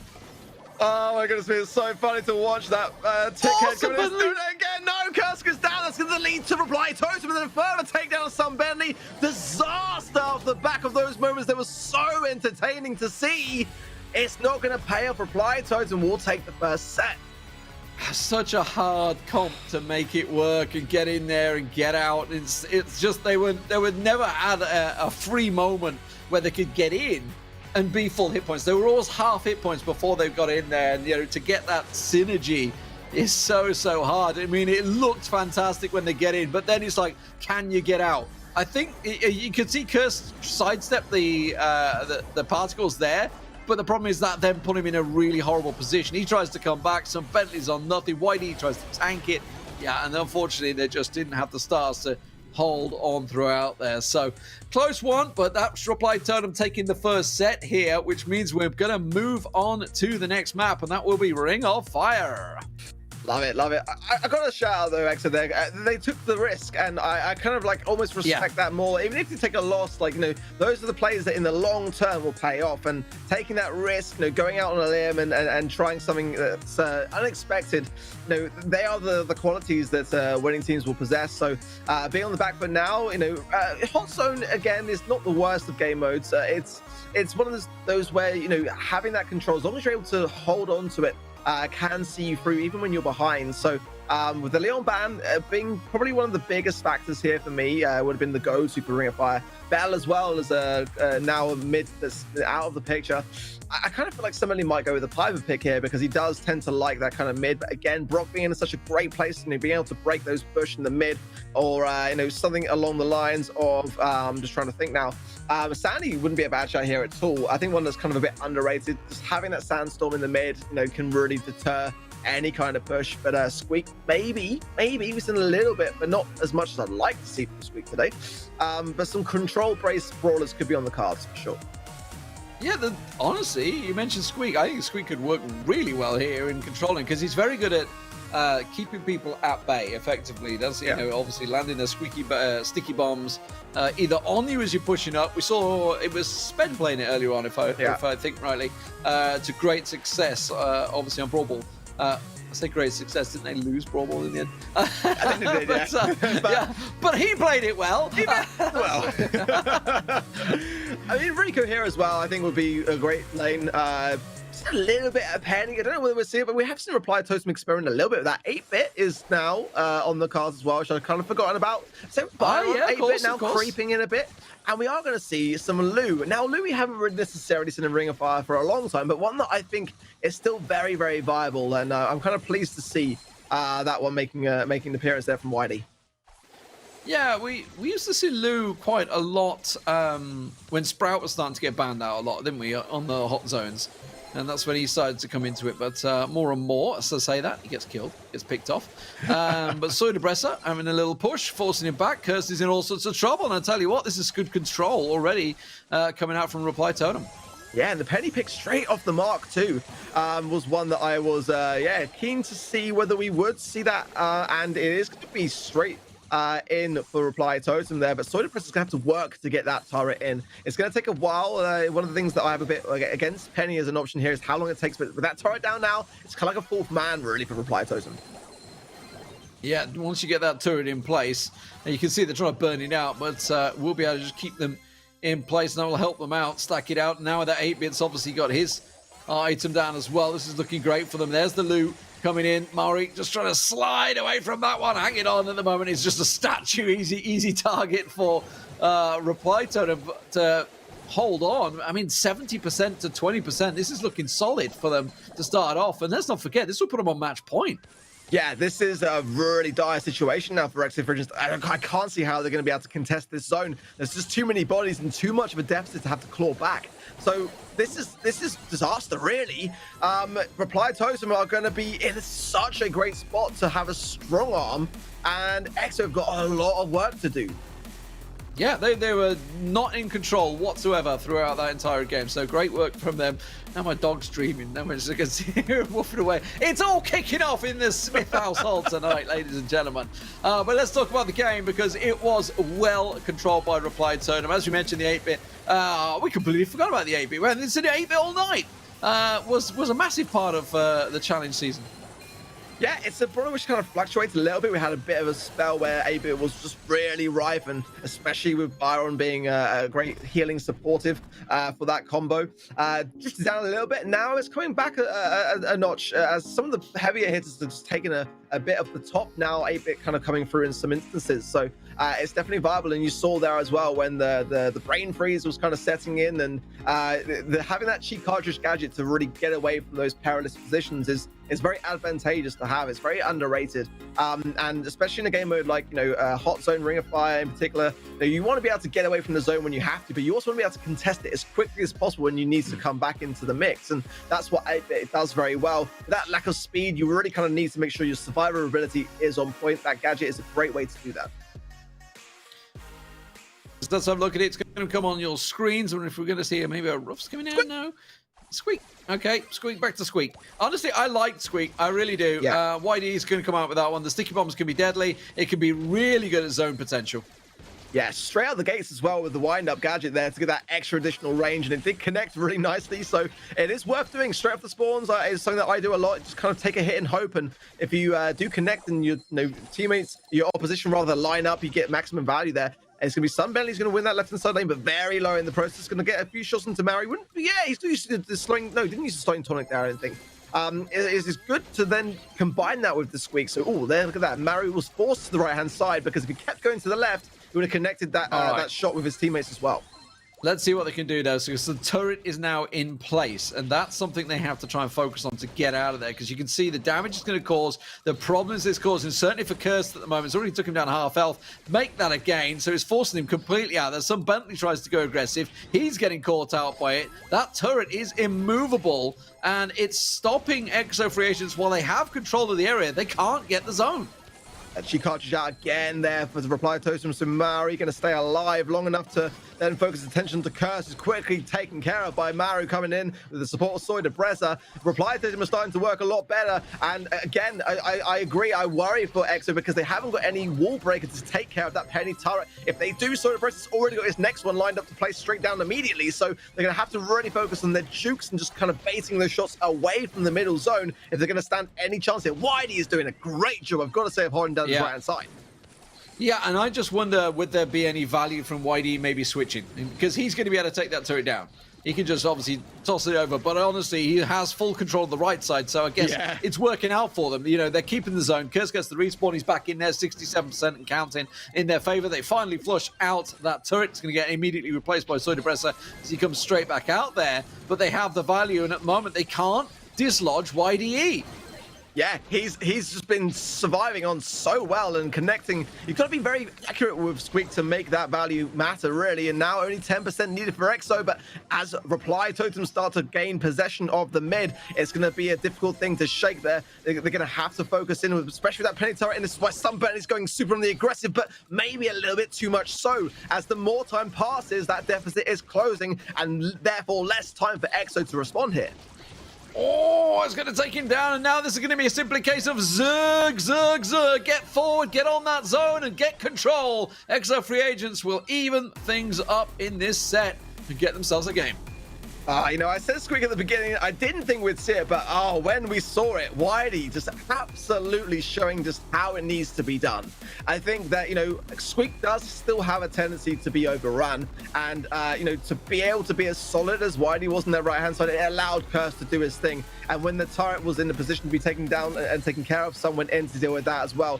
I'm really impressed with the way that EXO handled that under a match point position to be able to stay as firm as they did. They did fantastically well in that game.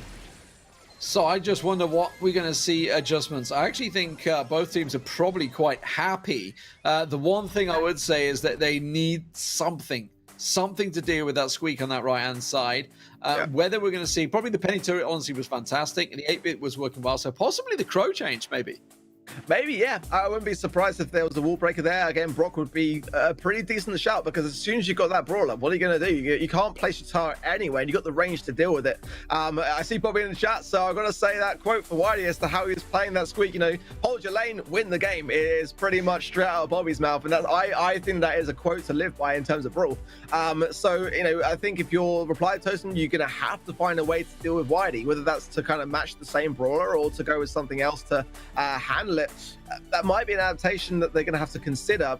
For me, I think you're right. I think the Crow has a lot of ability to, you know, connect with the 8-bit in terms of the gadget. You know, having that slowing toxin to then slow down the pace to allow those 8-bit shots to hit, which is, you know, challenging things sometimes to make every single shot matter and count. But when it does, very, very powerful, especially with that damage booster. So I do like the way that EXO went in. They made the adaptations, they made the changes, and they learned from the previous games. So I think they'll keep the 8-bit. That works well for Curse, possibly this week, and maybe then change up Sun to something else. Yeah, see, I think actually we might see Crow change on both. I'm not too sure. Yeah. Both sides, obviously, in the adjustments on it. I don't know what to, but that is down for the teams to decide. Clearly, a bit of thinking going on because they're taking a little while to get this third game up and running. Remember, it is match point for Reply Totem. For EXO free agents. They need to get themselves back into this after being swept aside in the first game. Yeah, I almost forgot because that last game was so exciting to see. Yeah, the pressure's still on. You know, Exit Free Agents are not out of the woods yet. They've been playing well today. Troublesome upper bracket for them today against Mood. Possibly, some things to shake off on that earlier defeat. But now this is the chance. This is they made the changes that worked. And again, I've still got to hand it to how well they played that under pressure.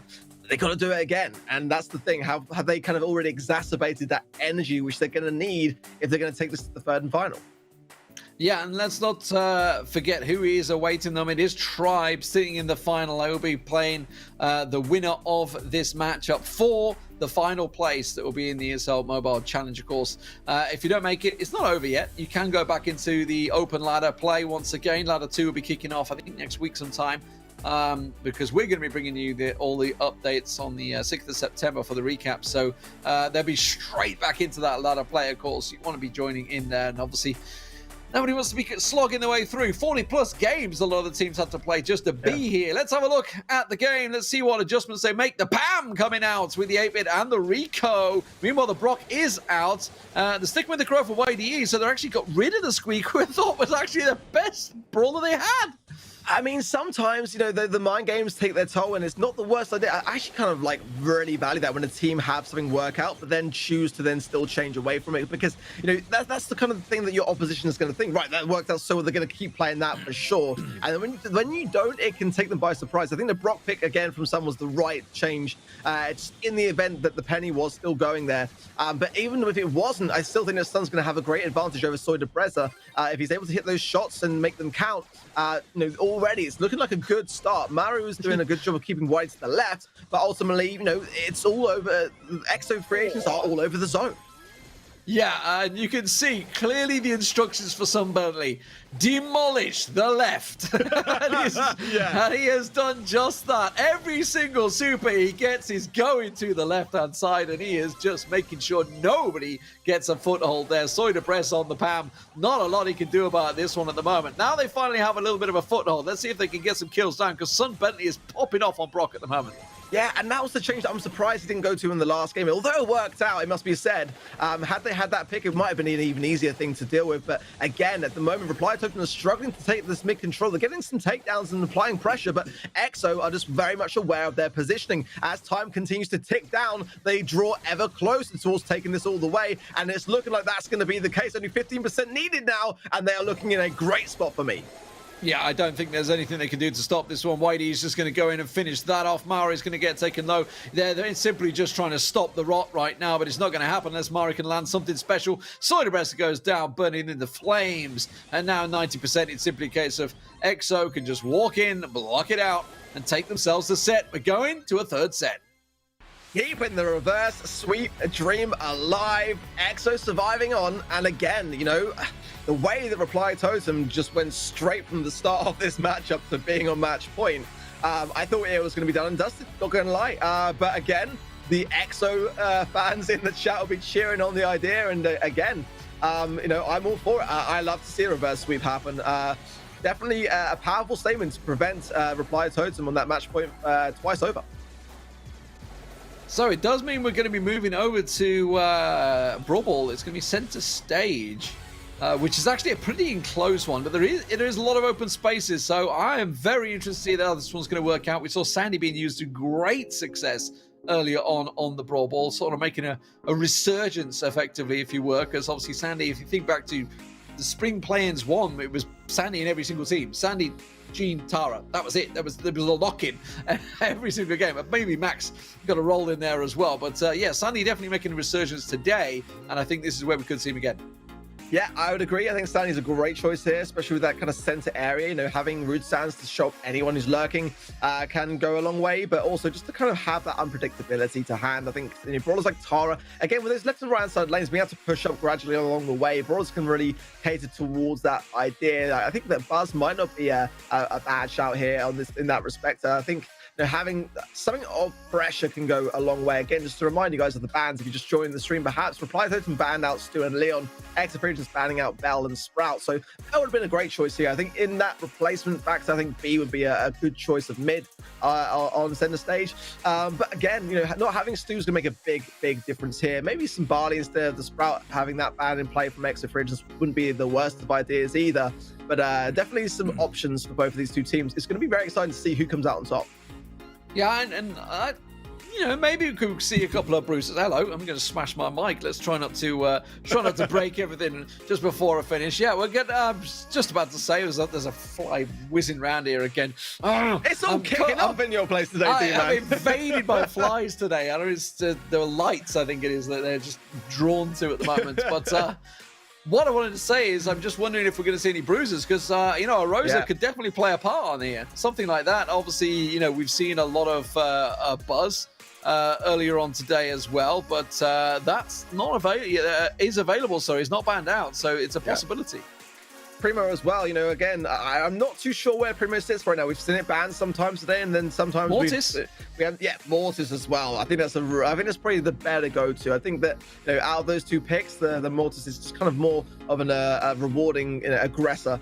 I don't know. I mean, let's see. Tara and Sandy, which is kind of what we expected with the ability to have that additional vision. So it's going to be Rico for Sun and Amber, then for Soy Brezza as the only two remainers there that differ. So, looking to see some support from beyond, from the Taras, to be able to really kind of locate where people are. And again, that's, I think it's, Oh, they're in trouble. Yeah, they are.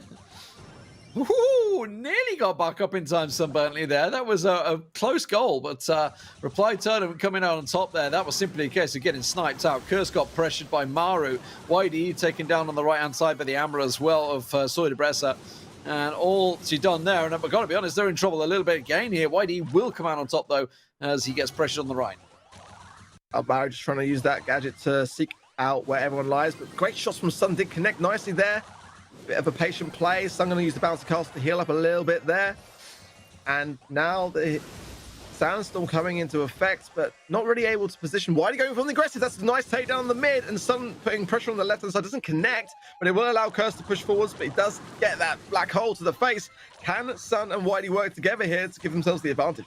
Oh, how have they not got Mari in the corner there? They finally will take him down. The Sandstorm comes down, but it's just too little too late. Mari comes to support and holds them off there. How it took them so long to get Mari? I can't believe in that corner. Some Bentley will pop off. Actually manages to come out on top in that one. The Super coming out at just about the right time and trying to heal himself up, as you say. Working out well with that bouncy castle. Nerf or not, it still does the job.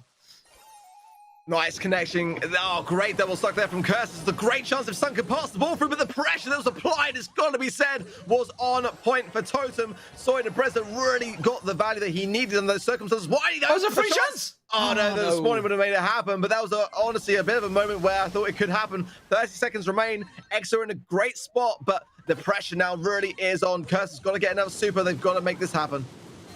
Absolutely. Some great bouncing shots from Sunburnley there to manage to land that kill, and will manage to get another down. Surely a chance for the goal, but the ball has been moved into the far corner, and it's still 1-0 to Reply Totem. They've got to get the hands on that ball. It's not going to happen. 10 seconds are counted. They get themselves the kill. Mari's just trying to hold them at bay. Just needs to try and delay them enough. 4 seconds, 3 seconds. The respawn comes in. Oh, he's got it on the line, and we go to overtime. Oh my word. I was looking, I saw the super, I knew there was enough time, but when you see it happen, it is something else, isn't it? My word, Exa did well, but they've got to hang on and Reply Totem as quickly as that. Waste no time at all. My goodness me, it was all for nothing, D-Man. Oh, everything was just shot out and used up in that one big play. And of course, the thing is, when they do respawn like that, generally you got that super ready to go and just absolutely obliterated them. Oh, what a letdown, what a letdown. It does mean, of course, it is match point now for Reply Totem once again. I mean, I gotta say, I feel for the EXO boys there. Honestly, after that play, they kind of deserve to get the victory. I mean, come on. That was such a clutch moment, but respect for Reply Totem. They had to come back with something strong to really kind of like dampen the ego and get inside their minds. So, but again, they've lost on 2 match points already so far in the series. So they're now on their third. If EXO can start to claw this one back, and with moments like the end of that game, you got to think that they can do it. All right, let's think brawlers. What could you change? Because honestly, that was pretty tight. I'm trying to think. You think of EXOs in terms of kill potential. They were kind of dominating. They just simply couldn't get the goal for so long. I think Brock, man. It seems to be the brawler. Just break everything open, get rid of the bush. They're playing the Rico card right now, and that's a valiant one at that. But ultimately, that wasn't the idea that Reply Totem went with. I just break everything up. I mean, you know, the problem is with the Sandy pick being so strong. You know, having that sandstorm down, it's the unpredictability. Really, I feel like you know, for me, EXO just needs to make sure they've got the Root Sandstar power running and just wait for that super and just throw theirs on top of it. It will cancel each other out. They'll be able to see where everyone lurks, and that's the best way forwards for me, really. Pick everything open, or consider maybe a brawler like Leon, who, you know, can just kind of go invisible and cause a ruckus, but they're not going to do that. They're going to go with the Rico. They're going to play it safe. He was banned. It's going to be a mirror matchup. He was banned. The Leon was banned. You can't have him. Yeah. Oh, yeah, by Reply Totem, you're right. Yeah, absolutely. They were ready for this one. YDE, though, with the Sandy. Rico coming through, not going to happen. This could be a quick early goal from Reply Totem. Once again, Mari gets the pass in there. No. The curse is back on the line. YDE respawns, but they've got to be careful. They've got to hold on. They're being pinned at the moment on the line. YDE is just going to walk straight into the Amber Flames and just torch down there. Now that comes down the Sandy, also Sandstorm doing its job, and they're going to walk it over the line. Reply Totem start off strong once again.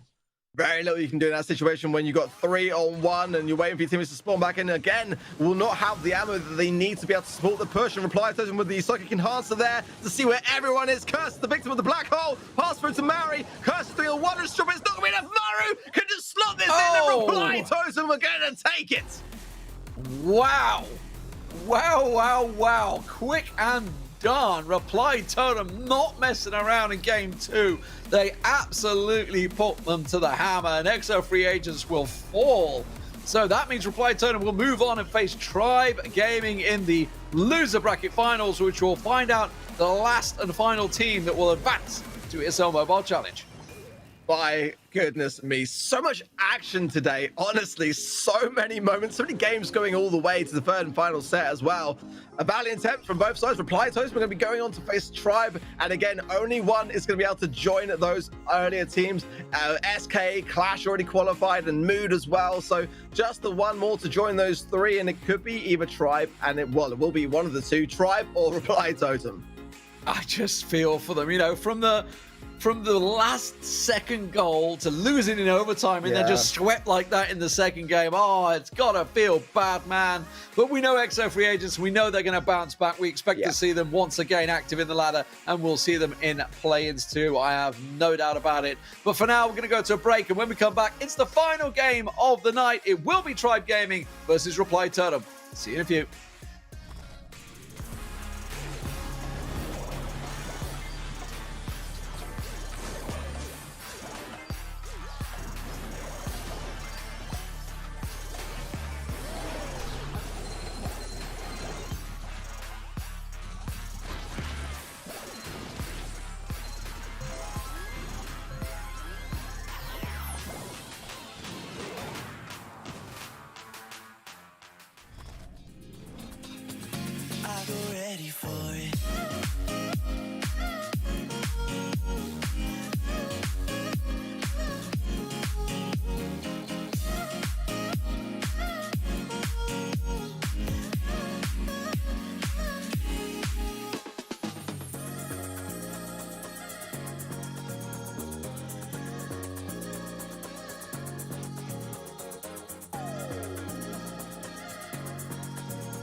ESL Mobile Open is brought to you by DHL and Pay Safeguard.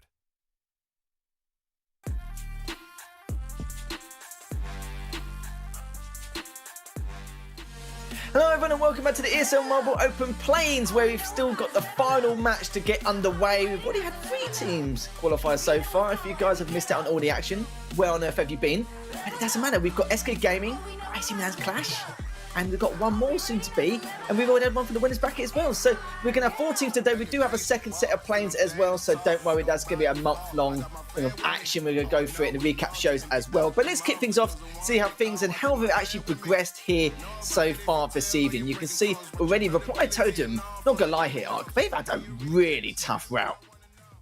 Yeah, they have. I mean, this lower bracket, as we said earlier today, was going to be a really gruesome process for all of these teams. But getting through exit for agents again, and just remind ourselves back to season 1 in the finals of the ESL Challenge.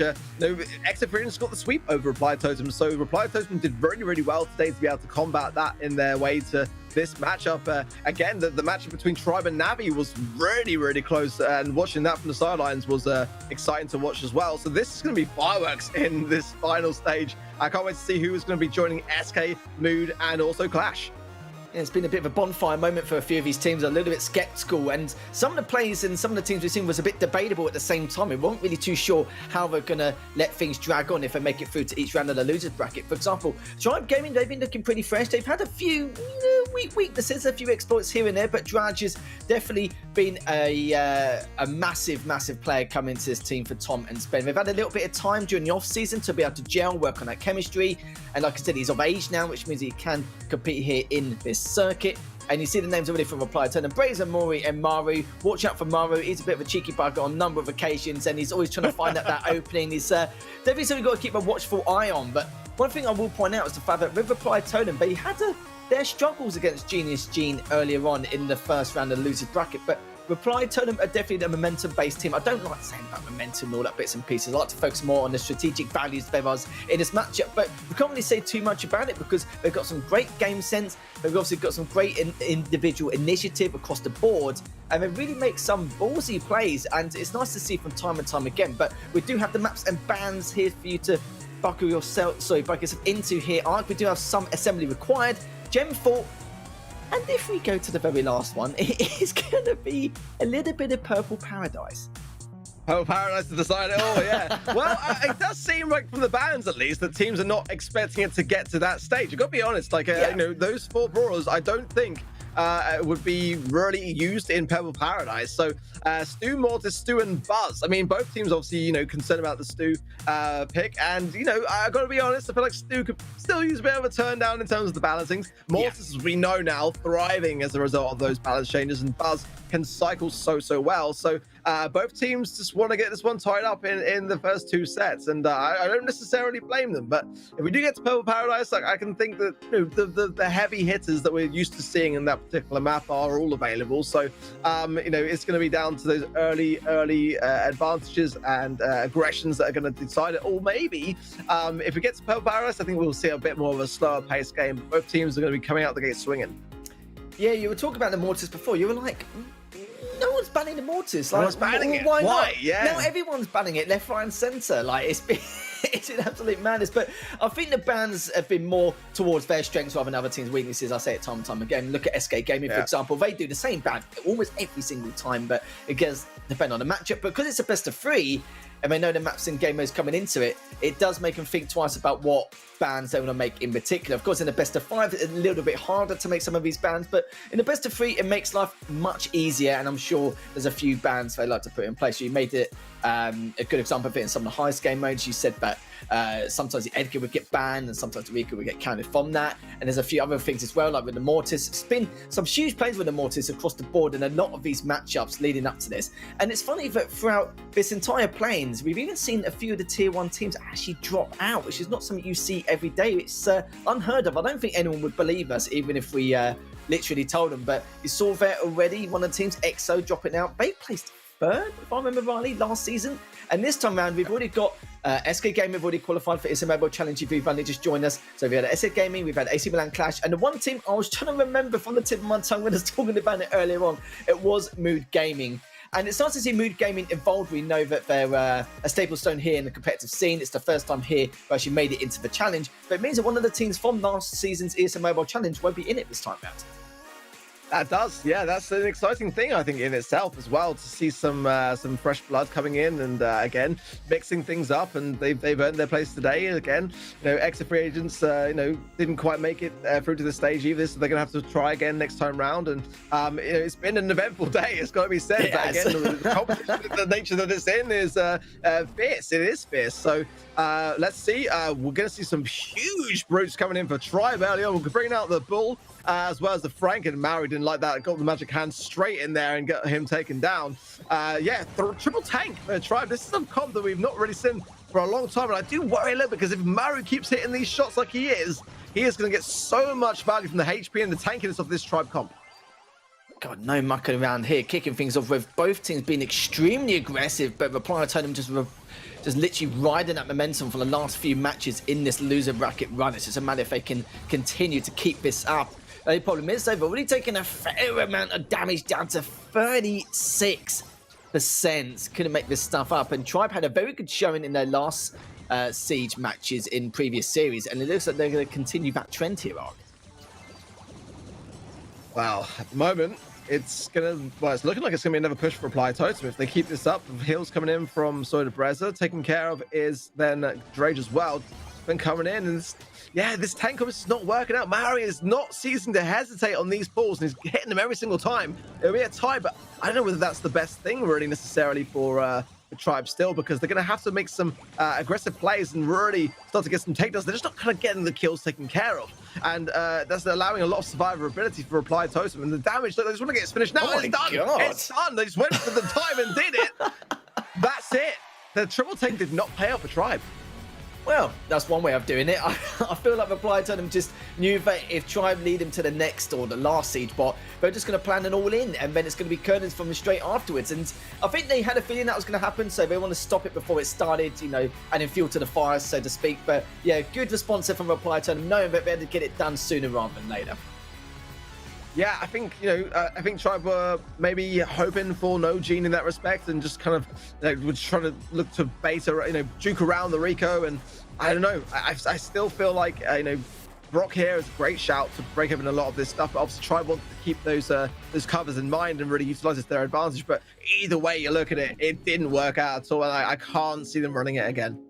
Yeah, they're probably... Well, actually, no, there's no probably about it. There's definitely going to be the odd change here and there. It makes perfect sense. It's going to be difficult to decide what they want to change and what they want to pick afterwards anyway. How do you feel like this composition should change for either side?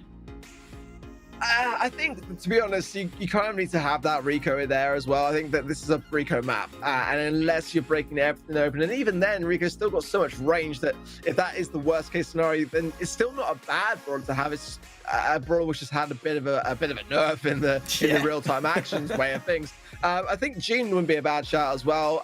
I think that Tribe will probably respond with some kind of speed. They like the Max idea, and it's not really my go-to. I wouldn't necessarily go with that, but they do like to take their oppositions by surprise a little bit. I think that Spike wouldn't be a bad shout to have. I mean, having Curveball here and some ability to throw something over the over the cover. I think Tom would probably go Barley, actually, because that's a great control brawler, which he utilizes very, very well. Match that as that was what Reply Totem were running anyway. Put Tom on Barley, place him against the person playing Barley, and try to win that lane and put some pressure on. Yeah, we'll have to see going into it now, because talking about the Max pick earlier on, and yeah, I do agree with you to a certain extent. It's okay. The only problem is you have to get a lot of value out of it, and if you don't, then it's going to cause some serious issues in the long run, and you did see that earlier on. But Tom with that Barley pick, well, both of them actually with the Barley picks, Brazier rocking it as well as Tom, but Tom's left on 420 HP, has to return towards the Ike, knowing that there's nothing more they can do. As Reply Totem with, again, an explosive start here with that 3-bolt lead earlier on, but also Reply Totem picked up the one straight afterwards. They still got map control, but we all know that that first spot isn't really here to do a huge amount of damage. It's just here just to basically keep that map control, to collect a huge amount of bolts later on for that second and third siege bolt. But I see saying that though, look at the amount of damage. It could be already an all-in here, and look at that already. Reply Totem take the first set, and I didn't even give you a chance to speak on. Oh my word, that was gnarly. Sorry, mate. I worried. No, don't. Actually, it was over that quick. Tribe should be It saying was- sorry to you, actually, not me. I mean, that was the mirror comp. And again, like, we've seen great things from Tribe on the side of having Gene and Rico and stuff, but like they just let almost Reply to them just creep up in that situation, and you can't do that. You got to take care of them at the moment. Reply Totem are absolutely on fire. And already we're past Siege as quickly as that. And it's not common to go past that first set of Siege as quickly as that. Let's be honest. It's a game that goes on for a while, going back and forth for those third and final pushes. But Repulsion, they look easy. I love how just before they made that initial attack as well, I was like, okay, this is looking good. You know, they've got map control, they can collect the bolts whilst the bots doing the damage, etc, etc. No, it was just completely, I'm not even going to predict anymore at this point. So already Reply Totem with the lead in this best of 3. So one more set and then we'll make it to ESL Mobile Challenge. It means Tribe Game may have to spend another month grinding through that ladder and having to qualify through play-ins 2 instead. But don't want it to be nice for them to qualify by any means. If it's for the first play and second planes, I'm sure they will do it eventually, or at least give it another go, another attempt in the second planes. But that's too early to talk about yet. It's just the fact that they've got to play a huge amount of games in comparison, and then it reveals a lot more research and a lot more things for the opposite teams in order to try and find up upon on Tribe Gaming. It's not something they want. They want to take not only a bit of a break, but of course focus on other competitions and also focus on this competition to plan out what they want to do here in the ESL Mobile Challenge. So it's going to be really tough for them here, but I'm really worried for Tribe, because when you see a team who's like going full of momentum in that beast mode-esque kind of style of play, because they're just doing an absolute run into all these teams in a loser bracket, it's very tough to stop. Reply Totem is the definition of that team here and now, and Tribe Gaming need to find an answer. And I feel like when it comes to finding an answer, the only people or the only teams who do have that answer is normally SK Gaming and AC Milan Clash, but they've already qualified. Yeah, they already qualified today. So at this state of the proceedings, I think that what Tribe need to do now is they need to kind of place that last game and that last matchup and bury it, and just kind of make sure that the emotions of that loss don't come into the swing of things. I think that they've got to make sure that they are able to do that, and I do like the way that they're coming into this matchup with the Pam and the lane.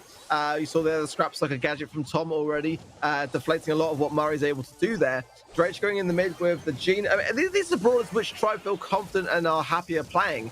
That takedown already on the mid is going to put those 3 gems straight into the pocket of Maori, and Spen struggling a little bit on this interaction against Soy de Breza. The little pick here, I feel, is smart. A lot of unpredictability is going to come as a result of that brawler, and a lot of potential turnarounds as well, and Drake's still not able to get control of the mid. Yeah, Tribe Gaming looking a little bit better this time round, as they really did need a full mental reset coming into this next set. But already though, Maury's taking down Tom. Drake is just trying to hide back onto the center, but at the same time trying to collect some of his gems, but the pull comes in. Maury's so weak on 168 HP, barely scraped by and got around the corner. But Tom and, you could say Tom and Spen have a bit of map control. The problem is Maru's looking for that sneak attack, and I spoke about him during the pre-show where, during the roster checks, we were saying that Maru, it's very difficult to comprehend where and when he's going to come from, and Maru just being a real pain in the backside with that belt. Definitely getting a lot of damage done as well, just keeping that range, and Moy's directly behind him to support him a little bit better, because these are some tanky brawlers to deal with. His drives just take down Maru eventually. Took a little bit of time, but got it in the end. But Tom just trying to hold into the center with the pan, but not going to last too much longer as Brazer takes him down with a 6, or actually, no, set up 1 gem lead. Well, Drake now has the gems, and get that nice pull down to Maru. There's a swift takedown there. Spen was doing a good job of holding the left-hand side lane. Tom actually swapped into the mid. Obviously, some communication there, not feeling the matchup between himself and the bell. But Drake and Marks as well, taking a lot of heavy fires. Countdown for Tribe, but I've got to be honest, they haven't looked the most comfortable in this matchup so far. So they're going to have to work really hard to hold on to these gems and keep that control of the mid.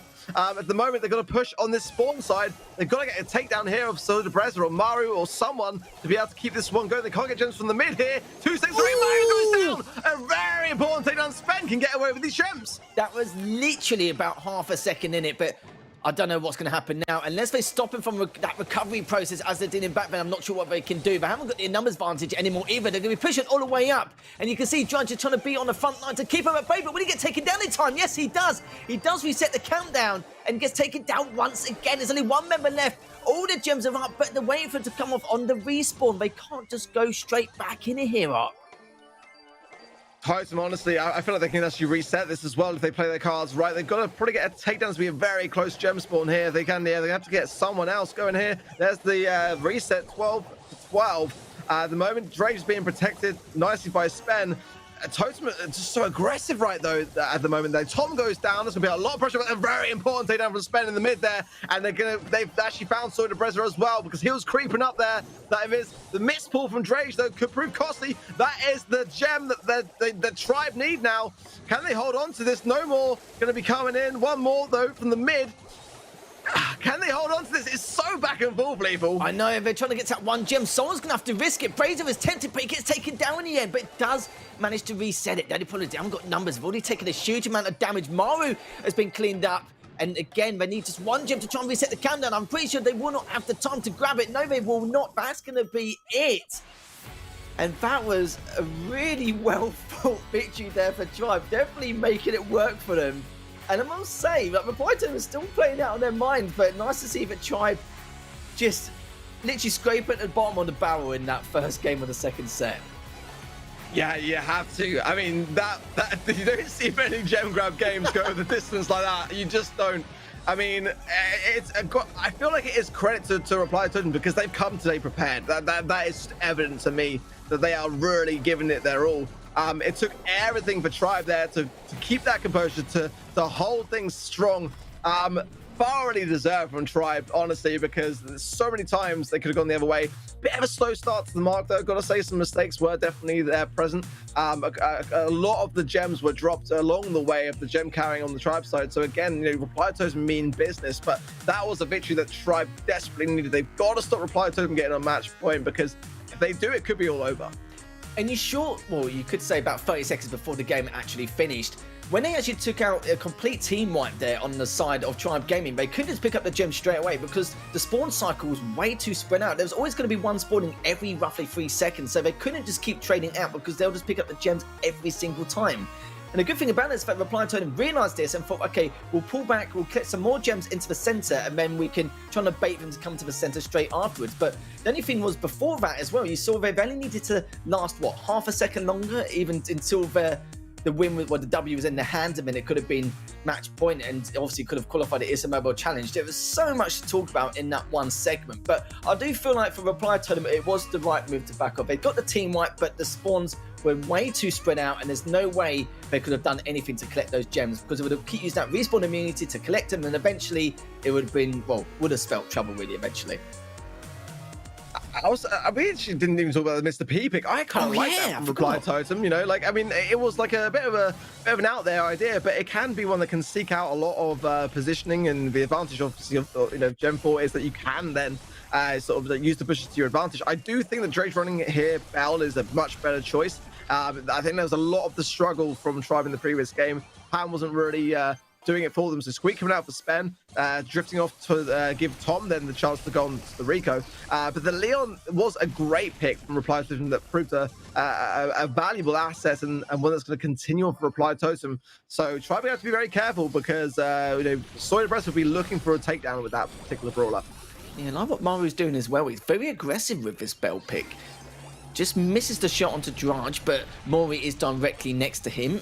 Both of them just trying to get some kind of damage onto each other, but Spen's doing a great job just keeping these players back, and Brazer trying to sneak along that right-hand side. Tom does take down Maru, so they get just a little bit of breathing space. We'll have to give up the center until Mori's taken down. And it looks like he's only down to 240 HP. Maru takes down Tom. It's not going to give him any kind of leeway at all, as Maru took a fair bit of damage there in that left lane. Should be able to recover, especially with this numbers advantage. And Brazer just been a real pain in the backside in that right lane against Spen. Yeah, Spen doing a good job of deterring it, but Soy is so high on health. I think he's running Invisible Heal as well as a star power. And here we see that ninja-esque attack that I was expecting to see taken care of now from Drajan. There's still 7 gems in the pocket of Tribe. Those nest eggs as well are going to be a dangerous thing. Maori popping one off, and Force back now on low health. Tom as well, taking some shots. Oh, surviving on the left-hand side as well. Nicely done. I think it was a smart move from Tribe to drop the Gene pick, actually, because it wasn't really working for them. Drake wasn't getting much value from it. Now looking much more comfortable, though. And this could be a really valuable win if Tribe can get this set taken care of and move on to the third and final. Mari, though, has got that magic hand, so they're going to be very cautious in their approach here if they want to make sure they hold on to their gems. And that's not the way to go about it. Drake's taken down. Disaster for Tribe and a good pickup for Reply Totem. But the problem is, if they take out Spin, this could be... Oh my god, it is going to be big. They have to win this 2v3. They realise this as well. Mori gets taken down straight away. But look at this. Mori is loving life right now. It's been done. It's done. That is going to be it. Reply Totem do win the second game. And yeah, because of Spin taken down right near the start of that countdown, of course, yeah, there's not really anything you can do, let's be honest. Everyone could have pictured that nonetheless. But that does mean that Reply Totem are going to be on match point. And whoever wins this, guys, if you're just joining us, it does mean that they will win their spot in the ESL Mobile Challenge. So we have to see if Reply Totem can take down Tribe, or try and retaliate and takes us to a third set. But do you know what, Ark? It wouldn't surprise me in the slides, because I swear every match I've casted today has gone to a third set. So let's keep the trend going. Yeah, it does seem to be the flavour of today, doesn't it? I mean, but you know, that one magic hand, I mean, that's all it took. I prefer the Bell pick, but we all know what Gene can do, and it really is that simple. You know, you make that pull count and you bring home the goods. That's something that Tribe have to be very, very careful of now. What are they going to do? Well, they're going to change, you know, what are they going to do to really counter this? For me, have some vision. I think Tara would be a bad shout. Squeak was the right call for Spencer to adapt on the right-hand side lane, because, you know, you've got more range there, and if you do connect, you can quickly tell that you've made that connection and then adapt accordingly. You know, keep your distance or choose to go on the aggressive whatever way you see fit. They've got to have some strong arm to their comp, I feel. And if you have that Tara into the back spawn and we're able to get the control enough to be able to do something with it, it could go a long way. I mean, we see a lot of Sprout in the mid in here, and it wasn't a ban, was it? It was Double Stew.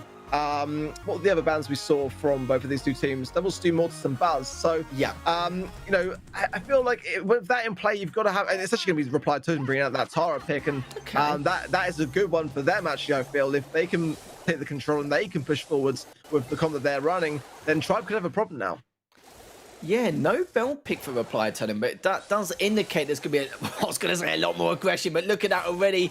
Tom taken down straight away thanks to the teamwork from Mori and Braze it now, push it into the center. They just don't care at this point, do they? This is no hold bar, push it straight into the center. This is the exact start that Reply Totem for looking for, but I just knew straight away that once that Bell pick was removed and switched over to something else, then straight away we're looking for that more aggressive stance, especially in the center to collect these gems. But so far they've managed to, you know, control that in terms of pace, as Reply Totem have dictated the pace since the very beginning, but now Tribe are able to control that aggression. I like the Pam lane. Again, it didn't work out early, but since the Bell pick's been dropped from Reply Totem, it's going to fare better for Tom, and those heals will come in clutch. Having a turret as well in your pocket can be a great deterrent of a Leon creeping up, and you know, Tom is now going to be able to be much more aware. Well, I say that at the same time, but Soy almost got a takedown because he was invis.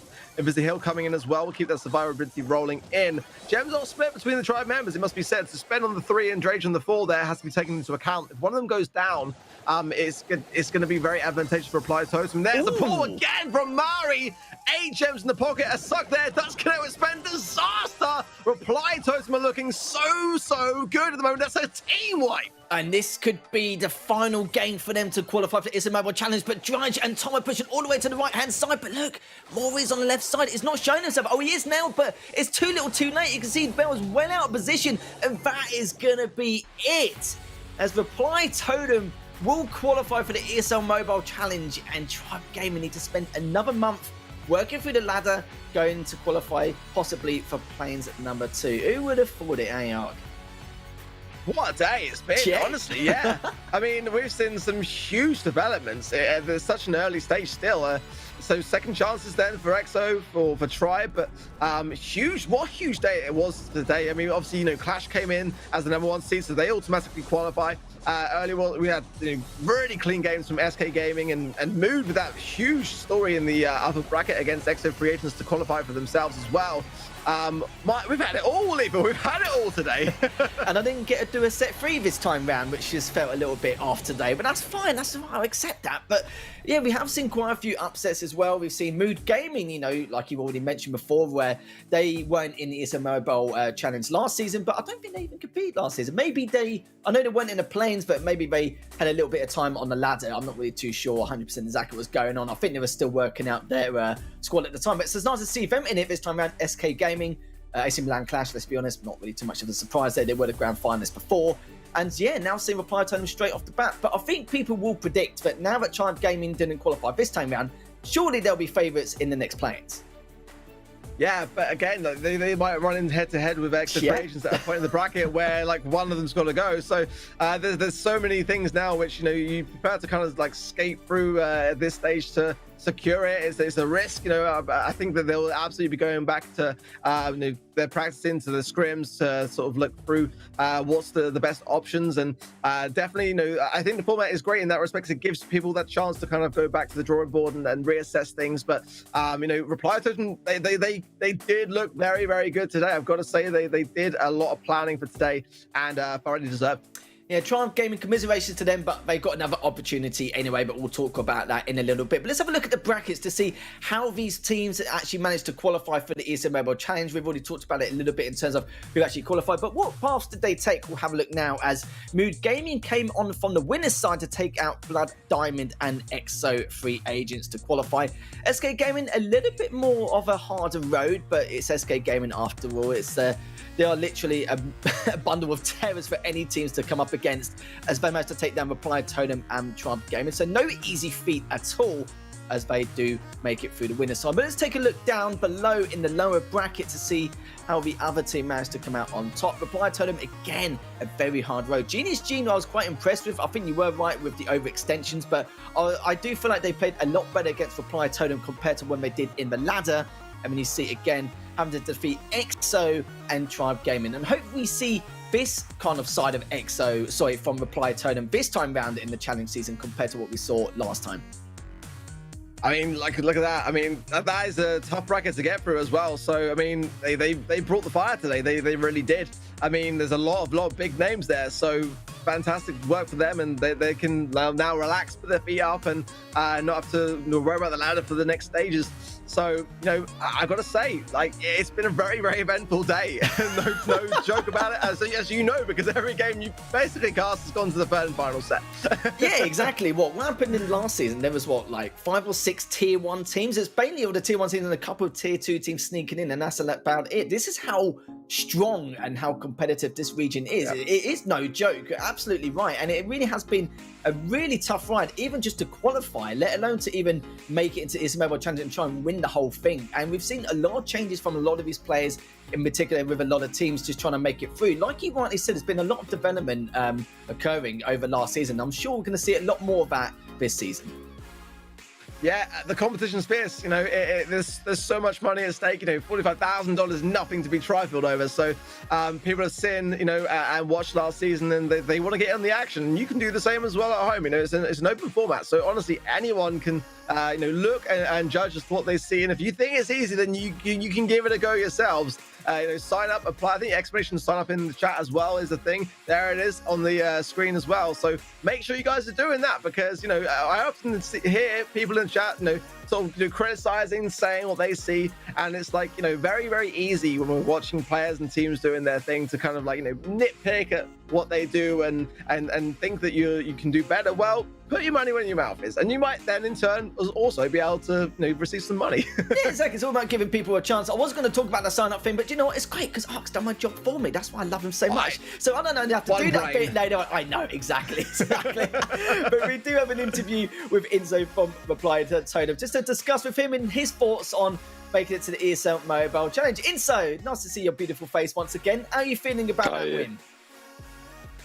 I'm happy about the win. I mean, it was a long day. After 5 hours, finally we managed to qualify, and yeah, we're happy about it. I mean, I've got to say, you looked prepared. Talk us through like your preparation process. You know, were you, you know, spending a lot of time scrimming the maps? Because there's a couple of new maps in the rotation this time round, and you know, in general, how do you feel about the balance changes? I mean, didn't really prepare about the competition because we just ladder and we were hoping that some maps were going to repeat. And about the balance changes, I don't really know how I feel about them because they're like the meta is so different, and yeah, there's like a lot of opportunities like Brock meta or full tank meta. It's just so different, you know. Yeah, and then final question from me here in So's the Father. I'm going to talk a little bit about the difference between your team this season compared to last season. Now, from the ESL Mobile Challenge last season throughout the league play, you guys did really well, but sadly you had a very shaky start in the finals. And I don't want to say we saw you at your worst, but we definitely saw a lot better from you. Do you feel like you guys have ironed out your mistakes in order to make it through and do a better job this time around this season in the ESL Mobile Challenge? I mean, hopefully we're going to perform better than last season. I think we did good overall, but starting with a different approach and starting in a better way will be better for us. Yeah, I hope so too. Don't get me wrong, you guys played really well last season. It's just a shame you had a little bit of a slip up in the final, but do you know what? These things can happen. And if we're going to see this version of Reply Totem in the ESL Mobile Challenge next month, and my God, I feel sorry for a lot of the teams going up against you later on, as that momentum shift from the first loser bracket coming into it. You guys did a fantastic job, so congratulations once again, and we'll see you this season. Thank you. I like it. So you can see that again, you were just talking about in terms of like how they felt last season compared to this season. He kind of felt like he actually ironed out a lot of the mistakes, which is nice to see. And like I said before, anyone come up against him this season, it's going to be some tough times. But final thoughts before we end the show here, Ark. I just need to take a little sit down and relax and just process what we've witnessed uphill. My goodness me, it's been very eventful. I feel like there's been a big step up. I think that, like, following the first season, people looking and seeing the level and the standards, and like it really has upped the notch. I've really got to say I love the best of three. I felt like it was a very exciting thing to watch, as teams knew that there was a little chance to really adapt at this stage of the competition. And massive shout out to everyone in the background at ESL putting on the show, and for D-Man's birthday, and he's having cake as we speak. So very happy birthday to D-Man. Thank you to ESL for all the hard work they do, and thank you to you, Lethal, as well. It's been great to be back with you both. I've thoroughly enjoyed myself. Stop it, you. Stop it, making me blush. I told you to stop doing that. But again, Ark's done my job for me. He's thanked everyone, so I don't really need to say too much here. Just let you guys know at home that Planes 2, in terms of qualification process, it has begun. Explanation about sign up to the ladder. We've had hundreds of teams this time around, and want to see if there's anyone there to bring us a bit of flair into that ladder, and you could also be taking part here in the second Planes. We're looking for 4 more teams to qualify for the ESL Mobile Challenge, as we do need 8 teams. We do need to fill up those 4 more spots. But not only that, Ark's already said it, but I'm going to say it again. Thank you to him, thank you to Demon, of course it is his birthday, thank you to all the production, but you guys at home for watching, because without you guys we can't make these events possible. And until then, we'll see you in the next Planes. Level up. All we know about is level up. Are we ready not to level up? You know we fall and we get up. Level up.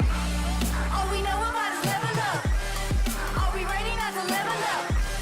It's time, get up. Back against the wall, still I'm standing tall. Know about the ball, I got my fan with me. All we know is ball to empty out the mouth. The chosen one they call, I take my fan with me. Know about it if you tell, know you're breaking calls. Want your credibility and all, fall like dominoes. Can you really take a stance? All I wanna know. Need me real ones when it's time to go. Stepping in, elevator. This is to all the haters. That's all we know when we level up.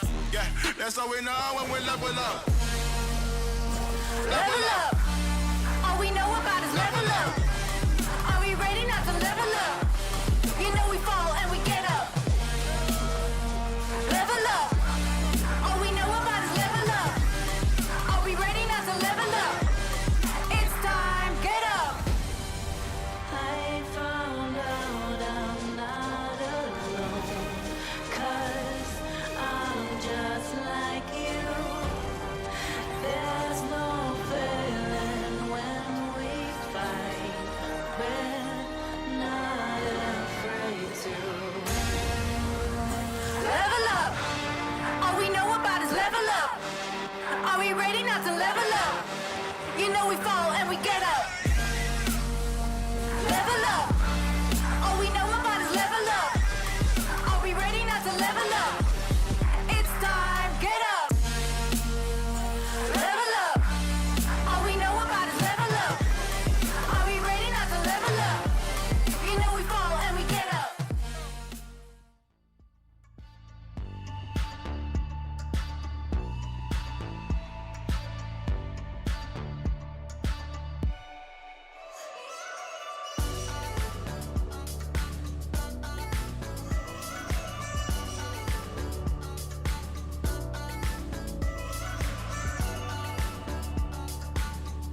together.